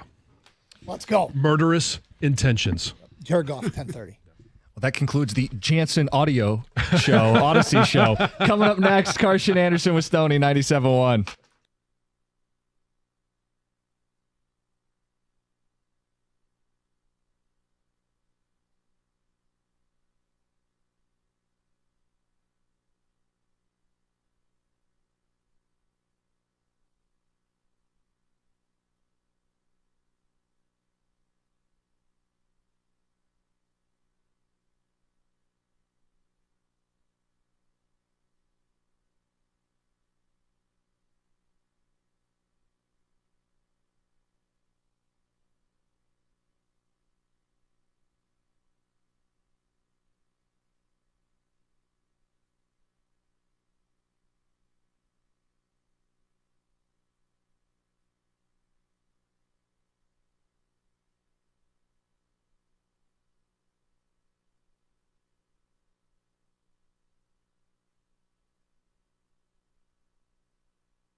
I think today we kind of the curtain was raised a little bit on what it's like to play for Dan Campbell. Yeah. I think we saw Dan Campbell get a little fiery and start to raise the curtain on what it's like to play for him. It's pretty impressive. And look, when I did the show with John, he, obviously he would have moments like that, smaller moments. That was wonderful.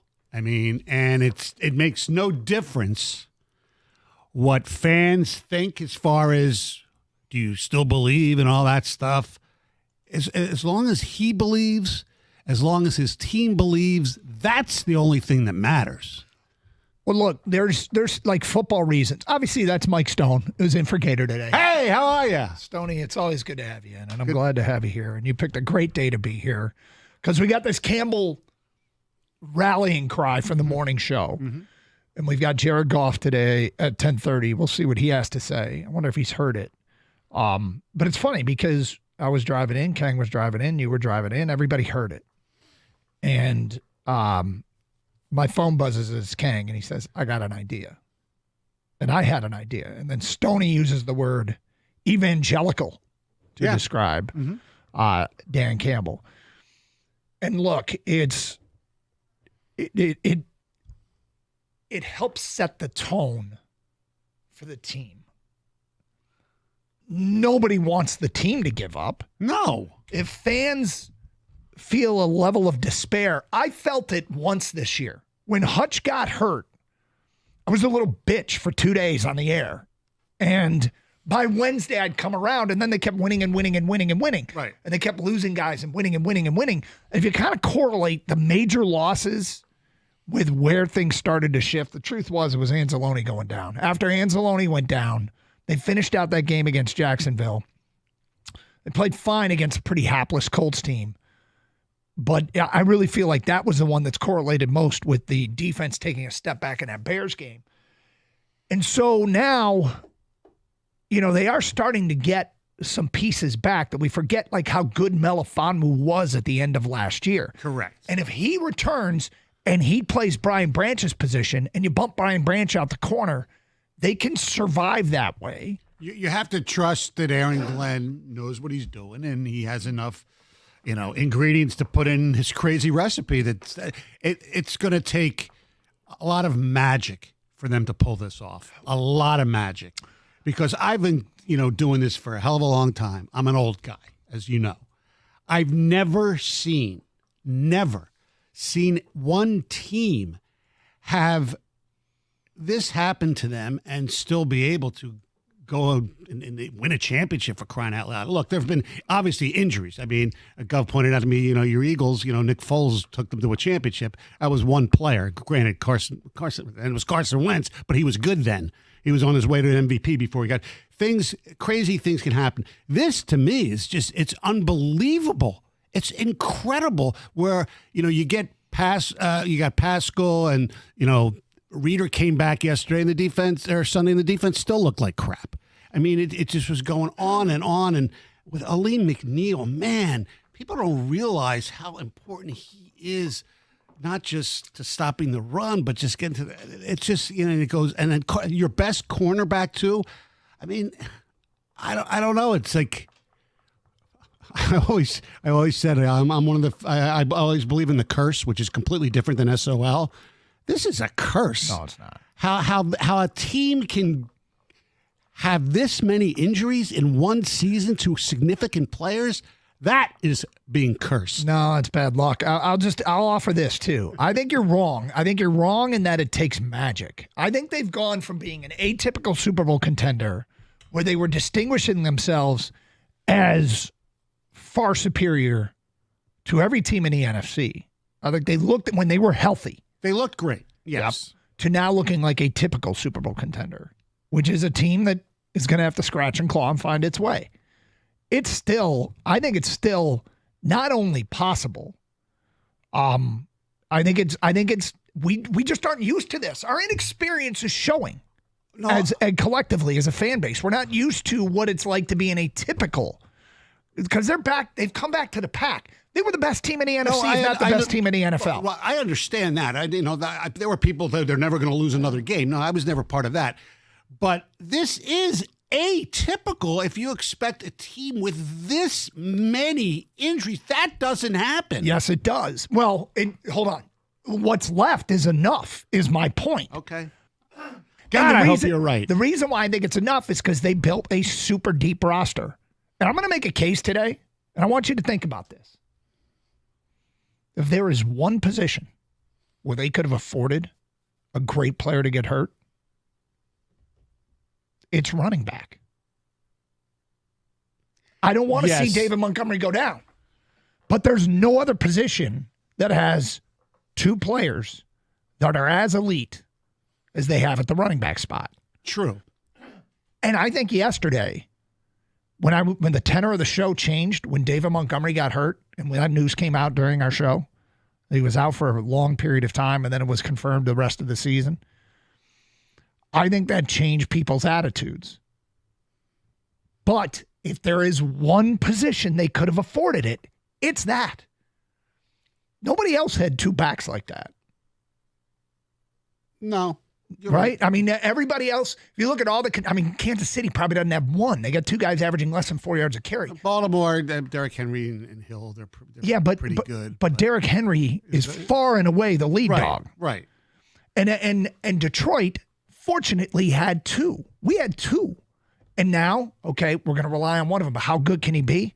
I think he's just scraping the surface how good he can be. I think he can be really good. Will he be able to take the pounding that a number one running back will be able to take? That's a big question. It's a question, and it's a valid one, and it's one we're going to talk about with Jared Goff coming up at 10:30, amongst other things. I mean, look, the mood of the team, I don't know if Dan Campbell set the mode this morning, like shifted gears, and I don't think that, I think it's brilliant emotion mixed with a well thought out message. Yeah. Kind of wish that the Hard Knocks was the NFC North instead of the AFC North, because Campbell would be a beaut right now. Do you think anybody was recording him sitting in his office on his speakerphone talking to the morning show? Like there's video available of this? Because when we do the recap of the season, if they're playing and they win the last game, this is going to be a moment. Right. And it was funny. Mike Greenberg this morning. I know. I understand. Yes. That Dan Campbell has gone off on a radio show. Oh, by the way, they've changed it to Odyssey's 97 won the ticket. Okay. It's not Jansen obviously sold the station. Jansen was credited, I guess, with owning the station in the graphic of the upper right corner. Now he's on First Take. Yeah. Anyway, my point being, it was funny listening to Greenberg. Mm-hmm. Like we'll play this for you as soon as we can turn it around. And they played like 20 seconds of a 2-minute Dan Campbell message to not only, I think that's a message as much to his team as it was to fans. We will get to your phone calls and feedback coming up. Jared Goff at 10:30. It's Carson Anderson with Gator Out today and Mike Stone in here on 97.1 The Ticket. Hey, make your first NBA bet a swish with FanDuel, America's #1 sportsbook. FanDuel has all your favorite bets, from who will win the game to how many points a player will score. Plus, check out newer bets like the number of dunks, assists, three-pointers in the next 3 minutes if you choose. It doesn't matter if you tap into FanDuel before a game starts or after it is already tipped off. You can pick up a W whenever. And now's the perfect time to get in on the action. Because right now, new customers can bet $5 and get $150 in bonus bets if your first bet wins. Just visit FanDuel.com/Doug for your chance to score $150 in bonus bets. Have a betting ball with FanDuel, America's sportsbook partner of the NBA. Must be 21 or over and present in Michigan. First online real money wager, only $5 first deposit required. Bonus issued is non-withdrawable bonus bets, which expire 7 days after receipt. Restrictions apply. See terms at sportsbook.fanduel.com. Gambling problem? Call 1-800-GAMBLER.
Lions quarterback Jared Goff, 15 minutes away.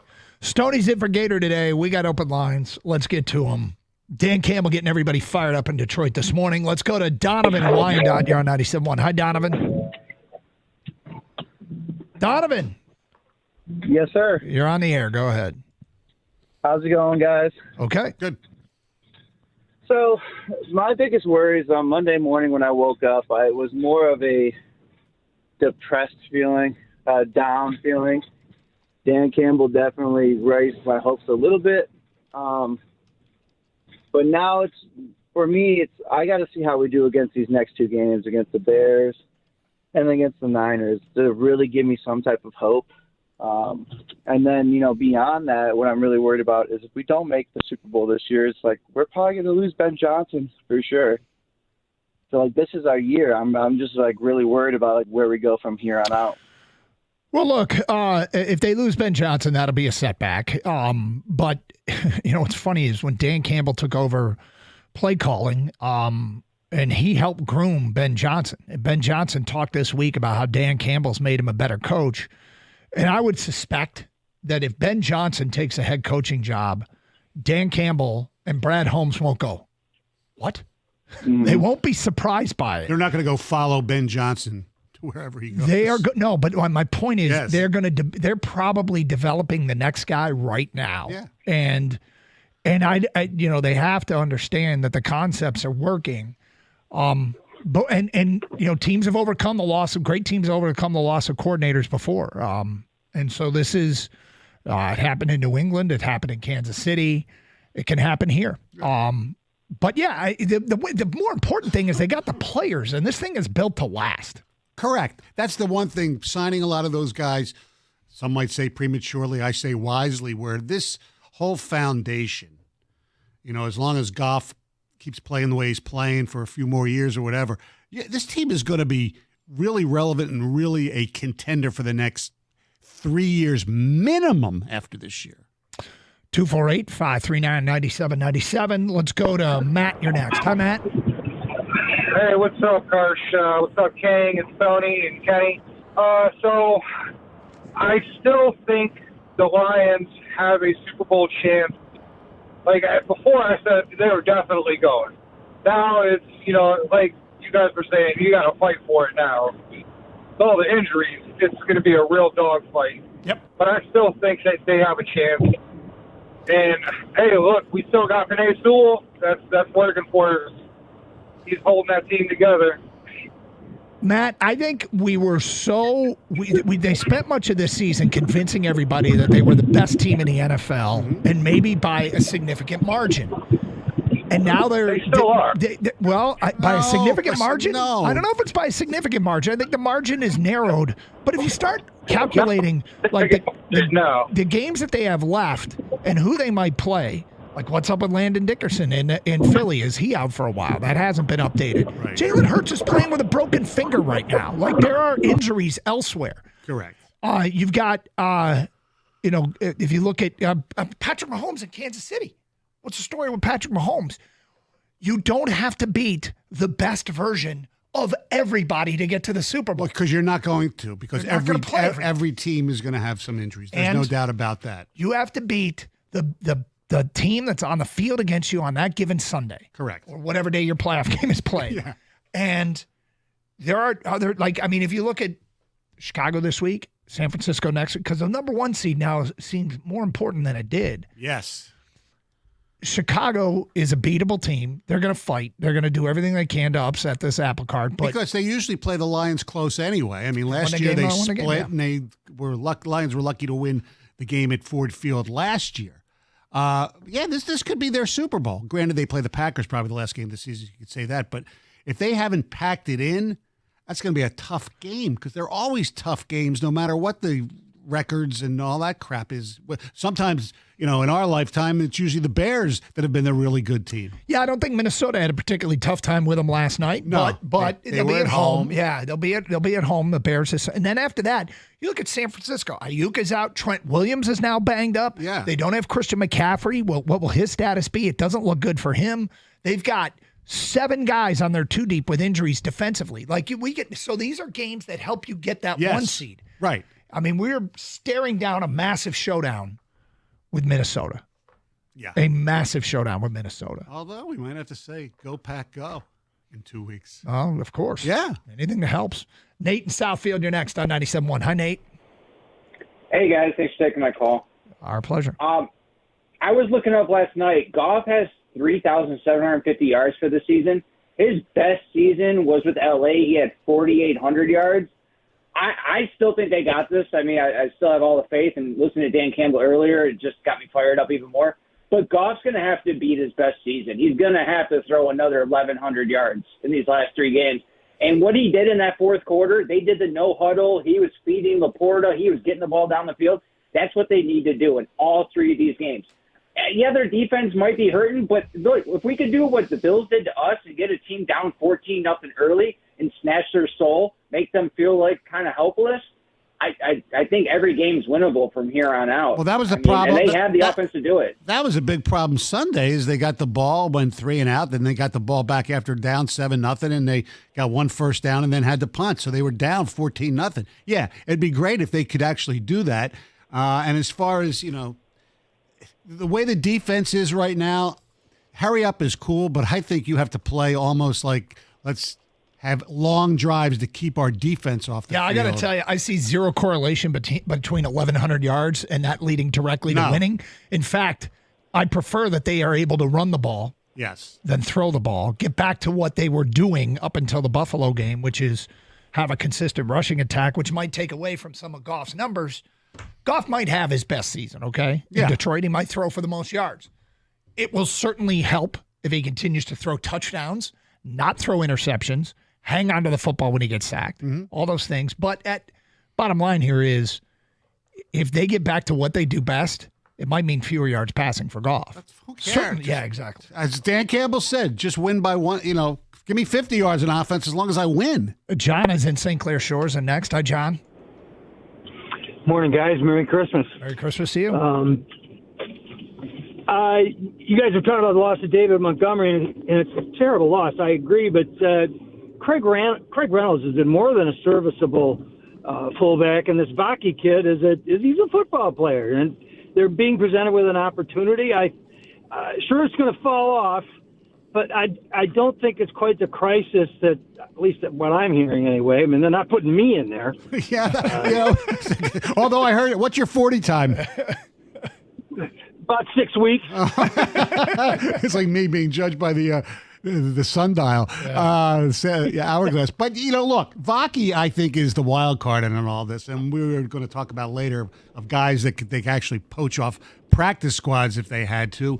I don't know if they will. I mean, they just might. Vaki seems to be a guy, if it's 4th and 1 and they're going for it and they're going to give the ball, he's the guy to give it to because his legs don't stop and he's powerful. Enough said. Appreciate it, John. 248-539-9797. Brandon's in Woodhaven and next. Hi, Brandon. Hey, guys. How you doing? Doing great. So real quick, this about the Tigers really quick. The Baseball Ball posted a YouTube video on about the Detroit Tigers story, and I just love how it uses you, Gator, Mike, and Rico's voices through the whole season, and how you guys has changed your pattern through the whole season of that run. And it was just really cool how they edited that whole video. Oh, that's cool. I like it. The guy said, Craig Reynolds has proven he can step up. I remember that Tampa Bay Buccaneers when he threw that block when he came in for, I think Gibbs was hurt that time. So, Craig Reynolds is a great guy that can come in and fill that role. And I think that this team's just a little different because the Buffalo game reminded me of that Ravens game, but we actually fought back in this Buffalo game. We weren't just flat out coming out. And so I just think it's a little bit different. This team has that fire, and I think Dan Campbell's doing an excellent job with that. Brandon, I don't think anybody will question this team's fire or Dan Campbell's ability to get this team ready to play. I don't think anybody will question that. What I question is, do they have enough ammunition to do this? Well, and my guess is no. Okay, well, we'll work on that, Stoney. We got 3.5 hours to go, and Craig Reynolds, we'll ask Jared Goff about him, what he brings to the table, and how they can use his skill set to help them win and make up for the loss of David Montgomery. That is straight ahead when we talk with the quarterback at 10:31 here on 97.1 The Ticket.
Doug Harsh, Gator out today. We've got Mike Stone in with us for a couple days here on 97.1 The Ticket.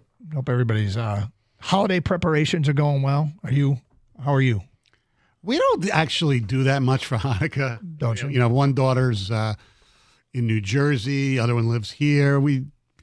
I don't know why. I don't know, like maybe a bad Jewish person, but we do have a part. We used to have a party with Cindy's sisters and their kids. We give gifts, but it's not that big of a deal. I actually got Cindy something. She has no idea. It's going to be pretty cool. You know, it's funny because we have a 22-year-old now who's in the real world and drawing a real paycheck. Mm-hmm. And we're like, do we still get him like Christmas gifts? Do you still? Oh yeah. Yeah, but he doesn't get the kid haul. No. Just making sure. No.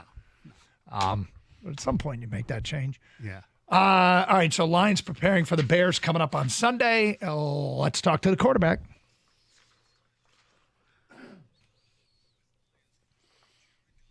All right. Appear to be on hold with Jared. A holiday Kenny, hold. can we check back with Jared? I love hold music. Who decides what music that people should use when they're on hold? All right, we got him. Take two in 3, 2, 1.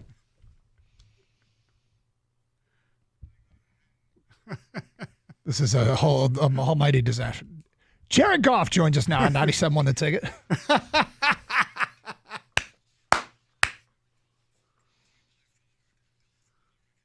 See what happens when you have an interloper in here like me? We got Stoney in for Gator today, and Jared Goff joins us. Jared, as always, thanks for being with us. So obviously losing a game is not the end of the world, but when you couple that with losing players, that makes it an even a tougher loss. How would you describe the mood in the building as you turn the page and start getting ready for the Bears? Mood in the building's fine. Yeah, of course. There's been some injuries. I think the mood everywhere else is like the sky's falling, but the mood internally is fine. I said it right after the game. I said, yeah, well, I'm sure everyone will say the sky's falling now, but no, the mood internally is fine. We refuse to use any of these injuries as an excuse, and we're going to be just fine. We've got all the pieces we need. Dan said it earlier. We got a ton of guys on defense. We're going to step up, have great opportunities, and on offense, we're going to keep chugging along. I don't know if you heard Dan was on our morning show and got the whole city fired up. It's gone viral. Is that the way he speaks to you? It's the way he speaks to all of us. He's telling the truth. You know, there's no fault about it. He's being honest. He's being sincere. He's being genuine. And he's right. You know, if we reacted like everyone else outside of us, we'd have no chance.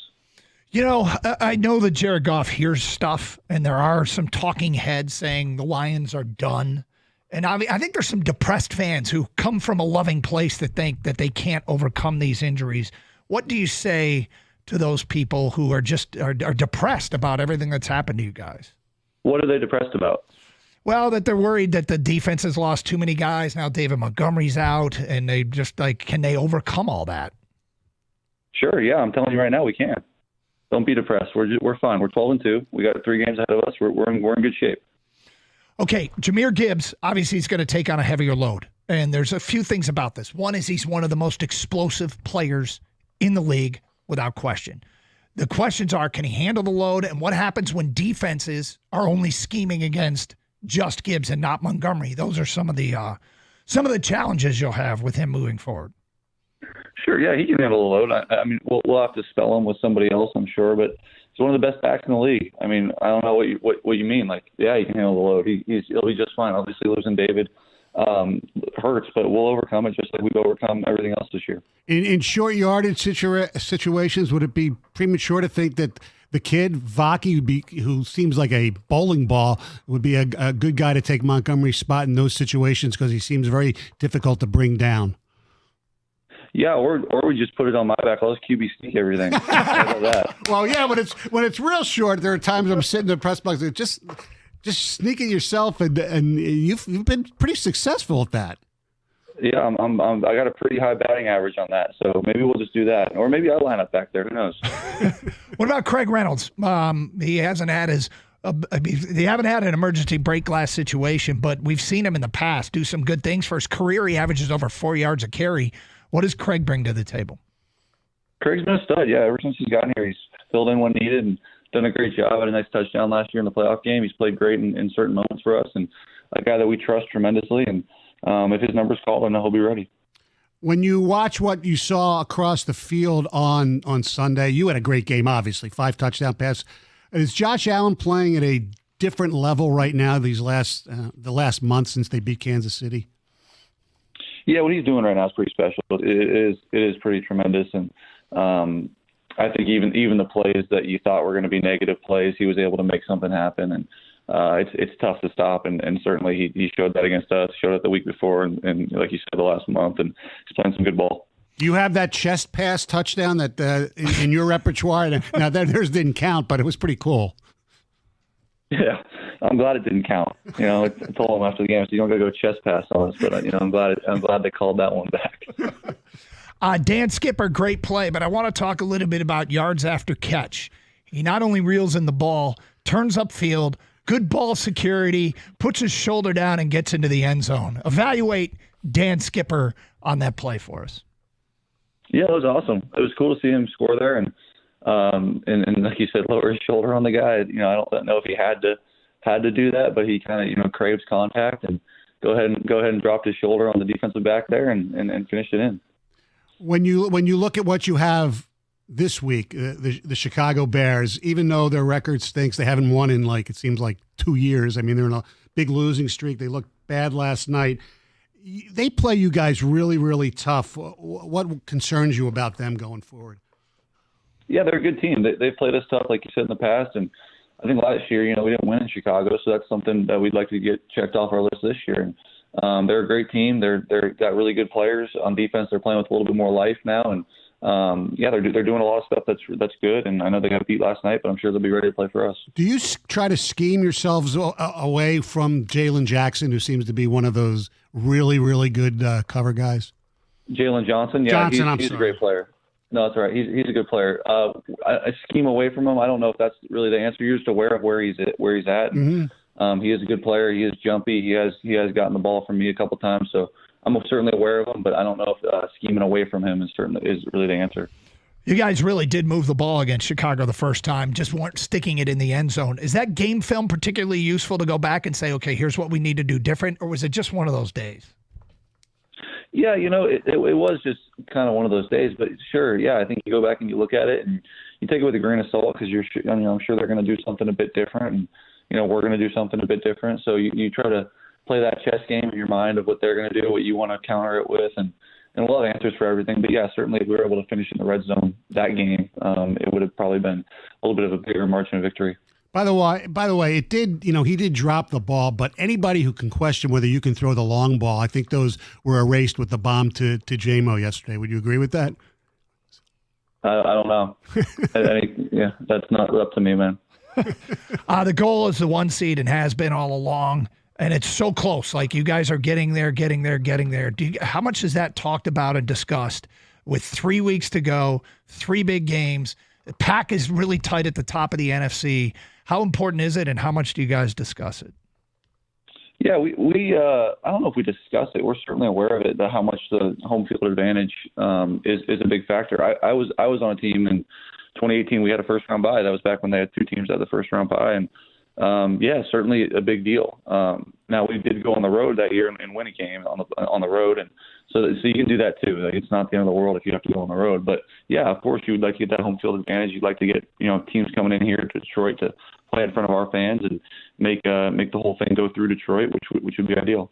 It is the holiday season, and I forgot all the details, but what you did with the scholarships that you guys gave out the other day, talk about, if you can, what that means to you, be able to help out in this community the way you have.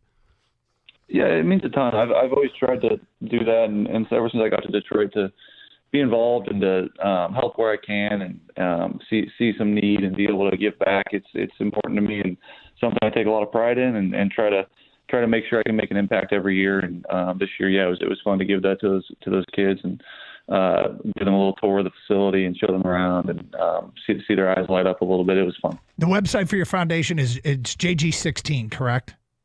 Yes, sir. Okay, JG16, if you want to go support it. Jared, we appreciate your time. Thank you very much. Good luck. We'll talk again next week. Merry Christmas. All right. Hey, you guys do me a favor. Spread some positivity, all right? We're working on it. We are working on it, Jared. Right. I can tell. We'll be just fine. All right. Good to know. All right. Thank See you guys. Jared Goff. Interesting. Interesting. First of all, he definitely hears what's being said. Yeah. And secondly, I love that he hears what's being said. Yes and no. Well, we'll get to that. Okay, we will. And we'll get to more of your phone calls coming up. Hey, 'tis the season to save at Sarah Chevy in Sterling Heights. Right now, lease a 2025 Chevy Equinox LT for just $289 a month for 36 months. Also, a Silverado 1500 LT Crew Cab 4x4 2FL for just $239 a month. Another crazy offer, an Equinox EV Brand new Equinox EV, $39 a month, $39 a month on a 2-year lease with $19.99 down. All of these deals, you can check them out at Sarah Chevrolet with a GM employee discount, Costco member private offer, lease, and Chevy EV private offer in your household. Sarah Chevrolet Sterling Heights, where they guarantee the lowest price or it's free. Get the best deals of all this fall and say Sarah. Call 87-SAY-SARAH or go to saysarah.com. Together, let's drive.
You just heard from Jared Goff, Lions quarterback, and you can tell at the beginning of that as far as the Lions are done crowd.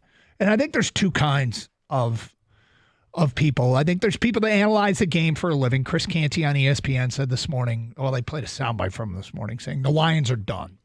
They're not winning the Super Bowl now.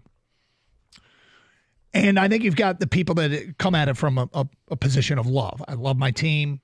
I want this team to win it all, and now I'm scared that a team that is worthy of winning a Super Bowl won't because of all the injuries. And Jared I think already is sick of hearing that of any. I think I mentioned that some of it is friendly fire, if you will. Yeah. But you could tell, I got the sense, I shouldn't say you could tell. I get the sense that Jared hears things, and he's addressed them in the past. But yeah, that is one determined guy. I think all these guys should basically stay off social media and, unfortunately, not listening to us, because sometimes, not all the times, it becomes quote unquote negative, not as negative as other cities that I'm very familiar with, who want to fire coaches when they're 11-1 or whatever. Right. But I think for me, I'm one of these. I love this team. I've fallen in love with this team basically a few years since I've moved here, even though I still love the Eagles. The Lions are number one in my book. But I try to look at it from my perspective, is that I don't think it's humanly possible to win a Super Bowl with this amount of significant injuries. And that's, whether you call me a negative or a hater, I don't care. That's just how I feel. It doesn't mean I'm going to root any less. Am I going to be? No, I want this team to win so badly for the fan base, for the city, for me. Okay, I do.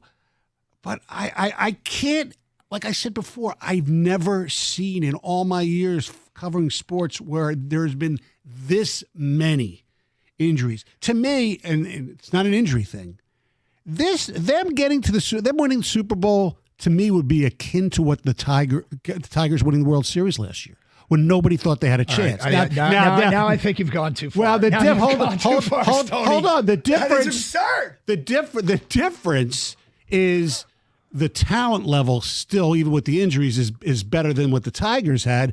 But the Tigers' significant guy like Scooble, and they were still around. But here's why I think you're wrong. Okay, here's why, and I'm say with all respect. Yeah. I think you're losing context of where they were. Their chances aren't as good. But it was funny because last week we were sitting around the office, and Tom Milliken, who pays attention to these things, said, "Do you know what the Lions are to win the Super Bowl right now?" I said, "No, what are they?" They were plus 275. And he goes, "You know how often that number gets below 300? Almost never." No. And so they had distinguished themselves, and it's not about the Vegas line. It's about that they were that much of a favorite. They have suffered injuries to a team that had pulled away from the pack so far during the year that they've just come back to the pack. Now they're just one of the contenders that has the challenges that all the contenders have. But their roster, and the way that they were being coached and managed, had put them out in front, and now they're back to the pack. If they were plus 275 before Carlton Davis, David Montgomery, and Aleem McNeil were hurt, those three have brought them back to the pack and maybe made somebody else the favorite. But at no point but that's where they are right now. That's the reality. Regardless of the injuries, okay? Where they are right now is in the mix. And what you're saying is usually true, but usually teams aren't that far out in front, which is where they were. See, but I don't think. See, look, I thought they were the best team in the league, but not by as big a margin as everybody thought. Maybe not. Because I thought Philly, and to a lesser extent Buffalo, when you go position group by position group, were pretty damn equal. Well, they were, but what they are doing now, what Philly and Buffalo are doing now, is they are in currently the best versions of themselves. Right. And just like the Lions, it didn't last. It very well might not last for them. The Lions, the team that they will play in the playoffs, they don't play the Buffalo team that just... No, they would play a Buffalo team down the road. What are they going to be then? Right. What is Philly going to be if the Lions line up against Philly? Right? I mean, I find... I mean, you're saying can't.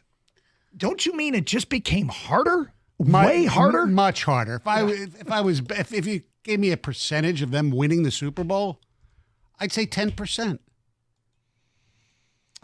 What was it when they were playing at their peak? I don't know what's plus 275. I don't know the percentages. I thought playing at their peak. I thought they had a 50-50. I thought they were like a 50-50 shot. Okay. Yeah. Okay. What's funny about that is I think that is absurd. That you thought it was a flip of the coin. You thought it was 50-50. Yeah, because I thought that they were getting. Because that's even money. I thought they were getting. Yeah. Okay. Well, I mean, I think that basically, and you are extreme. Yeah. I think they've simply come back to the pack, and now they're in it just like everybody else. It's just not as easy. You have to squint much harder than we used to. Maybe I was just so blown away by what they were doing. I was too. Now, granted, I mean, if we step back for a second and say, wait a second, they were blowing out teams. Who were they blowing out? Well, they were blowing out bad teams. Correct. But they were also winning against good teams. Right. On the road. Right. If over and over. You have to admit that Minnesota's a good team now, right? Yes. Yeah. Yeah. They beat Minnesota on the road. And they beat Green Bay on the road. And they beat Houston on the road. Yeah. And if you look at the teams that are battling for playoff spots, they beat the Cardinals on the road. They beat the Colts on the road. I'm not a big believer in the Colts, but they are technically in the playoff chase. Technically, they have a quarterback too, don't they?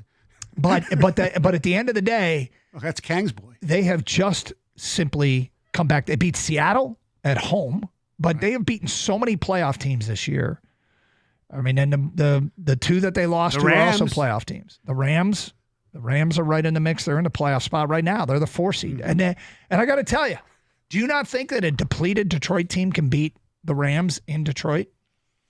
Well, a full strength, if you want to go regular season, I mean, they, thanks to a coin flip, could have been the only reason. It wasn't they beat exclusively because of the coin flip. No. But I mean, they did win the coin flip. They won the coin flip, and I don't think the Rams had Nakua got hurt during the game, right? And Cooper Kupp didn't play. So. But they also just gave up 40 plus to the Bills, right? Yeah, exactly. So look, they can probably, I think you're projecting the best version of everybody is who the Lions have to beat. Yeah. You're probably right. You're being more the voice of reason. I'm the voice of extreme.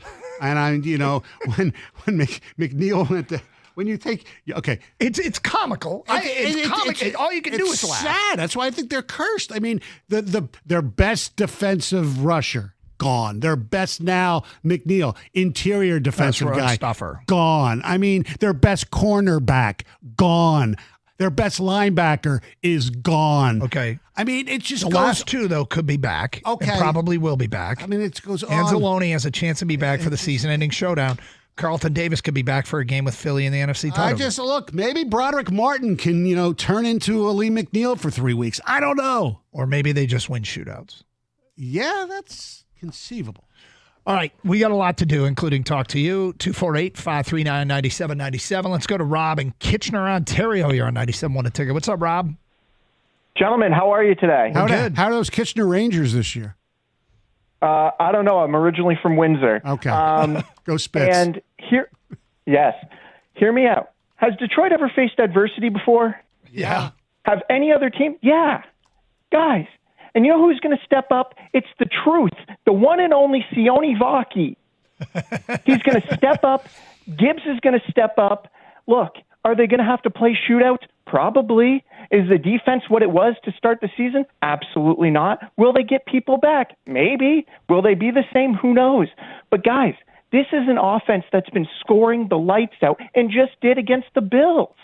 Did they stop the Bills? No, and that's why they lost. But I'm tired of hearing the negativity from people and being like, well, we have no shot now. And is it a tougher shot? Of course it is. Yes. But this is a team and a city that has always been the underdog. Well, I mean, Dan Campbell this morning, I don't know if you heard him on the morning show, but Dan Campbell got really put into it showed us what he's going to tell the team, basically. I think was what we got. We got the closed-door speech public, and I think it's notable what he had to say. And we'll play it for next hour for people who didn't hear it. But, are you going to play every word next hour? We've got a couple edits, but good question. Good question, Rob. But, yes, we'll play it for you. 248-539-9797. Let's go to who do we got next here? Antonio in Detroit. What's up, Antonio? Hey, how's it going, guys? We're doing good, thank you. Listen, man, bear with me. I'm not a Dan Campbell basher because I believe he's a great coach. He's a coach of the future. But I philosophically disagree with his approach and game planning in the Tampa Bay loss and this game. I mean, in the Tampa Bay, they had Vita Vea and other defensive linemen hurt, but yet we threw it all over the lot. And in this game, we had their starting two safeties were hurt and a starting cornerback. And so their philosophy coming out the gate should have been to spread them out and take advantage of their back end. The yards we end up having passing was very Stat Pafford-esque. We didn't dictate those yards. They were in prevent, and we were catching up. But to start the game off, we should have spread them out.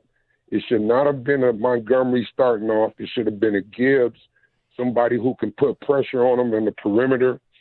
If you look at the way the Rams exploited them, Puka Nacua ran at least 5 to 6 in around jet sweeps to loosen them up laterally, and then they went to Tyrone Williams.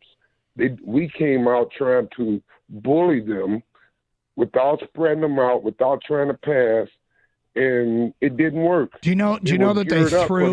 Do you know they threw on 7 of the first 9 plays? Yeah, but it was the type of passes they didn't loosen them up laterally. You know, the quarterback got sacked twice.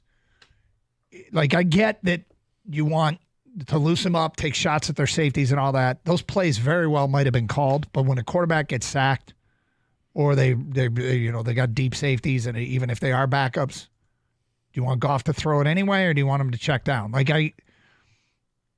first of all, they did come out throwing.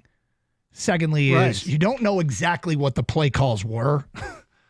When a quarterback gets sacked, those routes take longer to develop, and if you're not protecting, it can lead to that. But yeah, they started at incomplete. It's interesting. Run, pass. Apparently, the problem in their losses is the play calling. Yeah. So it's just about the play calling. Should be undefeated. We'll get to more of your calls next. 97.1 The Ticket.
Brought to you by Precision Garage Door Service of Southeast Michigan. We got an Aiden Hutchinson injury update this morning from exactly where you would expect it to come from, the podcast of Taylor Lautner and his wife.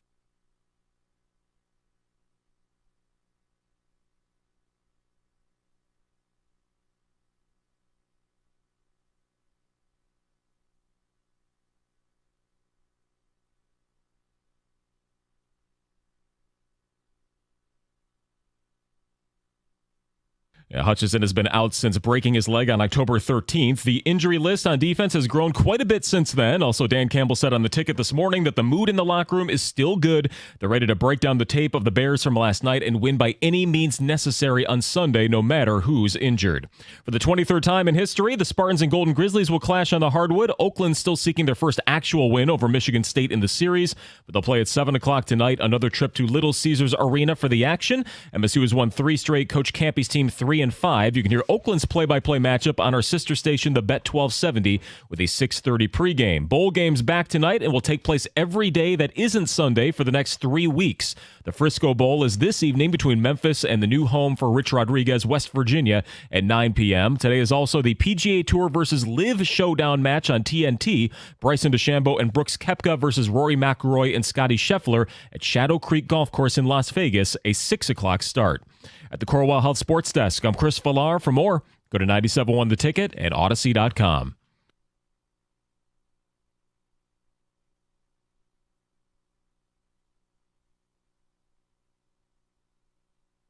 All right, if you missed Dan Campbell this morning, he had a message. He had a message for the fans and for everybody. And I felt like we were led in the locker room a little bit on what his message to the team is going to be. And we'll replay it for you today at 11:20. Stoney's in for Gator today, 248-539-9797. Let's get back to your open line calls. Heard from Jared Goff. Stoney's, I don't know how to describe where you are. I don't know that you're saying now that they can't win the Super Bowl. You've just never seen a team with this many injuries win the Super Bowl. I think it's so highly unlikely that it's, I wouldn't say it depresses me, but it's mind-boggling. And I think if they could pull this off, it would be one of the greatest championships in sports history. Did they have a chance, just out of curiosity, did they have a chance to win the Super Bowl, in your opinion, before the Buffalo game, before they lost the 3 starters that they lost?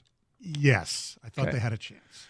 So if they get the number 1 seed, which is still certainly possible, get Anzalone back, get Carlton Davis back for a second playoff game, get Ifeatu Melifonwu back, get some of the guys that were back this week but weren't up to 100%, can that put you back in a better place? A little better place. Yeah. I just don't. And I mean, you did use the term miracle. Now you've said 10%, which isn't a miracle. Okay. Well, I'm working on you, Mike. I know. I'm working. I'm not convinced they're going to get the top number 1 seed, which hurts too, because I know people. The Bears suck. The Niners suck right now. Granted, but they are on the road, and then they got to play Minnesota, and to play without so many of your best at those positions. I think it's everything you said is alarming, but it's what they have. The question isn't about what they've lost. It's whether or not what they have left is enough. Right.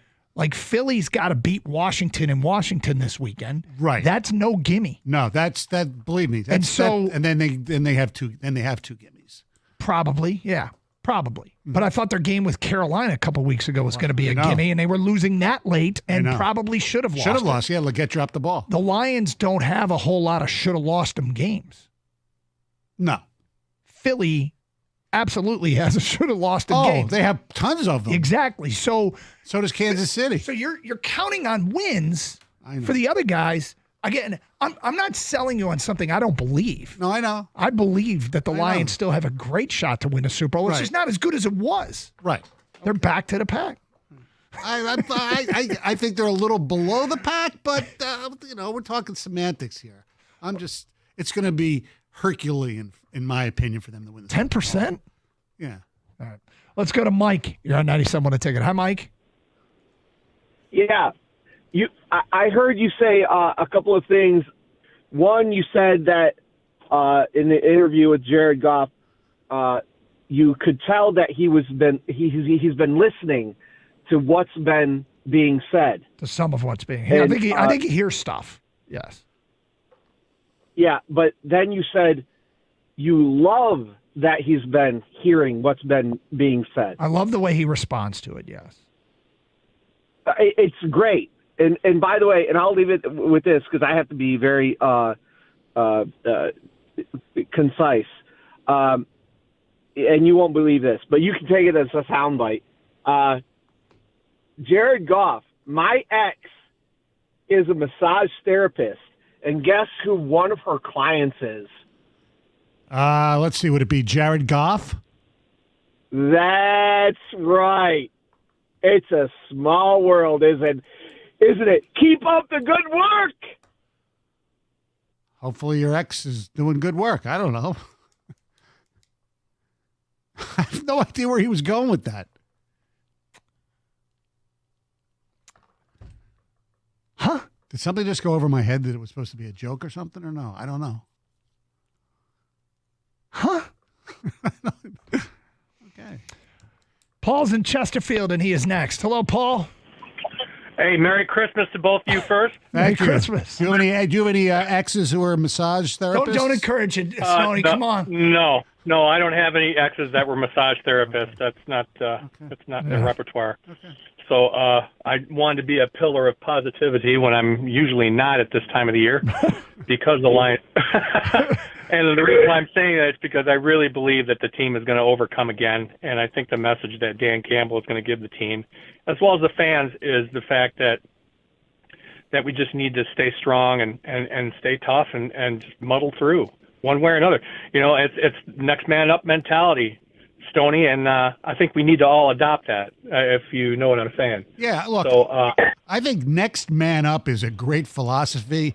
However, next 15 up is a little tough, or whatever it is. That's my point. I mean, I realize the fact that they've lost a lot of key players, and I get that. But you know what? It's any given Sunday in the NFL, and anybody can win on any given Sunday. Oh yeah. And I haven't forgotten that either. But this time of the year, yes, the wins are hard to come by because for some reason people are playing for a lot more than they are at the middle of the season and the beginning of the season. So I mean, if you understand what I'm saying, I just think that the Lions are going to overcome. And that's all there is to it. I think they're really they're going to be fine. They're going to be fine, and I look forward to them being in the Super Bowl. I was just joking on Facebook this morning the fact that, it's been 57 years, okay, in my life that was the last time that they won a championship was 1957. Well, I started watching them way back, in that time frame, close to that time frame, but it's been 57 years for me since they've won that championship. So I'm really looking forward to this, and I believe that things are going to fall into place for them just fine. And I think we just need to falling into place is an interesting use of like that term to me. Falling into place would imply that indeed Hurts's broken finger is a serious issue, and Buffalo, who's offensively been the best version of themselves the last couple of weeks, won't be clicking on all cylinders if you see it. Like falling into place to me implies that some stuff, what goes around comes around. Mm-hmm. And the truth is it kind of does. The Lions have spent a couple weeks here where you could make an argument that they don't look like the best team in the NFL. Yeah. And that's okay. You don't have to be an overwhelming favorite to win the Super Bowl, and they were. Look, injuries happen to every team. Look, they beat the Packers twice without Cooper. And Jair Alexander didn't play the last game. So, I mean, yes, they could play these teams down the stretch and in the playoffs, and they could suffer injuries as well. There's no doubt about it. I just think it's just too freaking hard. And that doesn't make me a bad fan, and it doesn't make people who fall in my line of thinking they're bad fans. No, and it doesn't make people who actually think they can still win this thing a hopeless romantic or a homer either. You're just looking at it through two different prisms, basically. There's no right or wrong answer. And the other thing is, I mean, I'm glad, obviously, I love what Campbell had to say, but it really doesn't make a difference what we think. I don't want to hear any, well, we're bad fans. If you don't think they're going to win, this is going to hurt the team, or conversely the other way. Oh, you're just, going to, have these players in false bravado and things like what the fans think, in my opinion, doesn't mean anything as far as what's going to happen. Well, you'll hear what Dan Campbell said today. It went viral. Within an hour, it was being played on ESPN. From our morning show, that at 11:20 here on 97.1 The Ticket. Hey, Lions fans, listen up. UMCU, the official credit union of the Detroit Lions, is celebrating its partnership with our city's gridiron heroes, including Jahmyr Gibbs, Brian Branch, and Terran Arnold. And they got something amazing just for you, introducing the new Black Lions debit card. It's easy to become a member. I'm a member. And hey, Jahmyr Gibbs is on board. Here's the thing about Jahmyr Gibbs. Jahmyr Gibbs is in the top 6 in the NFL in yards per touch. Actually, no, he's not. Amongst running backs, he is. In fact, amongst running backs, I think he's the best in the NFL. He's in the top 6 in yards from scrimmage in the NFL. Jahmyr Gibbs is. And he's got better yards per touch than any of the 5 ahead of him. And he's only played 54% of the snaps. 54% of the snaps. Now he's going to start playing closer to 70, 80%. I think the Lions are about to unleash one of the best weapons in the NFL. Anyway, he's on board with UMCU, and you can be too. Join the winning team. Visit umcu.org today for details and get ready to show off your Lions spirit. Some restrictions apply. Insured by NCUA. UMCU, where Detroit pride meets financial success.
Doug Harshgater out today. Stoney is in, although he's wandering around the building in classic Stoney style.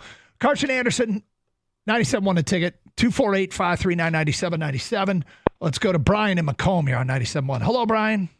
Hey, sirs. What's up? You.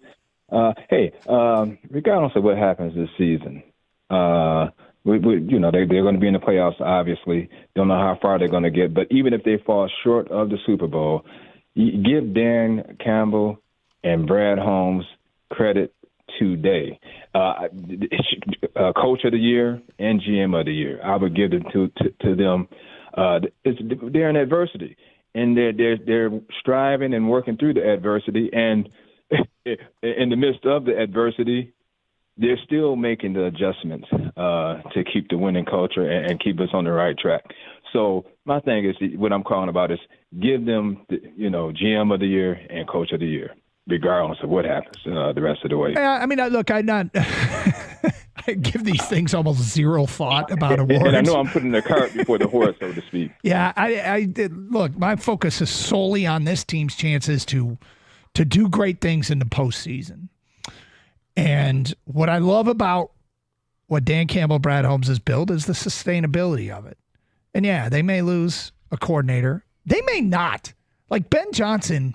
I'm not convinced he really wants to be a head coach. And if he does, it's got to be a perfect situation. I talked to somebody who's way closer to Ben Johnson than I am. And that's exactly what they told me. Was it your ex's masseuse? No. No, but maybe I should call that guy's ex and find out what she knows about. Yeah. Sounds like Stoney wants to call his ex. He can't stop thinking about her. No comment.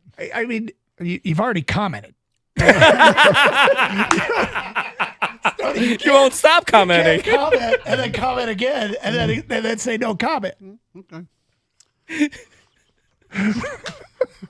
At first, I thought I was going to ask him was his. Hold on. No, let's just stop.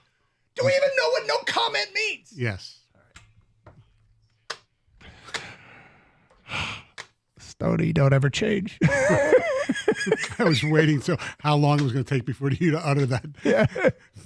Those of you had an hour and 20 minutes. That's not bad. No. Maybe we'll circle back to the ex-masseuse. All right, but we promised we'd get to it. This is Dan Campbell this morning. Now, they asked him about the injuries and how tough it is to overcome them. And he said, okay, look, it's tough. These are guys you go to battle with. These are guys that are in the locker room. These are guys that are your coworkers. These are guys that your heart and soul are poured into this thing with them. And then suddenly they're gone. It's not easy. And he talked about that for a while. Then he started to get fired up. And this is the reason why Mike Greenberg on ESPN said, I understand that Dan Campbell has gone off on a radio show in Detroit. And it reminded us a little bit, quite frankly, of when Gator goes off. So here we bring you Dan Campbell fired up this morning with our morning show here on 97.1.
There it is. Dan Campbell this morning. Let's go! Letting you know they're still going to get it done. They're still going to get it done. If you didn't have a coach who said something like that, obviously not in the way Dan Campbell speaks, that coach should be fired. A coach and the players have to feel that way. They're not negative Nancy's like idiots like me. No, they play. Even if a team's 2-14 going into week 17, they think they're going to win that game. We've been told that time and time again by people like John and TJ and people who actually been up there. I expect Dan Campbell to believe that, and that's good. You know what's funny is they got done playing a portion of that this morning on Get Up, and they only played like 20 seconds. They didn't play the whole thing. And when it got done, Graziano was like, yeah, I think it was him. One of them was like, yeah, they're winning the Super Bowl. They've got that. Like that's a guy that knows how to push the buttons given the situation. By the way, I have to correct myself thanks to our good buddy TJ Lang. And we were talking about who the Lions beat and all that. And I mentioned the Rams game, the coin flip, and Nakua getting hurt. And I mentioned Cooper Kupp. Cooper Kupp did play. He had a really good game in that game. So thank you, TJ. Bad on my. Yes, bad on you. Yep. All right. So 248-539-9797. So I heard that I was almost at the station coming in, and I wanted to turn around and go home and get my Lions jersey and drive to Allen Park. Seriously. That man had me fired up. And listen, Stoney, you're right. Coaches, players, they have to believe something to that extent. But it's one thing to have some guy do coach speak in front of the locker room, and it's another to have Dan Campbell do it in front of these guys. And if there's anybody, any team, any culture, any organization, have they come from a rough spot? Nothing was easy for this team. Yeah, they won 11 games in a row, and it kind of felt and looked easy. But Jared Goff every week came on to our show, Doug, and said, it's not easy. It's not easy. And they know it's not easy. And things just got a little more difficult. And that's okay. They're not going to raise the white flag. No. They're not going to not play the games anymore. In fact, I think they might even have a bigger chip on their shoulder. Dan Campbell is going to use this as an advantage for the team. He said it. Maybe we needed this. Maybe we needed to snap back into reality, right? And the reality of the NFL is every week is hard. Right. And so the path got a little more difficult, maybe more narrow. But they still got a shot. Right. They're 12-2. They still have a shot at 1 seed, which gives you a bye, which is huge. This thing is not over by any means. They have an elite side of the ball, which is the offense. Yes, they lost money. But if you're going to lose a running back, if any team can afford to, quote-unquote, lose a running back, it'd probably be the Lions. You let me know how the Eagles feel if Barkley were out for the year. Kenneth Gainwell, baby. Exactly. I know. So the Lions, when they say they're built for this, they really mean it. And I was a little shook yesterday when all the injuries became official, but I'm back, man. Right. I wouldn't have been, if they would have just lost a game normally, I wouldn't have, they're going to, because I kept saying they're not going to go 16-1. I just, when one injury became another and two, and especially being there watching it. I feel like, you know what has happened here, Stoney? I feel like let's create a scenario here where you're like a multimillionaire. Okay. Yeah. You're a multimillionaire. And by the way, I'm not though. Okay, but you've got in your bank account, you've got $5.5 million just sitting there, and the people you hang out with, nobody's got more than $3 million, and you made a bad investment. You made a bunch of bad investments, and now you have $3.2 million, and it's like you suddenly stop calling yourself the richest amongst your group. You actually still are the richest. You're just not as rich. That's what's happened here. Now maybe the Lions only have 2.8 million and their friends have 3.0 million. But that doesn't mean without a few good investments and a rushing attack, you're right, that they can't get back to the top.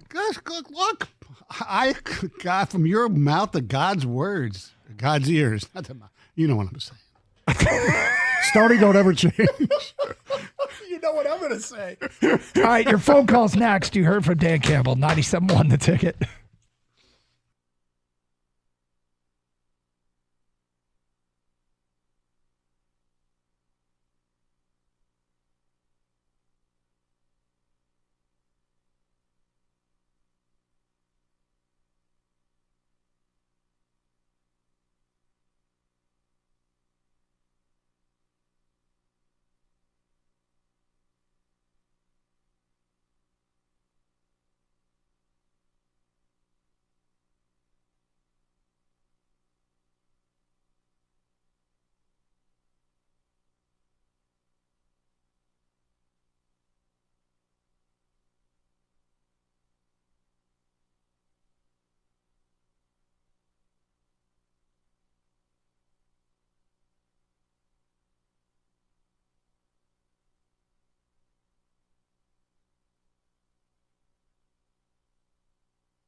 Doug Karshgater out today.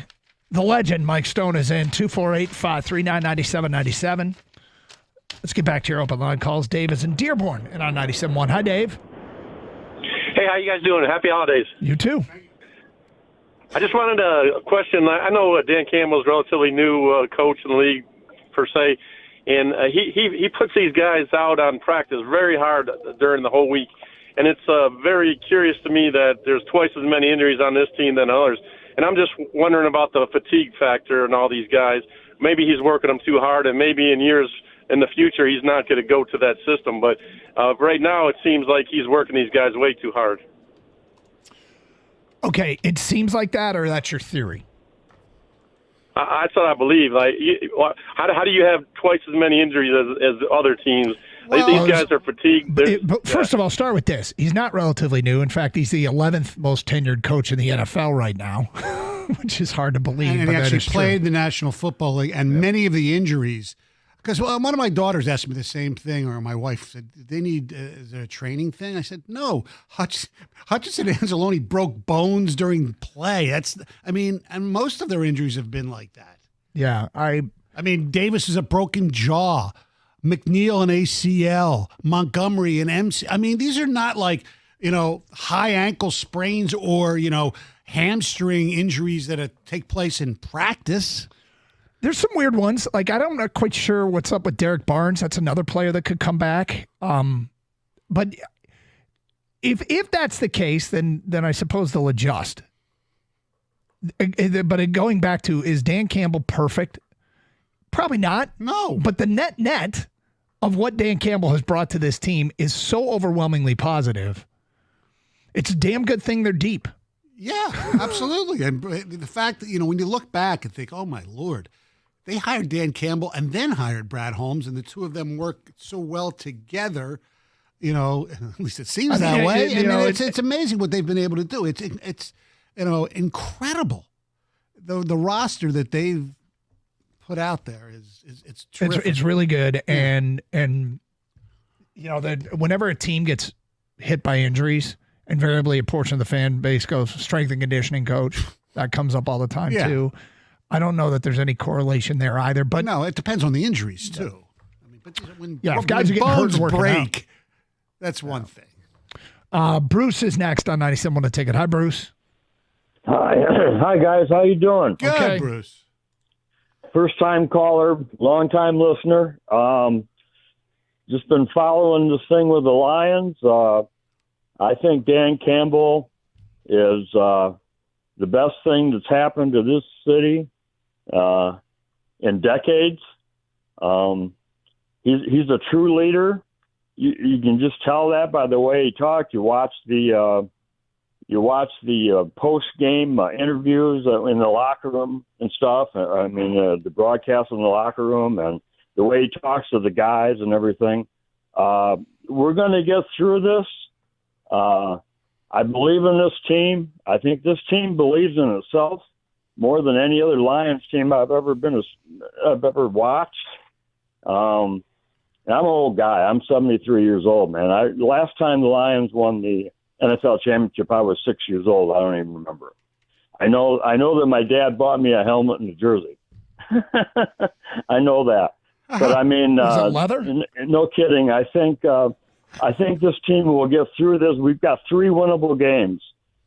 San Francisco is in bad shape injury-wise. The toughest one, I'm not even as concerned about the Vikings right now as I am the Bears. I mean, the Bears got to be super pissed off because their idiot coach lost them the game in Ford Field. And okay, dude, did you watch the game last night? Did you watch the game last night? Did you see the Bears-Vikings game last night? No, I didn't, sir. And you're more. And you're more worried about the Bears than the Vikings. Like if the chances for a disaster loom with the Bears, you cannot lose to the Bears. Vikings kick the tail of the Bears. Vikings but the Bears stink. But it will be a tougher game than people think because that's what the Bears do to the Lions lately. What do you think the point spread on that game? Do you know what it is? I believe it's 7. And what do you think it should be? So I think it should be the Lions should be favored by like 4.5, 5.5, something like that. So you take the Bears plus the points. We'll see what happens during the week. Probably. John's in Orchard Lake, and he is next. Hi, John. Hi. Merry Christmas, guys. What's up? When I, step back and look, I'm as disappointed as anybody that this is happening. I mean, it was such a magical season, and it still is. But having this many injuries is certainly a setback. But I still think this is a better team than they were last year, and they were a quarter away from getting into the Super Bowl. They're a whole year more experienced. They have, they've gelled together. They've overcome a lot of adversity. They've obviously demonstrated grit. And, granted, I think I've got more hope than belief compared to where I was 2 weeks ago. But I still think they've got as good a chance as anybody to get to the Super Bowl. I still think there's a darn good chance they not only at least win the division, if not end up with the 1 seed and have the 1 week bye, which will help them a lot. They're still going to get it's a big thing. Some of their players back. It's a big deal. And their offense is certainly as good as it was last year, or better. And, okay, they lost Montgomery, but they could afford to lose him, like I heard a little bit ago. That's one that they could afford to lose. I still think Jameer is going to continue to have an amazing season and will probably step up and play even better for the last 3 games. We're going to see him just have a breakout for the remainder of the season. So I think going into the playoffs, especially they pull out the 1 seed. I realize that's a harder task than it was a couple weeks ago. But the way I'm looking at it is, they were by far the favorite going into, just step back a week ago, 2 weeks ago, going into the Bills game. They were by far the favorite, not only get to the Super Bowl, to win the Super Bowl. Now, maybe they're not a favorite, but you don't have to be an overwhelming favorite you don't have to win be, it John, all. and I think that's one of the points. And the stuff you brought up about the offense being better, they're 5 points better than they were a year ago offensively. Mm-hmm. They get more yards per game than they did a year ago offensively. I think they played a tougher schedule this year. They're in the toughest division in football. I don't think there's any question that their special teams are better with the addition of Jake Bates. That's 2 of the 3 facets of the game that have taken steps forward. If the defense is what it was a year ago, that team was still good enough to make it to the NFC title game without the first round bye. It's interesting. I'm going to ask you this, okay? Because somebody just posted this on Twitter. And so let's say for the playoffs, and we're assuming Anzalone's back for the playoffs, okay? Mm-hmm. Which defense is better? Last year, Hutchinson, McNeil, Tyson Alualu, Josh Kaminsky. This is the playoff defense last year. Yep. Anzalone, Campbell, Cam Sutton, Kirby Joseph, C.J. Gardner-Johnson, Brian Branch, or Kindle Vildor. That was last year. This year, Za'Darius Smith, DJ Reader, Levi Onwuzurike, Josh Paschal, Jack Campbell, Alex Anzalone, Terrion Arnold, Kirby Joseph, Brian Branch, Amik Robertson, Ife Melifonwu. I think that the secondary is way better. I don't think the defensive front is. No, right. Linebackers would be a wash. It's a passing league. I like that. Since they lost Hutch, they really haven't had a great passing pass rush. No. But they've actually had a pretty decent pass defense until lately. Right. Now, and they just got healthy, and now they lost guys again. If they get Melifonwu back, bump Branch outside, I'm not sure that's still not a pretty damn good secondary. Here's the name that we haven't thought of. I don't know if you talked about it yesterday. And I don't know where he is. He's been inactive the last few weeks. And that's Emmanuel Mosley. Yeah. I mean, you talk about a guy given another chance to show something.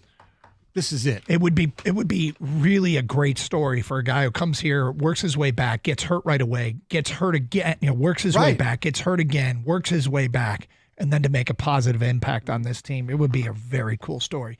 More of your phone calls and feedback coming up. It's Carson Anderson, Stoney in for Anderson here on 97.1 The Ticket. Do you know what your water score is in your home? Telltale signs like water spots, dingy laundry, and dry skin indicate your water score isn't high as it should be. And there's still time before holidays to get great tasting, worry-free water. Also time to get that CGC. They can put in the tankless water heater for you for the holidays. I got the kids coming home, and they're all going to be in the house, and we'll never run out of hot water because of our tankless water heater. Plus, here's an unintended benefit. Created a bunch of space in our storage room, which is where I can hide the Christmas gift.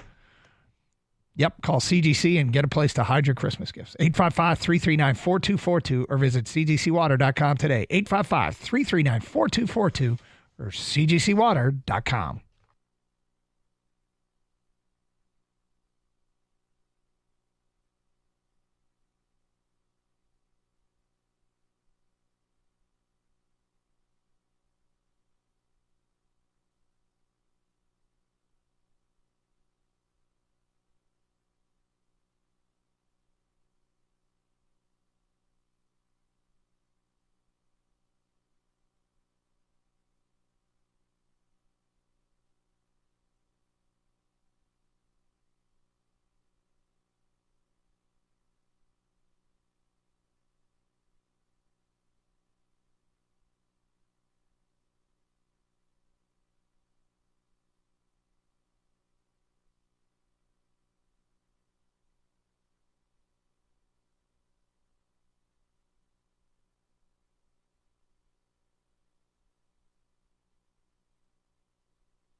Some people are freaking out in Detroit.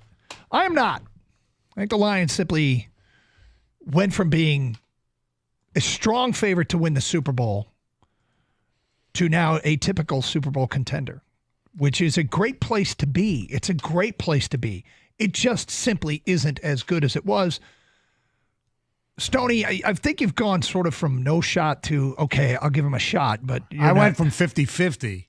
Before? Yeah. Which I think was a little high. A little optimistic. I've been a little high before, as you know. Anyway, to 10% now. Okay. I just think it's, as much as we want to sing "We Shall Overcome," I think it's actually we don't. We really don't. I don't want to, but okay. I want to work with you here a little bit. Okay. Since you came up with 10%, I can't help myself. What chance do the Eagles have to win the Super Bowl? 25%. Okay. We're not going to go through every team. What chance does Buffalo have? Buffalo probably like 35%. 35%. Okay. What about Kansas City? Probably the same as Buffalo. 35%. Yeah. Okay. Depending where that game is. What about Baltimore? 20%. 20%. Mm-hmm. So, Stoney, so far, we're well over the allotted 100%. Oh, okay. Oh, okay. So, Buffalo right now. I was looking more looking at odds. Okay. All right. If Buffalo and Kansas City have 35% each, that's 70%. Philly's 25%, that's 95%. Baltimore's 20%, that's 115%. Detroit is 10%, it's 125%. I haven't got to the Vikings or the Packers. Yeah, what about the Vikings, Stoney? Forget it. Hey, I do want to. All right, you know what I'm trying to say to a certain extent.